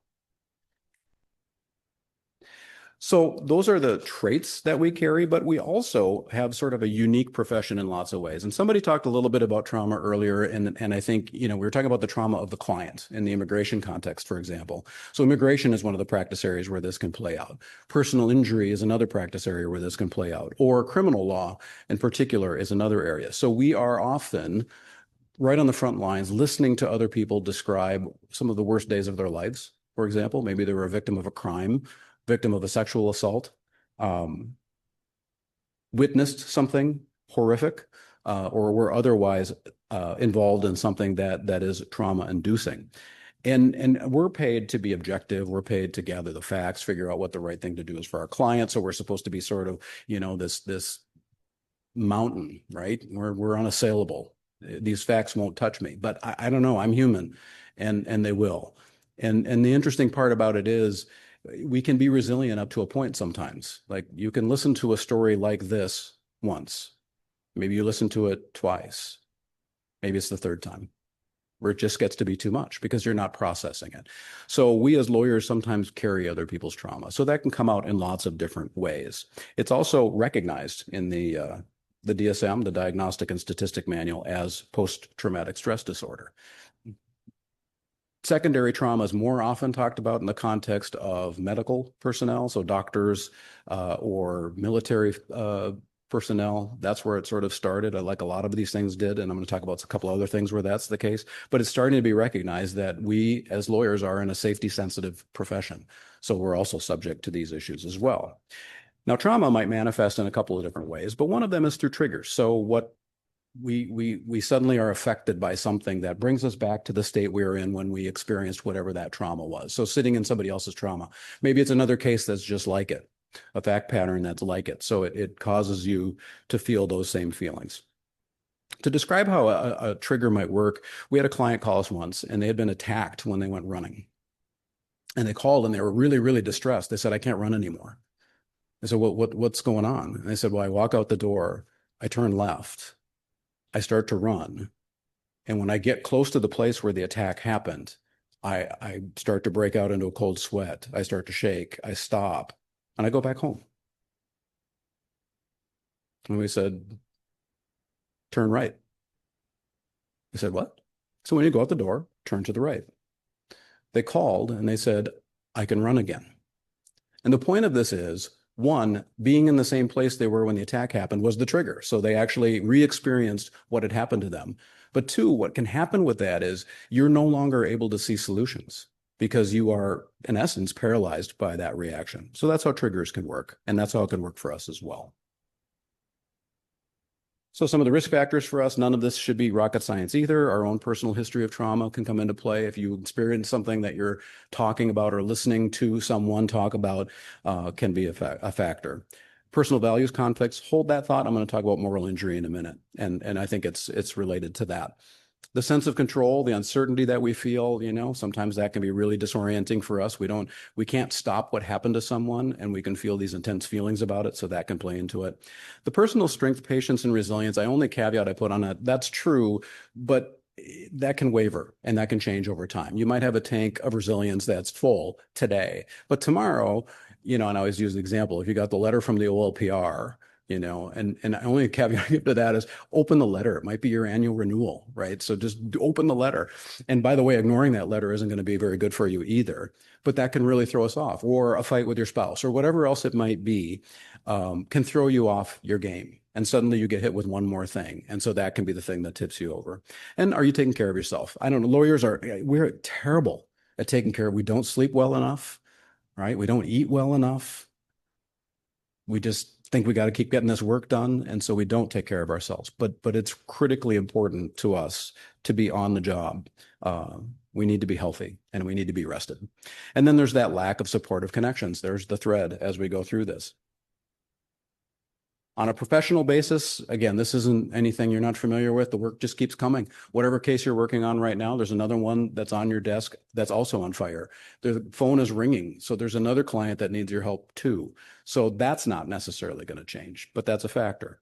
The kinds of cases that you might be handling, some of them might be really, really traumatic. And so, you're dealing with this constant flow. Not only is the work coming at you, but it's the work that actually causes you the most stress that continues to come at you. And then sometimes we isolate. So we have so much work to do. We might close our office. I've done this. You close your office, you put your nose to the grindstone, you get the work done, which is great. But what it means is you're not creating those connections. You're not talking to anyone about what's going on. And I will use the example, Wisconsin Public Defenders, they did a study about them, and they talked about what do you guys do for the stress that you deal with, the kinds of cases that you're dealing with. And they used to do circles where they'd sit down together and they'd say, listen, I really need to talk about this case. And it wasn't a one-upsmanship kind of a thing, like you think that's bad. It was just, this is what's affecting me right now. In a lot of ways, it was very much like a recovery meeting. This is what I'm living through. And people could be empathetic with each other and vulnerable. And it was one of the most effective things that they could do with each other. So that's the opposite of isolation. I don't know if anybody told you, it's an adversarial system. So it's often been likened to two surgeons at a table. One's doing the surgery, the other's just trying to tear it apart. Could be compared to boxing too, where actually the goal is to knock the other guy out. That's kind of what the practice of law can be. But when do you step away from that? It's kind of like, working from home and living at work kind of a thing. The pandemic proved we can work at home, but now it just feels like that's all we're doing. We're just working all the darn time. And there's no distinction between those things. Those edges have gotten blurred together. Lack of appreciation and support. I'm sure everybody gets a thank you every single time they finish a client matter. I actually did have a client once who said, John, I got your bill. You did a lot of work for me and it was really, really good. And I'm going to send you more. And I almost fell off my chair one time. And I have had some thank yous. And I would just say, when you do, just cherish those, hang on to them, because it's a reminder that the work we do is really, really important. But the people we do it for are often really, really distressed. And the things that they've just gone through are really, really difficult for them. So thank you isn't really in their wheelhouse at that particular moment. They actually do appreciate you more than they will say in words. I would say that. And then inadequate resources. Everybody's got to fight for paralegal time and secretary time, and that can always be a problem. So the impact of trauma is it's a whole of system impact. We talk about this. It can lead to concentration and focus issues, mood swings, loss of appetite, low energy, poor inadequate sleep. Goes back to the self-care piece. Are we taking care of ourselves? The kinds of casework that we do can make that harder. And we can start to withdraw from people. Again, we're exacerbating our isolation here by doing this and by not addressing it. And we can become increasingly cynical, mistrustful, or overprotective, which seems hardly possible for most of us as attorneys. At least it was hardly possible for me. Some of the other things that I think are a bit unique to us as lawyers, Natalie Netzel is a professor here at Mitchell Hamlin. She wrote an article in the Bench and Bar about moral injury. I commend it to you. Please read this article. She talked about her experience as a family lawyer, where she believes in the sanctity of the family. But sometimes the advice you have to give your client is you need to terminate parental rights here, and it kills her. And she didn't recognize that, right? So there's some of the things that we do sometimes that are unique to the type of work that we do. But that can result in feelings of guilt and shame and a sense of betrayal, where maybe you feel like you betrayed the person you're representing, but you also feel like you betrayed yourself. Similarly, is something called disenfranchised grief. So it's characterized by a feeling of loss that is not openly acknowledged, socially sanctioned, or publicly mourned. Sometimes I hear people use the loss of a pet as an example. It's just a dog, right? I have a golden retriever at home. Don't ever say that. Those are fighting words. That is not just a dog. And it isn't to me for sure, but it isn't necessarily people like, oh, you just got to get over this thing. I actually, the better example might be, with all the things that have been happening here, some of us, many of us feel like the rule of law itself is under assault. There is no hallmark line of cards that says, hey, sorry to hear about the rule of law, loss of the rule of law, right? I think that's a business mistake on their part. I will say that, but it's not right. It's not recognized as something that you mourn. And so often the problem is you don't even know it yourself. You don't even think of that as something that you might be grieving. You might be grieving the loss of a system you thought was X that might now be Y or something very different from that. There's also compassion fatigue. So as you're dealing with traumatic cases, as you're dealing with the stress of everyday practice, this is the cost of caring. It's a cousin of burnout. It's kind of along the line towards burnout. It's the emotional, mental, psychological, and physical exhaustion that comes from prolonged or continuous exposure to the trauma of others. So the more we sit in other people's trauma, the more it can be really, really difficult for us to then empathize with the next client and the client after that. It can just be too much for us to bear. Can lead to empathy drain, burnout, PTSD, all of those kinds of things. Sleep disruption, again. We do a sleep seminar, by the way. I commend that to you as well. But it can cause us, once again, to withdraw even further. There we go. And then finally, there is burnout. This is it's not the end of the line. These things are not necessarily on a spectrum. They can all be parts of each other a little bit. You might experience one, maybe not the other. But essentially, this is where you're at a point of exhaustion. You just can't keep doing it. I don't know if anybody in here has ever felt burned out. In the beginning of my practice, particularly, and I'll tell you the statistics will bear this out. Those first 10 years of practice are really, really, really hard. They're really tough. Our young lawyers suffer in those first years of practice, and I felt the same way. I felt like I had gotten to the place of burnout. So unaddressed, that's what can happen for us. So just stress generally. I think when I thought about stress for a lot of years, I just always thought about it as more like a bell curve, right? So you have a stress situation, you get up here, that situation abates, and then you go back down to a base level. But that's not actually how stress works. You start here, stress happens, and it stays. It's called allostatic load. You carry this unless you do something to abate the stress. So stress abatement are really, really critical things for us to do as lawyers, because otherwise we're carrying this stuff around, and it can lead us to find other ways to cope.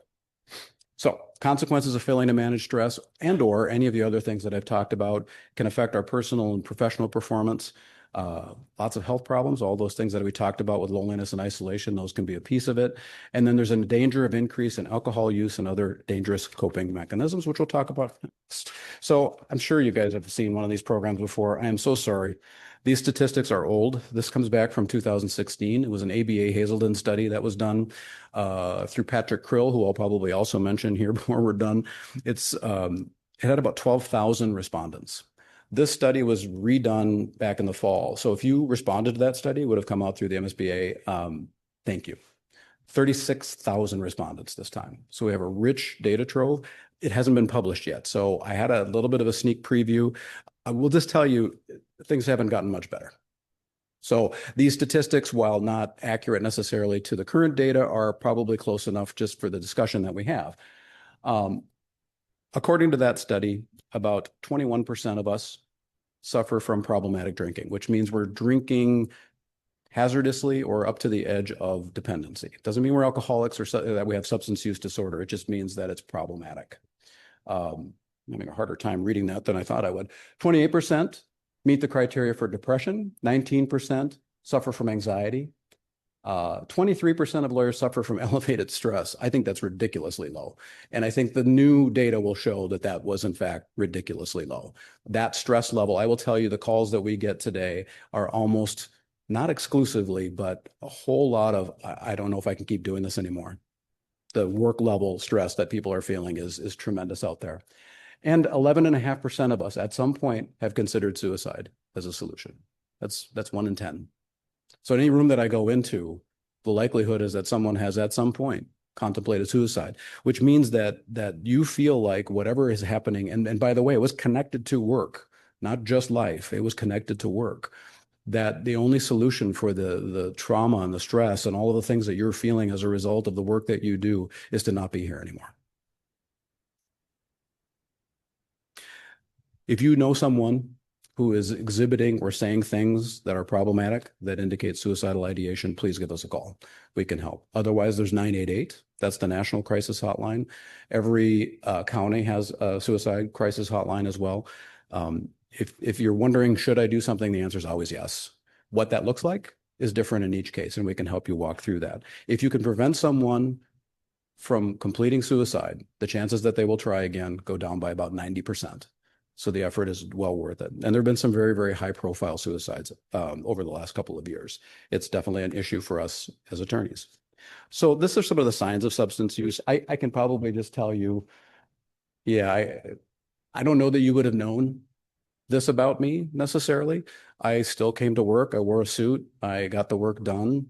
I could see some of these things from where I was. We're really, really good often at hiding, but sometimes you can start to see these things. And so it's just a matter of watching for some of those signs, changes in appearance, changes in behavior, people coming in late, leaving early, smelling of alcohol after they've been out to a 2 or 3 hour lunch, whatever it might be, distorting the truth or overreacting if you might confront them about it. The work might start to change. There might be some inconsistencies in writing, not making transitions the way they used to, something, their speaking style is changing. I always use an example on the change in appearance and behavior. They come into the office with half their face shaved, which could be the indication of a substance use problem, sure, but it could also be the sign of a stroke. So I would say any of these things that we list here could also be applied to mental health concerns. So again, it's a totality of the circumstances kind of a thing. You have to look at everything that's happening. So some of the other ways that we might cope, so there's alcohol, there's drugs, those are things we take into the body. Here are some what we would call process or behavioral addictions. These are other ways we might find to cope. So there's gambling, right? Watching for irregularities in people's trust accounts might be one of the ways to see that. Internet addiction, doom scrolling, sexual compulsivity, eating disorders, shoplifting, compulsive shopping. We also do a program on eating disorders. My oldest daughter, Molly, was brave enough to come and do that with me. And I highlight this one just a little bit because we think of someone like Karen Carpenter. I'm dating myself with that reference, I know, but we think of Karen Carpenter when we think of eating disorders. We think of anorexia, but only about 6% of people with an eating disorder are actually medically underweight. That means you may be looking at someone that appears to be perfectly healthy, but they might actually be really, really sick. So watching for, again, changes in behavior around food, change in behavior relating to physical exercise. There's lots of different warning signs. And I commend you to that program as well, if you ever have a chance. So some of the other mental health issues that we deal with, we talked about anxiety, there's bipolar, obsessive compulsive. The only one I'll really bring you to here is the ADHD. That is not a mental illness, which is why we call this other mental health issues. ADHD is a neurodivergent condition. You think differently, you see the world differently, and how you work might need to accommodate that. So there's some challenges on a personal side. The flip side of that is that there might be an organizational challenge too in terms of how to manage. That person may need to get up and take more frequent breaks and walk around the block. That's okay. When they come back, they'll be more productive than most of us will be in a whole 8-hour day. So figuring out ways to accommodate these things is really, really important. And you can put autism in that as well. That's actually and by the way, if I just say ADHD in a program, I almost always get someone who calls and says, you have an ADHD group, I understand. And I get a client that way. So if you get to a place where any of these things are an issue and you're looking to get into treatment, beginning recovery, this is sort of what it looks like. So we've split this out here between substance use and other mental health. And I would say they're very, very common. Some of the modalities are a little bit different. Some of the therapeutic applications might be different, but I will only point out 2 things that are common. One is support. So for recovery, again, my experience is the rooms of recovery are critically important for identifying with other people, understanding what their lived experience is, what did they do, how did they do it, how did they get to where they are. And then the second piece is service to others. So taking what you learned from others and teaching others by telling your story. Both are incredibly important on both sides of the ledger. And again, comes back to isolation and connection. So that's the benefit of connection. And I won't spend a lot of time on this necessarily either, but when you talk about trauma-informed care, which is one of the things that's gaining more and more interest in the therapeutic field, thankfully, and as it relates to lawyers particularly, thankfully, again, this is exactly what we talk about when we're talking about connection. The peer support piece, which I've already talked about, but providing a place of safety where you feel like you can talk about these issues, where you can talk openly and authentically. You have empowerment to do that. There's collaboration and there's trust, one of the biggest issues there. So any questions, by the way? I'm going through this really, really quickly. Okay. So what happens when you do get into recovery? This is the country music song played backwards here, right? So what I'm going to do here is I'm going to reframe this. And it's one of the things that I think is one of the most important tools for someone in recovery, or just generally, I think, for me in what I do. On the left, that was worse. On the right, this is better. It's not a light switch, unfortunately. So you make a decision to do this, it's going to take time. I had a sponsor tell me, I wish for you a long recovery. I thought he was cursing me. I recognize it now for the blessing that it is.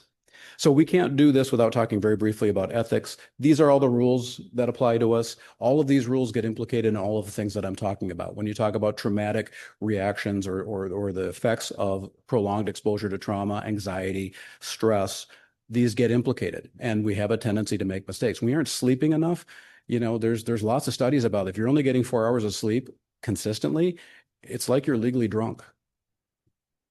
I mean, if we're supposed to be competent, that's not a very good sign, right? So those are the kinds of things we need to be careful about, and diligence and communications and confidentiality.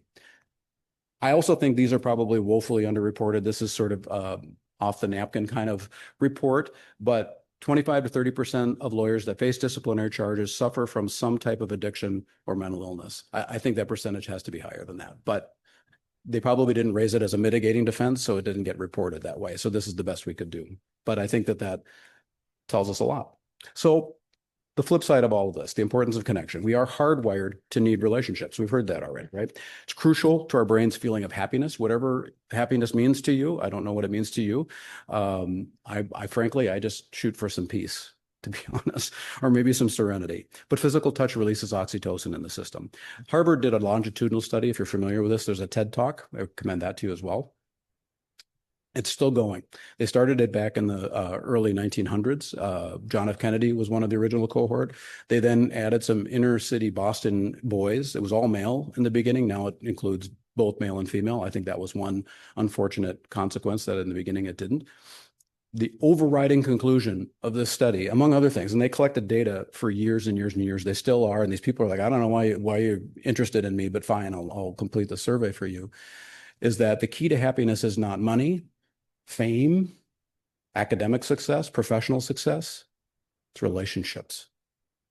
That's it. And I mentioned my mom earlier. She was 88 when she died. She, to the day she died, kept in contact with what friends she had left. She kept in contact with her family. She was one of the happiest people I ever knew, right to the day she died. And I don't just think, I know that's why, because she felt deeply connected to the people around her. So our health depends on it. We already told you all the bad things that happen, but the flip side is also true. One of the things I asked you to hang on to, though, was dementia. The dementia risk goes down by 50%. So somebody was saying, do you worry about it? I do kind of worry about it. Like sometimes I forget things. Like sometimes I'm in the middle of a sentence and I've already forgotten what I was going to try to say. And it worries me. I think, oh my gosh, I'm of that age. I should be worried about it. And I thought, you know what? This happened to me when I was 20. I just didn't care. It didn't occur to me that that was some kind of an issue. Now I'm paying more attention to it. And I recognize that that's probably not true. But what we're talking about today, connection, not isolating, not being lonely, that's the antidote. That's the antidote, or at least one of the antidotes. I might be able to leave a couple of minutes here. So other benefits of connection. And again, as I said earlier, this is a both sides of the ledger thing, right? So it helps with strong firms, organizations. There's a bottom line advantage for an organization to promote and encourage connections amongst your people. You get to keep people. Clients tend to be happier. The people that work for you tend to be happier. They tend to actually stay. It's the opposite of the model I meant, the Krabuth model. You find your people, human growth, all of these things are true. And again, our organizations spend a lot of time and money on recruitment only to do things and institute policies, whether formal or informal, that tend to push those people away. And I think that's a mistake. I think that's a mistake. So the benefits are on both sides. Some of the challenges that we might face, I think somebody talked a little bit about that. So if you're already in a historically excluded group by gender, race, some other category, sexual orientation, sexual identification, you're going to feel even more isolated, right? You're not going to feel like you belong. You don't feel like you're a part of. And then how we're valued in our firms can make a difference as well. Patrick Krill is one of the people I mentioned. He did some work on this. And if you are valued for the skills you bring to the table, your job satisfaction goes up. You will tend to stay. You tend to be more mentally healthy. If you feel like you're valued only as a cog, in other words, for the money that you produce for the firm, the opposite is true. And if you don't know, the opposite is true. And suicidal ideation goes up too. So making people feel wanted for why they're there is important. But you need to be able to come as your authentic self. And I think that's a lot of what we're talking about here is how can we be our authentic selves? I think we're so taught to be somebody else, that this is the role of the lawyer, that sometimes we forget that the best way to be a really good lawyer is to bring a piece of yourself to the game and to be authentic. So some of the other personal challenges, and again, this is all individual. And one of the things I sometimes use as an example, and what goes along that treatment of an outsider on ways to create a culture of support is if you're standing, there's a little gathering, maybe it's a cocktail hour, fine. But if you're standing in a group and you're having a conversation and that group is, all together, somebody approaches the group, and I've had this happen to me. This is why I think this is a great idea. You see somebody approach, pivot your shoulders, let them in and say, hey, how are you? This is what we're talking about. Sort of seamlessly guide them into the conversation. And suddenly they're a part of it and they feel like they were welcomed. The people that have done that, that's been tremendously helpful for me. I am an introvert, so that's one of the other barriers to doing this. Or as it turns out, I'm probably an outrovert. There's a new category, I guess. Has anybody heard of this thing? So there's introvert, there's extrovert, and there's outrovert, which apparently is sort of a hybrid. So I can be extroverted, but I hate small talk. I'm Finnish too, so we hate small talk. Never ask a Finn how they're doing because you'll get an answer and you're going to be there a while. But I think that's one of those things that can be an impact, but it doesn't have to be an impediment. Any questions? Okay. Creating a supportive workplace environment. Again, some of these things just really aren't rocket science. And the one I'll just sort of focus on here is shared success stories and shared meaning. Some of the best lawyers that I ever worked with, very successful lawyers, when they won, they had a big win, they would send out an email to the entire firm and say, we had this win, and I want to thank X, Y, and Z, right down to the legal assistants, maybe the copy room person because they came in late or stayed late that day. They shared the success with everybody. So everybody on that team felt like, wow, I actually made a difference here. I think that can be critically important. And I think it's one of those things, it's such an easy thing to do. It's free. It doesn't cost you anything. And I think those lawyers came across looking like even better, to me anyway, better lawyers for having done that. So making sure that people feel like they're all part of a shared enterprise can make a huge, huge difference. What's in it for me? Again, both sides of the ledger. High levels of social support and shared meaning can increase the potential for getting a raise by 30%. That's a cool thing. And it can also decrease the potential of an employee leaving by 24%. So that's the organizational benefit. So both of these things can be true at the same time. And I'm saying this because one of the things I'm involved in this mindful business charter, it's convincing large firms and big organizations that this is important to them by focusing on the bottom line, having them recognize that there's a business imperative here too, but I don't want to neglect the other part. It's really just the right thing to do. It really is. And this I love. To me, this is the essence of recovery meetings, right? A burden shared is a half burden, while a joy shared is twice joy. That's what recovery meetings are all about. You sit down and you talk about what's going in your life, what your challenges are, what your burdens are. And by the time you're done, it doesn't feel quite so heavy anymore.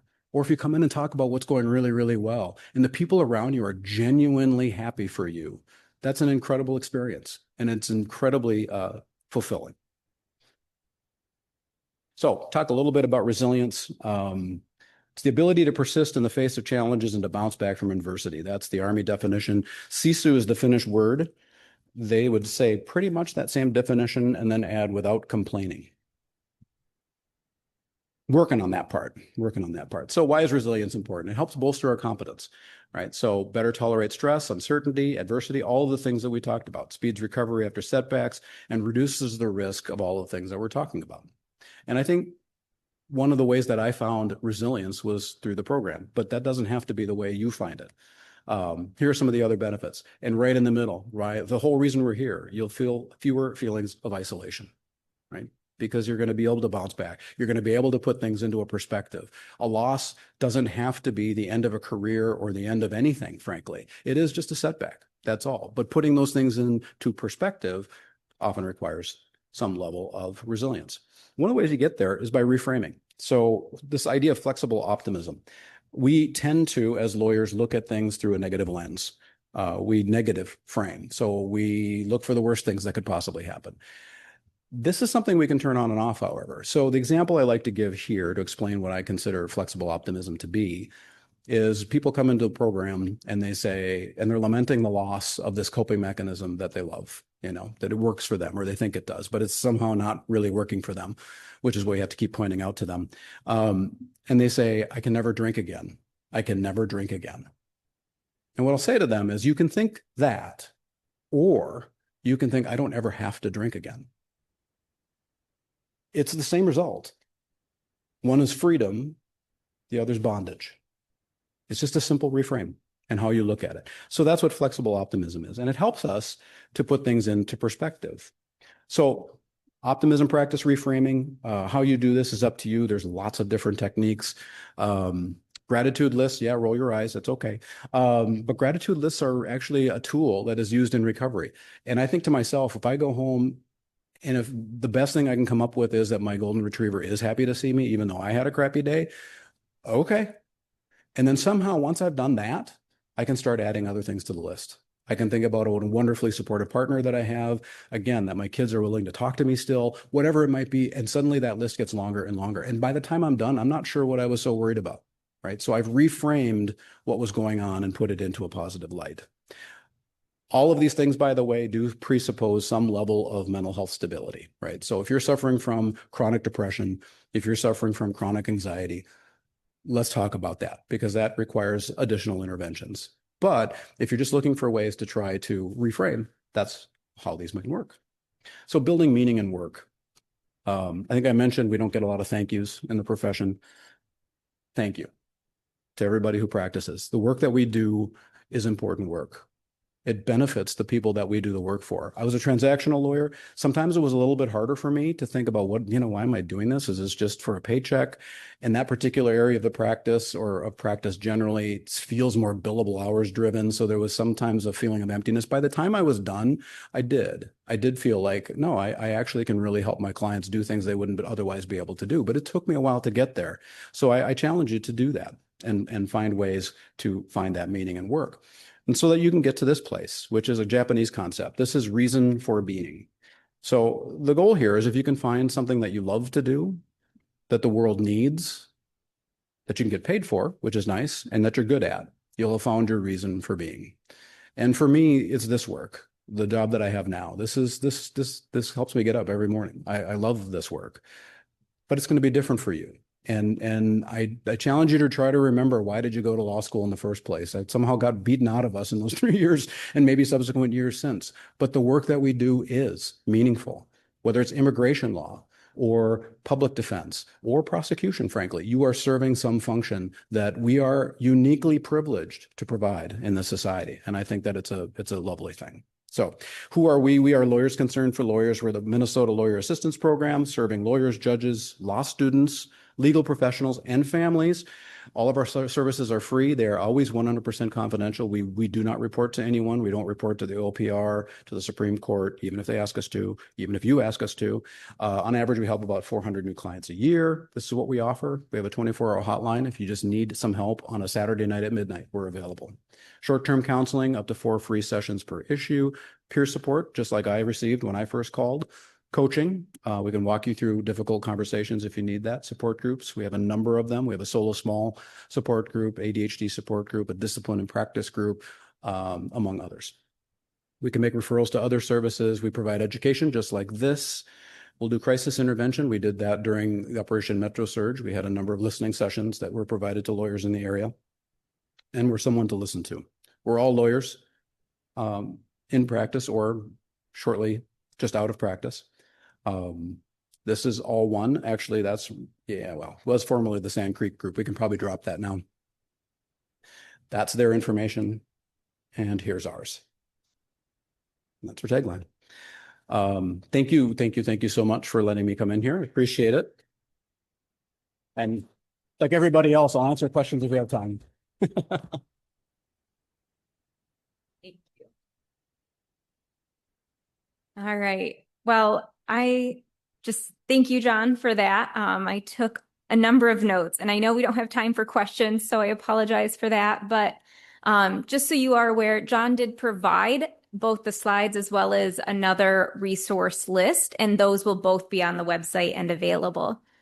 With that, I'll go ahead. If our panel wants to start making their way up, a few other pieces that came up when John was sharing. John mentioned our Professor Netzel here at the school and conversation work around trauma and secondary trauma and trauma-informed lawyering. I did just want to highlight the Journal for Public Policy and Practice also launched a podcast this year. So if you go to the journal's website, there is a podcast with Professor Netzel speaking to that same issue. All right. Well, I know we are going to end our day with a fantastic conversation. And so I will introduce Professor Leanne Futh, who is a professor of law here at Mitchell-Hamlin. And I'm going to allow Professor Futh, you to introduce the panelists and to move into our conversation. And are all the mics on for you? I think so. They all, yeah. Okay. Just okay. So, but we can get started and he can join us when he's available. So, okay. All right. Thanks, Courtney. And thanks so much to the Journal and Courtney and the team there for all of their hard work in pulling this program together. It's been really fun to listen in on the sessions and to be able to think about issues around lawyering that we don't really take the time to think about every day in sort of the hustle and bustle of just trying to get our work done. So, and that has been, I think, a particular gift in this particular session. And I hope that as we talk about the things that we have planned for you, it just gives you a moment to pause and maybe think about our work a little bit differently. So as Courtney said, hey, judgment, come on up. As Courtney said, my name is Leanne Futh. I am on the faculty here at Mitchell-Hamlin. I am also an alum of this school. So I graduated some years ago and have been teaching here since 2013 and also continue to practice. And so I have kind of the best of both worlds and the work that I do. I'm going to just introduce what we're talking about, and then I'll introduce our panelists and we'll get into our discussions. I also want to thank John. Where did you go? Oh, there you are. Okay. For his remarks just before this. I think it's actually a really lovely segue. We are going to talk a lot about the work of the lawyer as social connector, the importance of that work, maybe some pieces about that work that are not sort of top of mind for us every day. And John reminded us about how hard, how heavy, how weighty that work is. And I think that's something really important for us to keep in mind. It is important work. It is a privilege to do this work. We are called to do really extraordinary work on behalf of people in moments of their lives that are the most challenging. And that can be really challenging for us. And so I just appreciate the framing of that as we head into this conversation. So So we're going to talk about lawyers as social connectors. Our discussion today is going to be grounded in the preamble to the rules of professional conduct. And I love the preamble. I have a couple of students in the room here who have class with me, and we spend a lot of time in class talking about the preamble.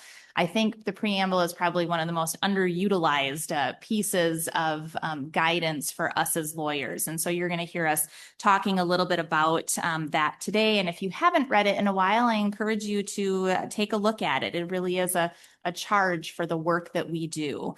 The rules, the preamble to the rules remind us that a lawyer is not only a representative of clients, but also an officer of the legal system and a public citizen having a special responsibility for the quality of justice.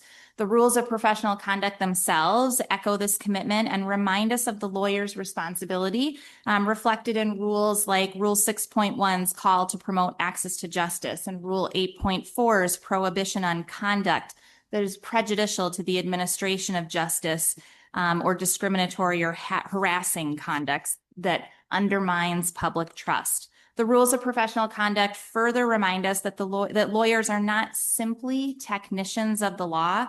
We are professionals who are accountable for a broader civic framework. And sometimes we forget that in the day-to-day of what we do.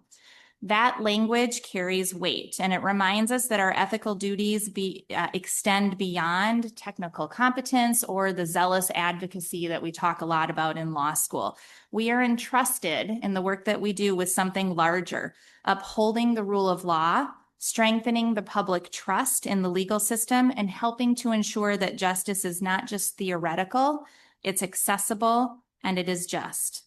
That responsibility is not limited to how we represent individual clients. It also includes how we conduct ourselves as members of the profession, how we shape the culture of legal practice, and how we contribute to the health of our institutions that make all of that possible.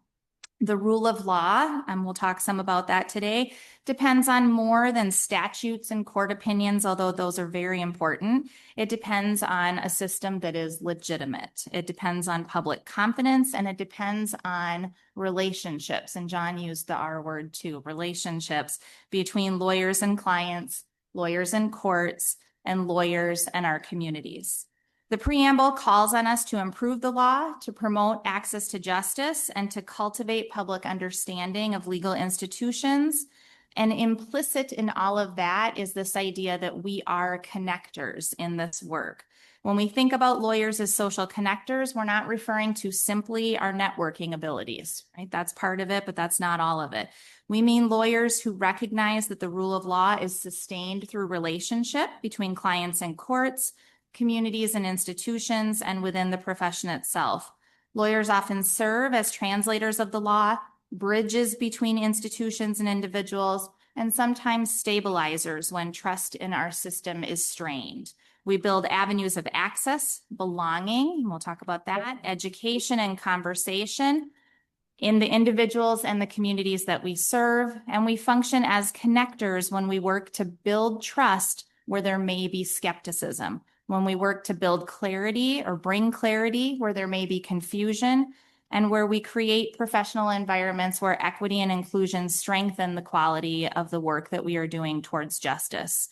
In doing all of this, we reinforce the legitimacy and the stability of our system, and we help ensure that justice remains not just principled, but accessible to the people that need it. So today, that's what we're exploring. What does it mean to live out those responsibilities and step into our role as social connectors? Each of our panelists bring a distinct perspective from the bench, from bar leadership and equity work, and from law practice and professional association governance. And I'm really excited to have them here with us today. They're going to help us see how these ethical principles show up in our real world practice. So with that foundation, let's begin. I'm going to briefly introduce, and I'll start to my left, Erica Ryan, Director of Equity, Inclusion, and Foundations for the State Bar Association, Minnesota State Bar Association. Hennepin County Bar Association, and the Ramsey County Bar Association. To Erica's left, we have Cody Blades. Cody is the attorney and owner at Blades Law, which is an employment law and business law firm here in Minneapolis. Cody is also a member of the board of directors of Minnesota Women's Lawyers, and our bar association, professional association membership is a big part of what we're talking about today. And then to Cody's left, we have, of course, the Honorable John Schmidt from the Minnesota Court of Appeals. Thank you all for being here today. It's nice to have you. Okay, so we are going to start with our first question for all of you. I said at the top of the remarks that the preamble describes lawyers as public citizens with a special responsibility for the quality of justice. Judge Schmidt, I'll start this question with you, and then we'll just kind of go around. What does that language, public citizen with a special responsibility for the quality of justice, mean to you? How is it different maybe from being a private advocate, which we spend a lot of time doing, and what kind of professional obligations does it create? Well, in thinking about, and thank you for having me. Yeah. Thank you, Courtney, for inviting me. And thinking about it, it's a big question, right? And you have a lot of big questions in this presentation. And so it really made me pause to think about this stuff. I went back to, given what I do now as a judge, I go back to like, well, what's the rule, right? Where am I looking for a rule that talks about this? And I went back to the oath that we all have to take when we get our license. It starts out, I swear that I will support the Constitution of the United States and that of the state of Minnesota. Later, it says, I will conduct myself as an attorney and counselor at law in an upright and courteous manner. I think we forget about what the oath says and what we're committing to in the oath. And that's the very fundamental basics. Like, people think of their law license that I need to get CLE credits. I really should do pro bono work because that's an aspirational goal of our license. But forget about the piece that comes with the license of the public citizen side, where you have sworn an oath to uphold the Constitution of the United States and that of Minnesota. And we're seeing that very real right now in our community where that was being challenged. And it made me step back and question of, well, what are the lawyers in our community doing?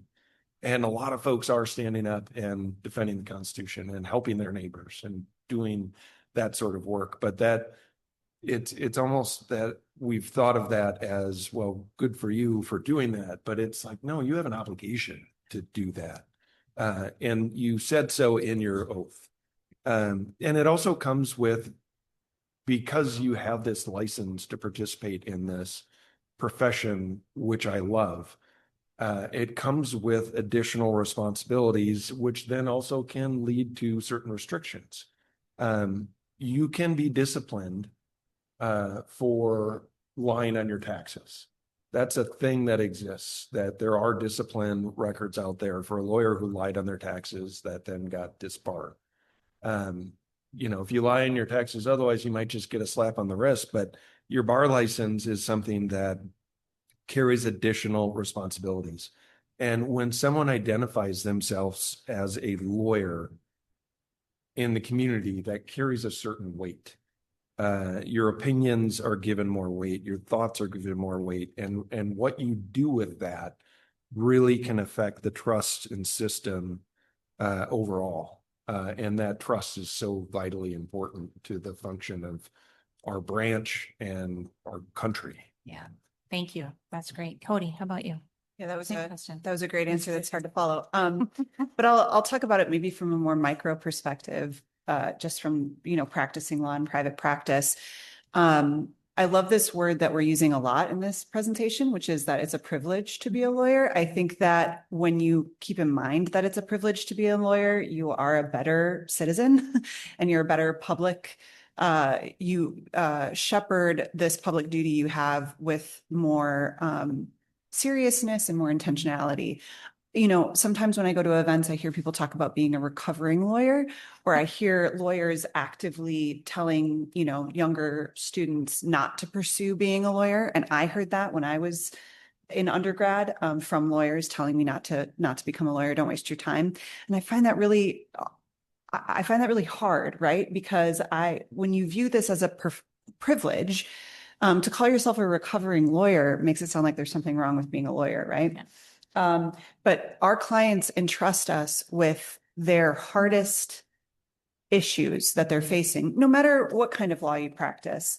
And that trust should never be taken for granted. And you should be humbled by the fact that somebody would trust you enough to share their worst day with you, or their biggest problem with you, or their most complex thing with you. So I think about the preamble a lot when I'm one-on-one with my clients. So I help both businesses and individuals.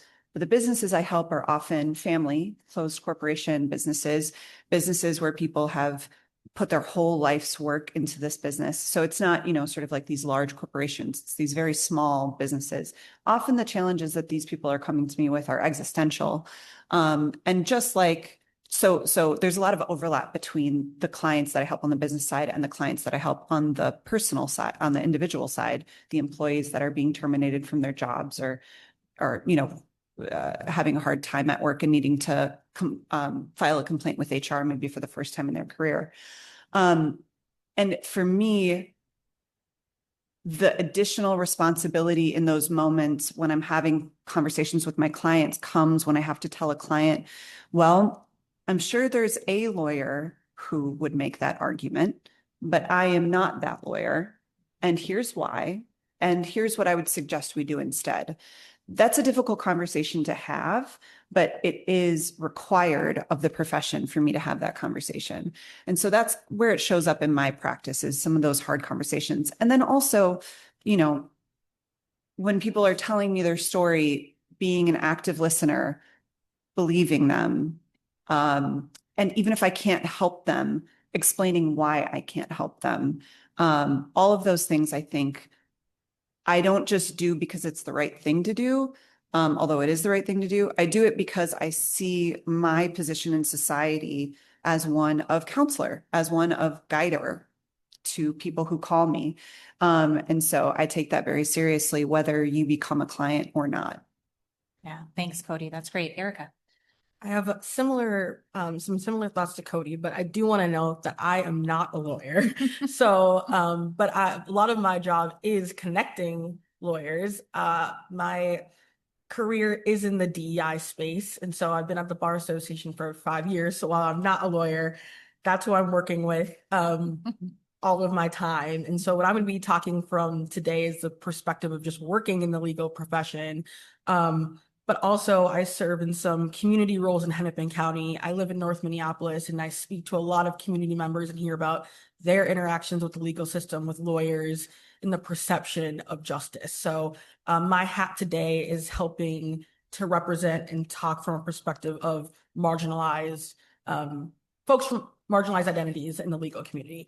But similar to Cody, I did want to say that, lawyers are dealing with individuals and their most basic human rights at the intersectionality of the most vulnerable, painful times in their lives.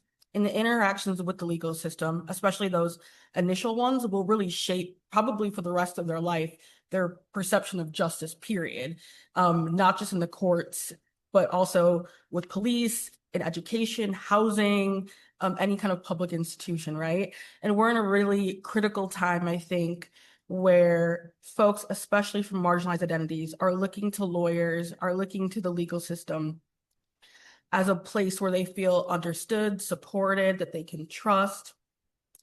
And you'll talk about this later, Leanne, but I like what you said, the legitimacy of the legal system depends on whether communities can see themselves reflected in it. And I feel really strongly that the attorneys and members I work with that are dedicated to being intentional connectors to diverse communities have exceptional outcomes professionally and with clients. And ultimately, I think to best represent clients as kind of a public citizen, there's an obligation to support yourself in wellness, things that John talked about, being aware of your own bias, how you can reduce it, and also building a network of diverse, trusted individuals that you can learn from and also uplift their work. Great, thank you. I should have said this at the beginning. I've got a few questions, but we want to keep this also very informal. So please feel free as we go to raise your hand if you have questions or if there's anything that you just want to add to the discussion. We've got a lot of great folks in the room with different perspectives. So we'd like to welcome those into it.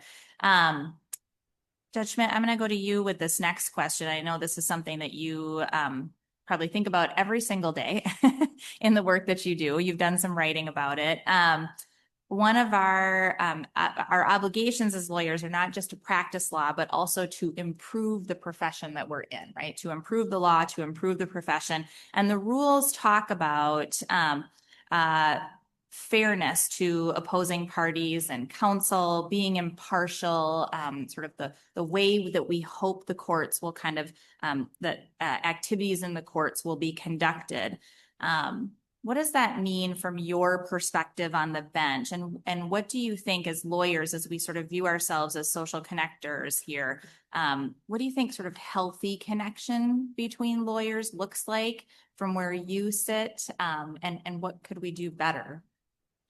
Yeah, so I think my invitation to this panel was in part from an article I wrote about civility. I've been on the title was A Fight for Civility, and I've called it that I've been on a crusade for civility, although both of those terms are not well connected with the word civility. That said, I've had folks push back on that concept to say, well, how are you going to do this? Because it's built into our system that it's adversarial and that you're going to disagree. But I think, and from this panel and from the time a couple of weeks ago, somebody pushed back on this. It's built into the oath and it's built into our rules. It's right in the oath that you have to act in an upright and courteous manner. I don't know of, I wouldn't call it courteous of screaming at somebody or swearing at them. Or threatening sanctions when it's not really even available.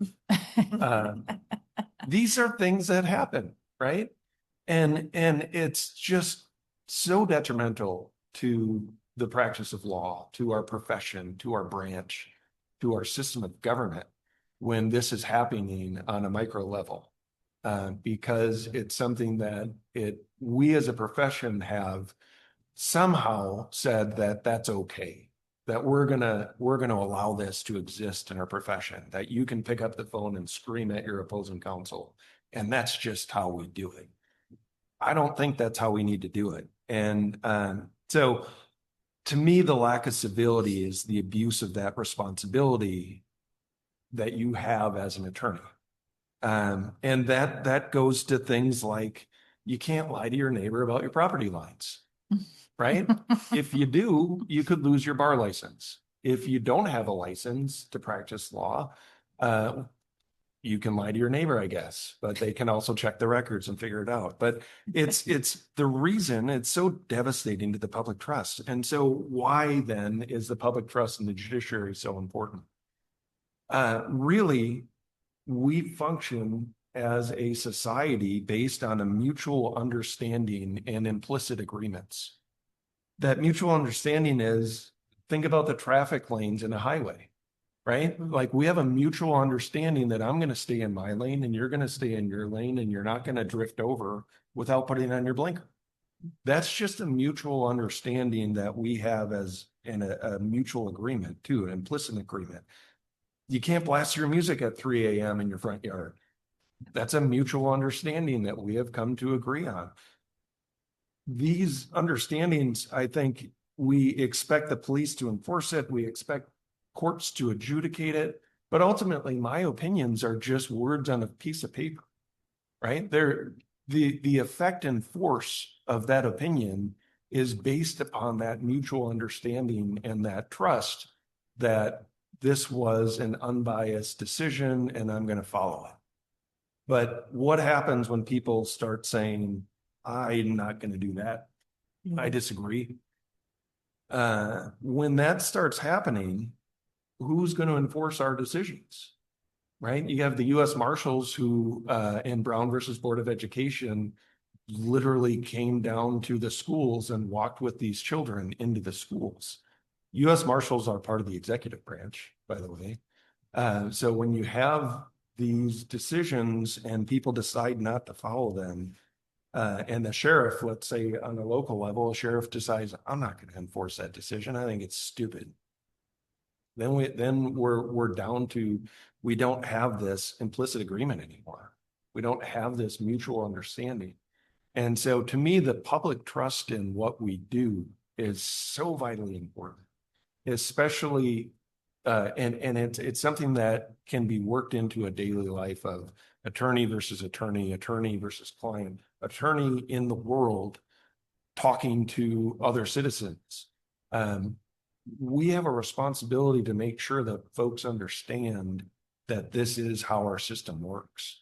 And this is why our system works in the way it does. And so I think it's a huge thing that we all have to own in this profession.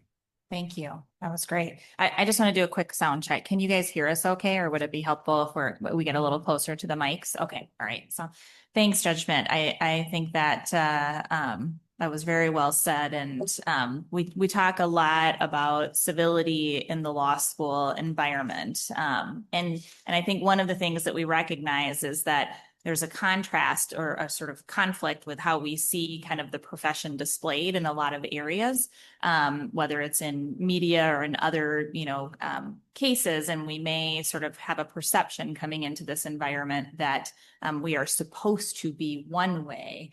And we start to learn that we are more effective in addition to it being kind of our call to conduct ourselves in a different way. So thank you. Erica, I'm going to go to you with this next question, and Judge Schmidt and Cody, if you have thoughts and you want to add in, feel free to chime in as we go. But Erica, I'll go to you with this question. The legitimacy of the legal system depends on whether communities see themselves reflected in it. You talked about that in kind of your opening remarks there. How does inclusion within the profession affect trust in legal institutions? I mean, we probably have some guesses, but you are working with communities that, give you sort of exact language about what their experiences are. How does inclusion within the profession affect trust in legal institutions? And how can our lawyer to lawyer relationships shape belonging and access within our profession? Yeah, so when you talk about whether communities can see themselves reflected in it, that's we call representation, right? But the reality is that the representation of attorneys that we currently have in Minnesota does not align with our state demographics, particularly when you look in places like Hennepin County, right? Where we have larger populations of Black and Brown folks that don't have the same representation to Black and Brown attorneys, right? And so while we are working on changing that, we can see from our law schools, law school numbers, particularly around students of color, continue to increase. Those identified as female continue to increase. That's great. But that representation isn't the key to fixing the system alone. It requires everyone, regardless of identity, to be intentionally inclusive. So I want to take a second and talk about inclusion, because when we talk about diversity, equity, inclusion, often I find that people think they know what those definitions mean, or they put them and lump them together, and they're not. Inclusion has its own definition, its own role. Thank you, John, for teeing up for me inclusion in your presentation. But inclusion is not just about having a seat at the table. That's what I constantly hear, right? Like if there's a seat at the table for everyone, that's great. That is like the first step. It's about asking them if they're comfortable in the room. It's about meeting them where they're at. Are you giving them the mic? Are you letting them lead? It includes making them feel seen, then heard, then supported, and then empowered. I think that's what lawyers are looking for. I think that's what clients are looking for, right? The supported and empowered parts, which are the most important, because anyone can invite someone to be in a space. And I know what it's like to be tokenized and asked to show up into a space just to fill it and kind of be a checkbox, right, for a person of color. And so the supported, empowered parts are really about advocacy and building trust. And that's what really changes people's perceptions, right? Is do I feel trust between me and another individual or institution? And do I know that when I leave this room, someone will advocate for me? They'll share my narrative, they'll uplift me, they'll refer me for opportunities. It's I like to think about it. I don't remember what was always said, but I remember how it made me feel. And that's what's really, really important, I think, for clients and for diverse lawyers. Are they, when you think about clients, right, are they feeling educated about their rights? Do they feel like someone can empathize with their story? Or are they feeling embarrassed? Are they feeling dumb? Are they feeling misrepresented? And so that empathy and awareness and advocacy can only be built from broadening your worldview, right? And taking opportunities to interact with people who are not like you. Lawyer to lawyer relationships are so important for diverse attorneys, especially from those from marginalized identities, to find community, to find hope, to find support, to find confidence, to find joy. We don't talk about joy enough, and John talked about that too, how powerful that is. The harsh reality is that although our law schools really across the US are increasing, particularly of students of color, we're continuing to see attrition of people of color, especially women of color, after 5 years in practice. And so I think there's, at least since I started 5 years ago, there's continued to be a pipeline push, which is really important. And we're seeing the fruit of that, right? In terms of statistics of in law schools, but we continue to see stagnancy in particularly women of color once they get to a certain point in their career where they have high turnover, they're leaving the state of Minnesota. I've seen tremendous amount of people leaving the state and then also not continuing not practice, which is a huge problem. So it forces us to think about, the work of inclusion and support does not end in law school, right? Like I'm most worried about people who are their first couple years into law and they often get kind of left out on an island alone. So that's really concerning. And if our lawyers within our organizations are perceiving justice negatively, what does that mean then for our community members and our clients? Sorry, I'm almost done. All of this to say, I think inclusion is a gateway to access. Almost all stories of women and women of color I've seen ascend into high leadership roles, particularly in Minnesota, have been required inclusion with people who don't look like them, but are in positions of power. People who said, well, I don't understand you.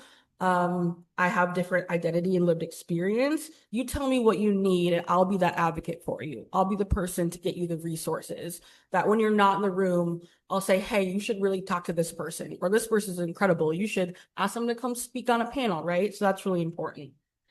John also talked about this, but belonging is one of the top benchmarks of why lawyers, particularly lawyers of color, stay in their organizations when there's conflict. And so I can say safely that clients probably feel the same about that relationship as well. Great, thank you. Other thoughts from, it's okay if not. That's such a big topic. Yeah, it is. I'd say for practicing attorneys that don't feel included in their current environment, I'll put a shout out to Minnesota women lawyers here. Getting involved in something outside of your workplace can be really helpful to that sort of inclusion and belonging piece.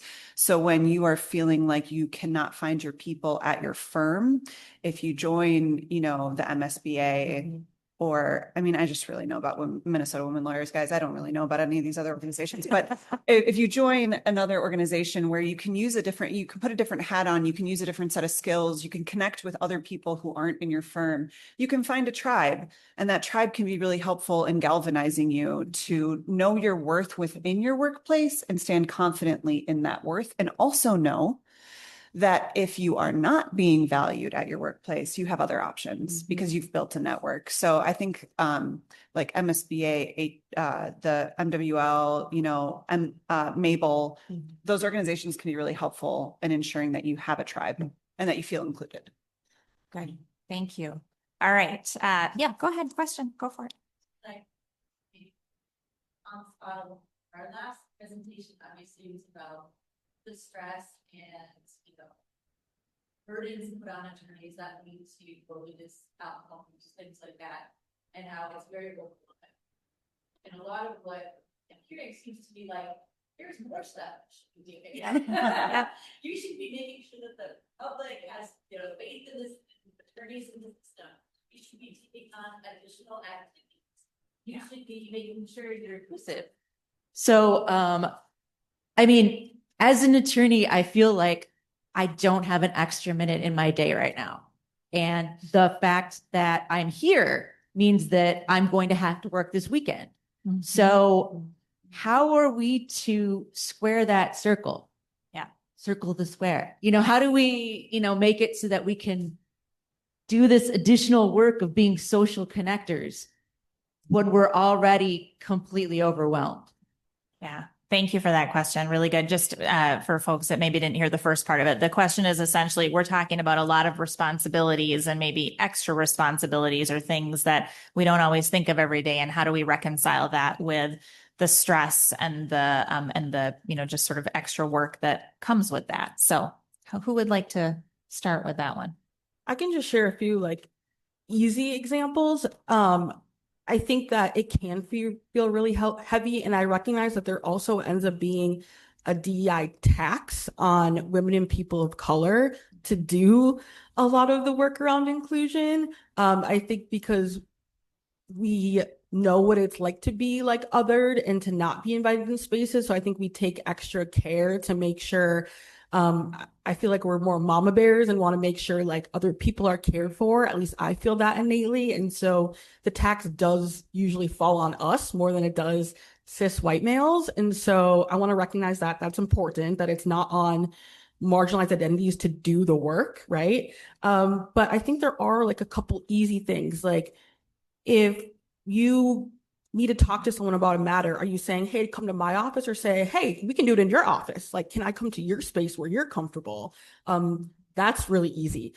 Honestly, just checking in with people, not just oh, how are you? But no, how actually are you? Especially when you know that there might be things going on in their life and in the world that might be impacting them, and just saying hey, I'm not saying I can relate, but just know I'm here. Is there something I can take off your plate? I see you. And those really simple validations are really important and useful for belonging and inclusion. Thank you. Other thoughts? What do you, Josh? I have so many questions for you, but I'll save it. I've been at a lot of firms. There's a reason I own my own firm.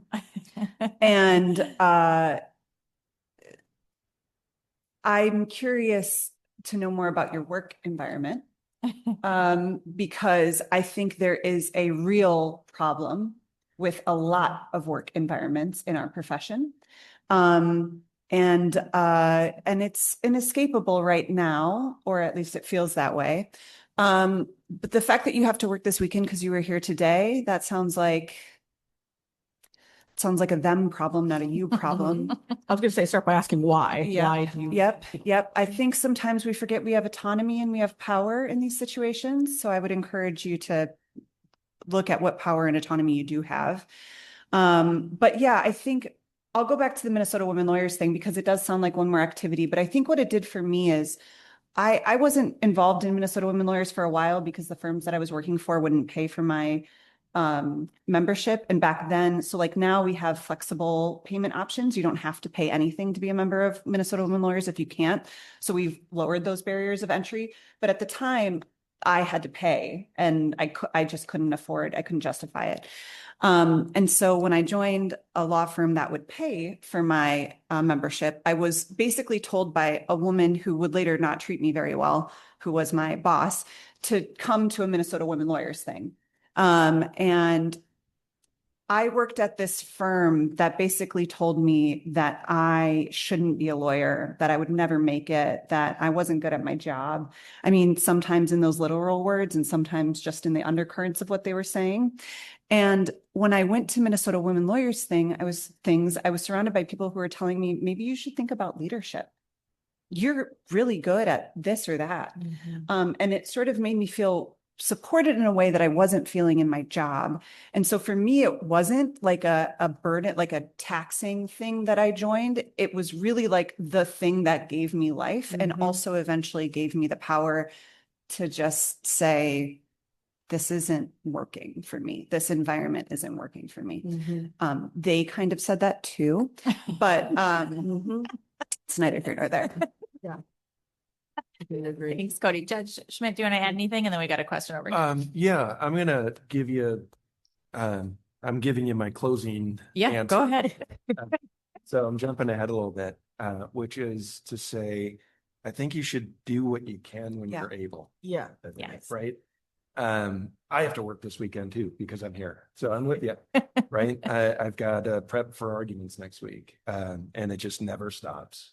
It just keeps coming. And I love it. Like I love this. I love what I do. I love this profession, but you have to take care of yourself in order to help other people. And sometimes your tank is going to be empty, or you're helping a sick parent, or you're like me, diagnosed with anxiety, and your anxiety is flaring up. And you have to step back. And that's part of it, right? You have to give yourself grace and rest and make sure that you're as whole as you can be to be able to help somebody else. And even then, your battery might be drained and you just can't, right? But on a very basic level, I think you can help to fight the stereotypes that exist of what lawyers are. And the basic concept that I've been pushing to people is just don't be a jerk.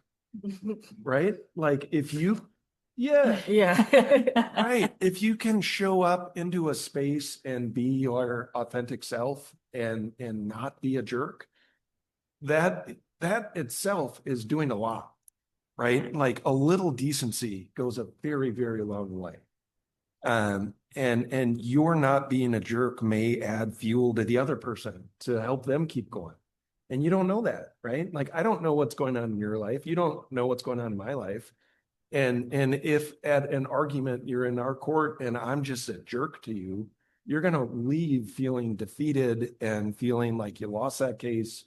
And what am I doing as a lawyer, right? Like, that's on the judges too. And if judges are being jerks to you, like, that's not okay. So at a basic level, if there's nothing else that you can do, just be a decent person, right? And that, I think, will go a very long way for everybody else to be able to fill up their own cups and go do the work when they are able to do. As you guys were talking, maybe one of the things you can do is just give everybody in the legal profession a little bit more grace. Yes. A little bit more leeway and understanding, because we aren't perfect. Yeah. And we shouldn't be expecting that, jumping on it on other people. Like, we should be willing to help each other and be decent. Yeah. Yeah. I definitely appreciate that in opposing counsel. 100%. It's so much better to litigate with somebody who is wanting to fight about the real issues and not all the sideshow stuff. Because that's draining. I don't actually even think it necessarily needs to be fighting. I mean, my view of litigation is that it's dispute resolution. Like, our clients have a problem. Your client has a problem. My client has a problem. Like, how can we solve this? Yeah. Fighting about it is not always the best way to solve it. Yeah. Right. And the rules are set up, right? We have a system that says this is how you fight and this is how you do it fairly. Right. And the meet and confer calls, I think, are the worst, because you're already at an impasse and they're like, no, have a conversation with this person who you hate. And it's like, oh, great. That sounds fun. But it's one of those things where you should be able to work out those issues. That's how it's supposed to work. And if you can't, you go have a trial, and then you go and have this process, and there's no reason for it to get really, really heated between the attorneys. Yeah. Thank you for asking that question. I think that was a really important discussion, and to be able to kind of look at these responsibilities as not, sort of more to add to the list, but kind of a lens or a purpose through how we show up every day. And, for example, the small examples that Erica gave about how we just, interact with each other. So thanks for asking that. That was good. Okay. I think we have another question. Actually, less of a question, more of a comment, but it's just going with what you guys just said. And I'm speaking, and I'm gonna take this as my hat. I'm part of the public law section. We're helping to sponsor this. Yeah. Really enjoyed being here. And I've been with the public law section, like maybe you said, Cody. I was basically told by a former boss, like, I think you should do this. It'll be a great networking opportunity. I like networking. I didn't like that. I've been here. The daunting part probably is getting there and starting it, like so many new things. The actual, I don't even want to use the word burden because I don't see it as a burden. But the actual time that you have to put into it and those things, I think is surprisingly smaller. I mean, everyone can put in more time depending on what you would do, right? Like you could be the champion and put in 10 hours a week or whatever it is, more of that. But I think showing up and being there is sometimes just what it is. And it's not, doesn't have to feel like an extra burden, right? So I mean, it's easy to say here. It's easy to say for me as someone who's been doing that for a few years, a part of that, but I'm happy to talk about it. But maybe Erica, you can talk about that too. Or Cody, you guys can talk about that. Hopefully I'm preaching to the choir and doing the same thing that, once you get into it, it doesn't have to feel like it's this extra thing that you're adding on your plate. It can actually, the benefits far outweigh the time that I put in. Yeah. I don't want to toot our own horn, but particularly I think the Bar Association, recognizing that we do have the power and privilege to have we have 35 staff. And so for all of our sections and committees, we have tremendous staff that do the work so you can just show up and just be. We do all the organizing of meetings, we do all the prep, we do the minutes, we do the materials, we do the technology, we do the marketing, we do all of that. So at least I staff our diversity, we have diversity committees, we have a diversity council, and I take my role as staff very seriously in that I'm giving people the tools where they can just show up and don't have to worry about the other stuff. Like they could just bring their knowledge, their lived experiences, and just share and do what they're passionate about, which is usually not the admin responsibilities in a group, right? And I think I can speak for really all of our affinity bars specifically are really set up like that. To take that weight off of you so you don't have some of those additional responsibilities, especially if you want to be in leadership roles, particularly. Yeah. Thank you for that. Do you have another question? Yeah, go ahead. Hi, thank you so much for this discussion. One of the things we were talking about at lunch in between this is being lawyers who are working in public law. Oftentimes we are representing systems that aren't working for people. And we are dealing with people who are really upset, angry, and how do we as public lawyers, Judge, you talked about civility, talking about, kind of the temperature, right? And how do we both represent the systems, right? Try to be good humans, but also maybe set some healthy boundaries for ourselves, right? Because we had a session on mental health and on lawyers needing to be taking care of themselves and to be able to do this well. So I think there's a tension. We've always felt like we need to just kind of take the public's, stress and try to solve their problems, but we also need to kind of set some barriers and some, healthy kind of boundaries. So maybe you can talk about some of that tension in as public lawyers represent ourselves and deal with not only other lawyers, but the public. Yeah. Thanks for the question. You too. Well, I'm not a public lawyer, but I did do habeas cases in January. That's probably the closest thing I've done to public lawyering. I mean, I was doing it for free and representing people I don't normally represent. And it was so exhausting. And there's a reason that I don't do public work. And it's because I don't think that I could. I think that it would burden me so much that I wouldn't be able to function, like my lawyering would go down because I wouldn't be able to function at the level that I would need to function. So I respect the hell out of public attorneys because I think you guys do really, really hard work for not enough pay and almost no recognition, not even by your clients sometimes. And that's what I experienced when I did the habeas petitions. It was so important, and the work that you guys do is so important. You know what I mean? Like if I lose a case, that's not good. Doesn't feel good, but my client is going to be okay. Like they're going to bounce back, they're going to find a new job or they're going to get a new business opportunity, whatever. Like they're going to be okay. If I lost a habeas petition, that person's detained in Texas indefinitely until they're deported. Like that's so heavy. And I assume that that's what the public lawyers deal with all the time. And so I think to me, it's like you really have to take care of yourself. Like at a certain point I had to be like, okay, well, I can't save everyone. I can only do this much. I got to take a step back. And I had to put that boundary in because I was working around the clock and I just couldn't sustain it. And so that's kind of what I did in that situation. But I have the utmost respect for like what public lawyers do because it's heavy. You guys do heavy, heavy work.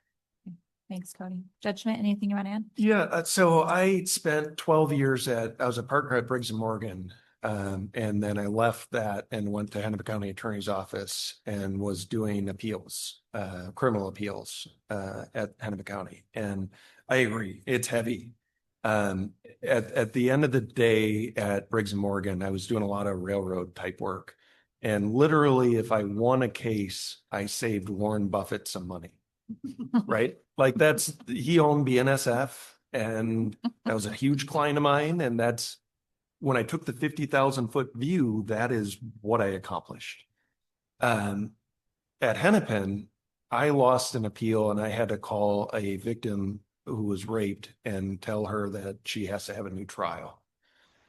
That's a hard thing to do. And then to go on and keep working, right? The rest of the day on the next case. I have a candle in my office from a victim's mother who he was killed, and I worked on this appeal for like 3 years, and I think about them a lot, and it is heavy, and I'm still figuring out how to draw those boundaries because it's different, right? Those triggers are different of what is going to affect me.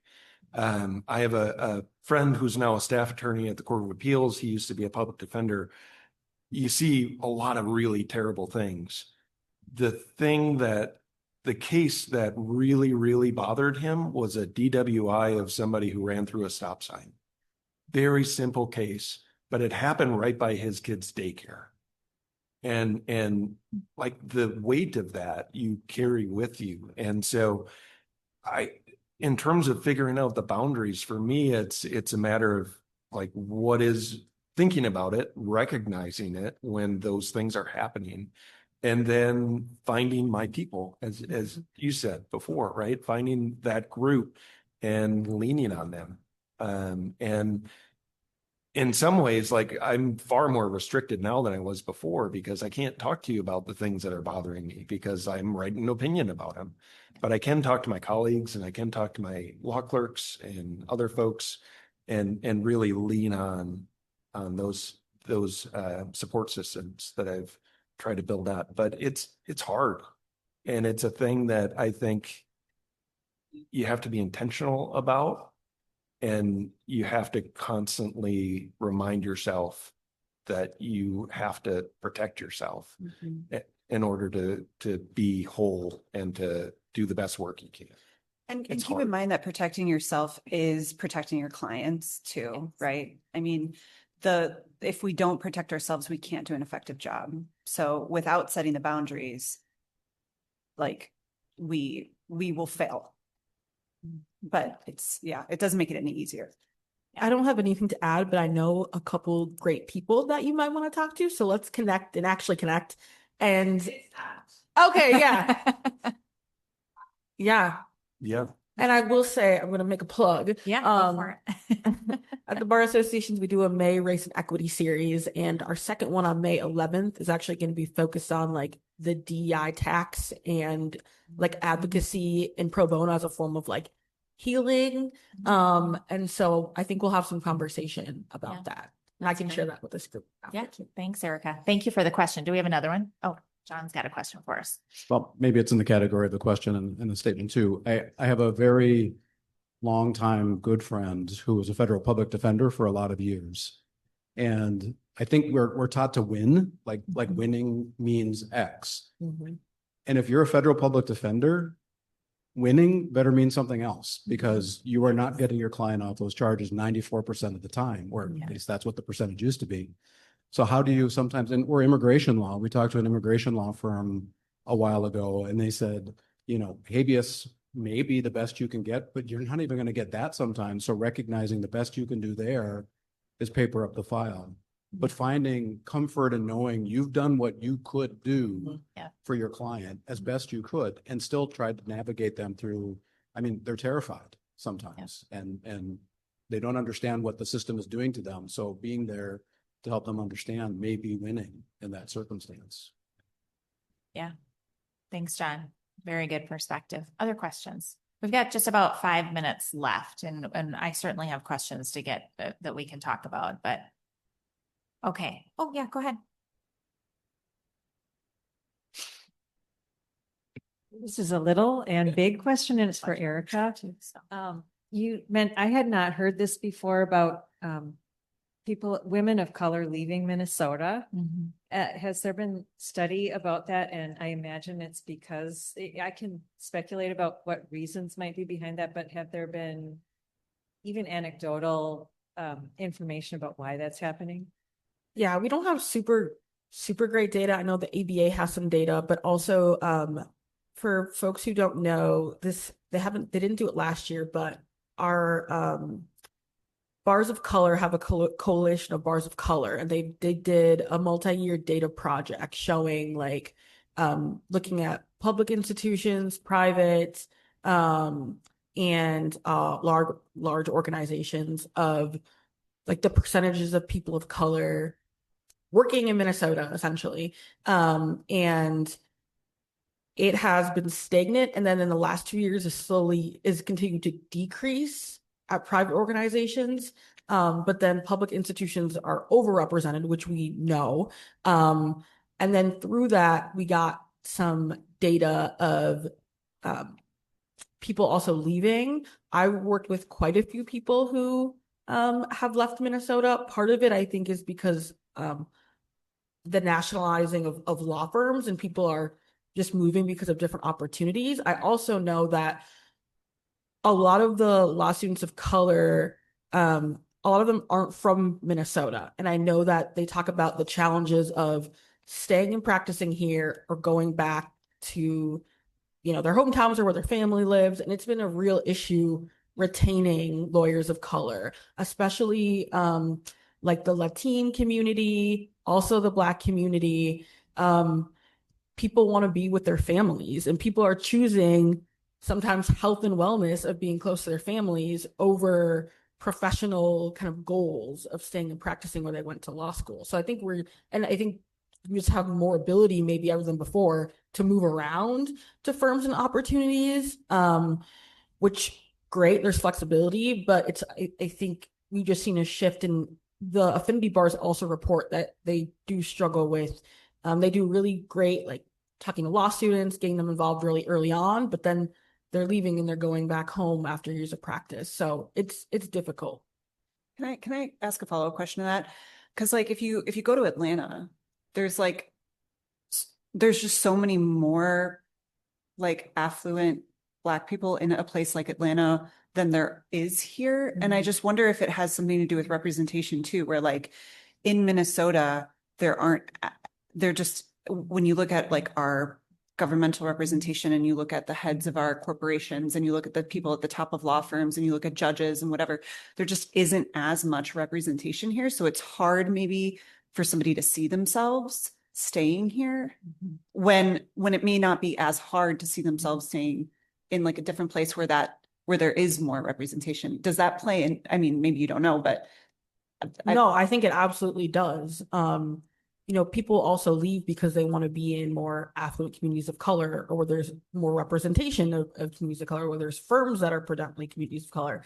And that's just the reality. I mean, if you don't know, Minnesota, while it is known for, having, generally good policies that are supporting for all Minnesotans, we also have some of the largest disparities of wealth and wealth distribution. And it is a real problem.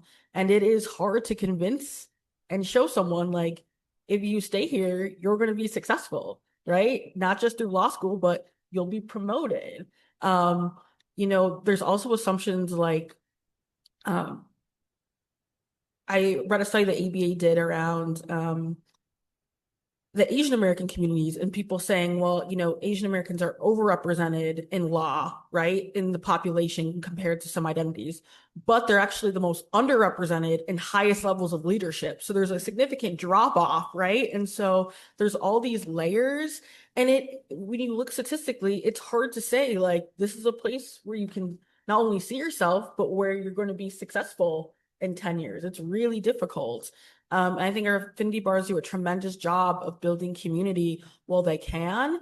But if the system itself, someone mentioned, like, the systems aren't supportive, we're going to continue to see attrition and fall off. And a lot of that falls on not communities of colors who are supporting them, but people who have power and privilege, which here, especially in firms, tend to be, white men. And I have conversations with firms and organizations that are like, why are we struggling with retaining and recruiting people of color, right? And say, we have a DI plan and we're committed to being inclusive. But when the harsh reality is, like, it falls on, like, white males predominantly to, like, do the work and to address their bias and, like, show up and provide additional resources and make sure that people can attend things like this, right, without having to work on weekends. Like, it kind of falls to the wayside, and people say, I don't feel safe working here, right? So it's all of that, really. Thank you. That was a great answer. Courtney, do we have time for one more, or do you want us to wrap it up? Okay. All right. I've got just one more question, and it builds a little bit on what John said a couple minutes ago and Judge Schmidt was talking about, and sort of pulls us back from this. How do we help our clients through challenging situations? How do we take care of ourselves in that work, and thinks about sort of our system overall? We have heard a lot about the rule of law lately as lawyers, and we have seen in this community in particular examples of lawyers standing up and saying that and sort of taking to heart what we see and we read in the preamble. And so my question for all of you, and Judge Schmidt, I'll start with you, and then we can kind of go around again. When we sort of look at this idea that the public trust in a legal institution is challenged, what is our responsibility? We I think understand and are talking about our responsibility to our individual clients, but this idea that the systems that we are operating in, as you said, are not, working. What is our responsibility as the lawyer in that, and how can we kind of contribute to a more stable legal environment? A couple of thoughts. Yeah. One is a question that you didn't end up asking about being a translator. Yeah. Right. Which for me, my anxiety manifests in times of uncertainty. I think that's pretty common with people who have diagnosed anxiety disorder. But for anybody, we fear what we don't know. And so when you're helping a client, if it's a family law matter, they may be fearing that they might not see their kids ever again because they don't know what's coming out of this process. If a criminal defendant is fearing going to prison, a victim is fearing having to testify in front of their accuser, or having them get out. And so it's to make the system less scary. Yeah. I think is so vitally important, even for just the idea of upholding the rule of law. Yeah. People don't understand what they're getting into, and they're afraid of that. And sometimes clients are really well versed on the habeas stuff, and they know the system really well, but they're still afraid, and they're looking to you for those solutions, right? And so I think it's vitally important of just that communication piece to explain to folks why things matter. And even to a point of, if a neighbor's asking you, it's like, hey, I got jury duty. What do I do about that? You can certainly tell them, here's how the ways to get out of it. We know that. But also you could stress to them, this is why it's really important, and explain it to them, and explain, base it in the rule of law. And so I also think that if people are having conversations in a social group or around the, Thanksgiving dinner table, talking about issues about constitutional rights, they're going to look to you as an expert on that area. And so to have the conversation where they are fundamentally misunderstanding that the First Amendment doesn't protect you from being fired from your private company, because they don't get the concept that the First Amendment is a government thing, not a private company thing. To really bring them in to explain, and do it in a way that's welcoming to them, not talking down. Over the last few months, this issue has been particularly hard. We do a lot of recruiting of law students to come clerk for us. And to your point of inclusion, the idea that you are restricted when you're clerking for a judge. You can't go out to a protest as a law clerk, because that comes back and reflects to the judiciary. And I don't think that it should be against the code of judicial ethics for me to hold a sign that says, I support the Fourth Amendment. I don't think that should be a violation. It is, though, if I'm at a protest against a sitting president and I'm holding that sign, the context matters. And so I've been talking a lot with the law clerks this year about why we have this separation and why it's so vitally important to maintain the integrity and impartiality of the judicial branch to uphold the rule of law. People need to be able to come to us to resolve their disputes, and they need to be able to know. And there's a law clerk who was sort of despondent because he was working on a case where it was two people fighting about a horse. And he's like, what am I doing? The world is on fire and they are fighting about a horse. And I was like, yeah, but this really matters to those two people. And it matters to them that this gets resolved fairly, impartially, and that it's final. That their dispute is over, that somebody gets the horse, or maybe the horse turns into glue. I don't know, but it's one of those things that, like, people need to know that this is a final decision that comes out of it. And it goes back to that trust. And it goes back to that piece that we said earlier, like, do what you can when you're able, but also just at a fundamental level, just be decent. That in itself can help with the larger conversation of upholding the rule of law. Yeah, thank you.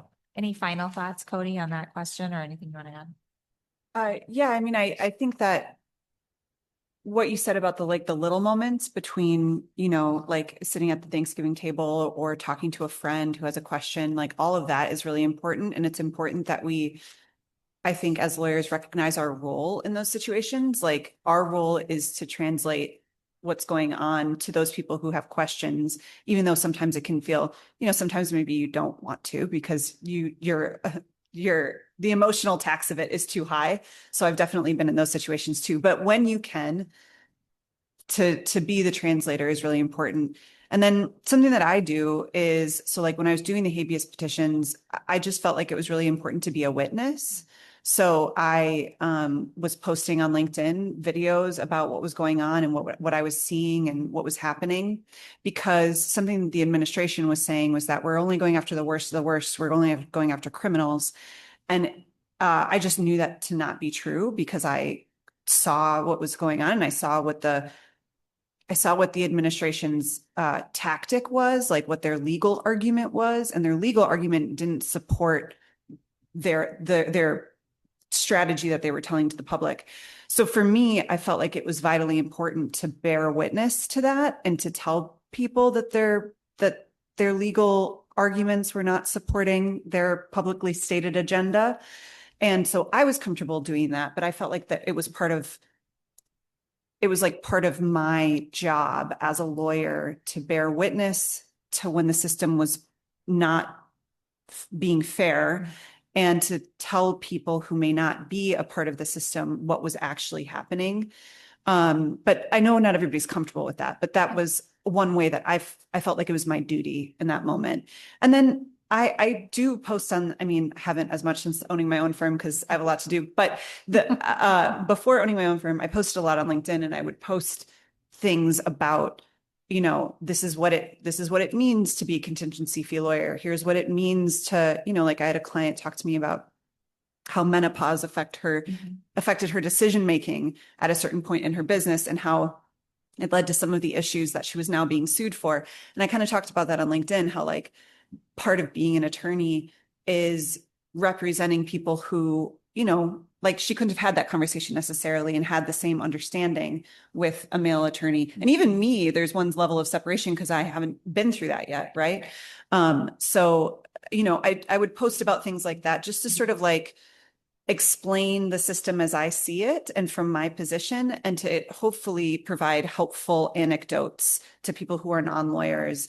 So that's one way that I do it, but I know not everybody's comfortable with that. So like doing it at a dinner table or with a friend, I think is equally as important. Yeah. I can talk really briefly about what the MSBA has done.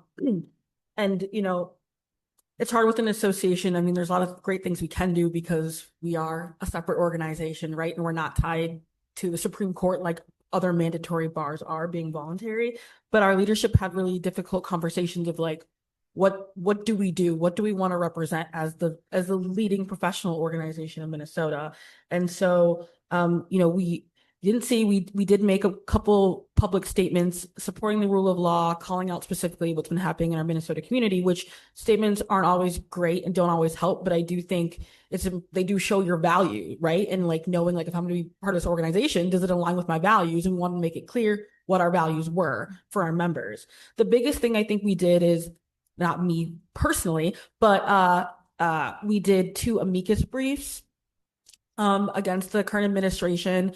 And that was in partnership between the Minnesota State Bar, Ramsey, and Hennepin County bars. That was the first time that the district bars have ever signed on to an amicus brief. So that was pretty important. And we got affidavits from multiple affinity bars. So that was really important, that we wanted to highlight and uplift narratives and voices of people in the community that were experiencing really difficult challenges around Operation Metro Surge. We also wanted to make sure we were taking care of our own attorneys. So we partnered with Lawyers Concerned for Lawyers. For people who don't know, we have a trauma response plan for diverse attorneys. And so we're able to enact that plan and provide listening sessions for diverse attorneys who've been impacted by Operation Metro Surge. So not only like on the legal standpoint did we do work, but we also want to make sure we're taking care of like our own. And gotta say one more thing. Oh, if someone's looking for a great place to be a social connector, on May 1st is Law Day, and you can come and retake your oath. You just show up at the Hennepin County Courthouse, and we have it all organized. Everyone takes their oath together. Last year we had 600 people. It was a great opportunity to just say like, it's a reminder of what we do. And I think, Judge, you talked about the oath, and I think it was really powerful to be in that space hearing everybody. So if you need one thing to do, show up and take your oath. Yeah.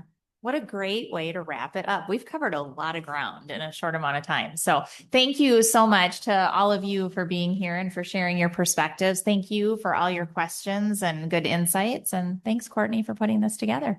Sure.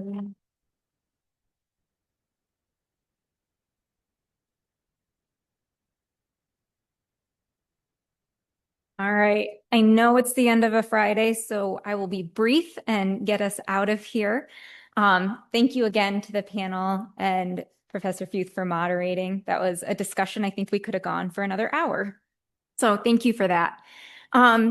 Yes, in addition to May 1st, I did also want to, on behalf of the public law section, you can ask Ethan or Lisa for more information, but on June 5th, will be the annual meeting for the section. And so another opportunity to gather and find connection.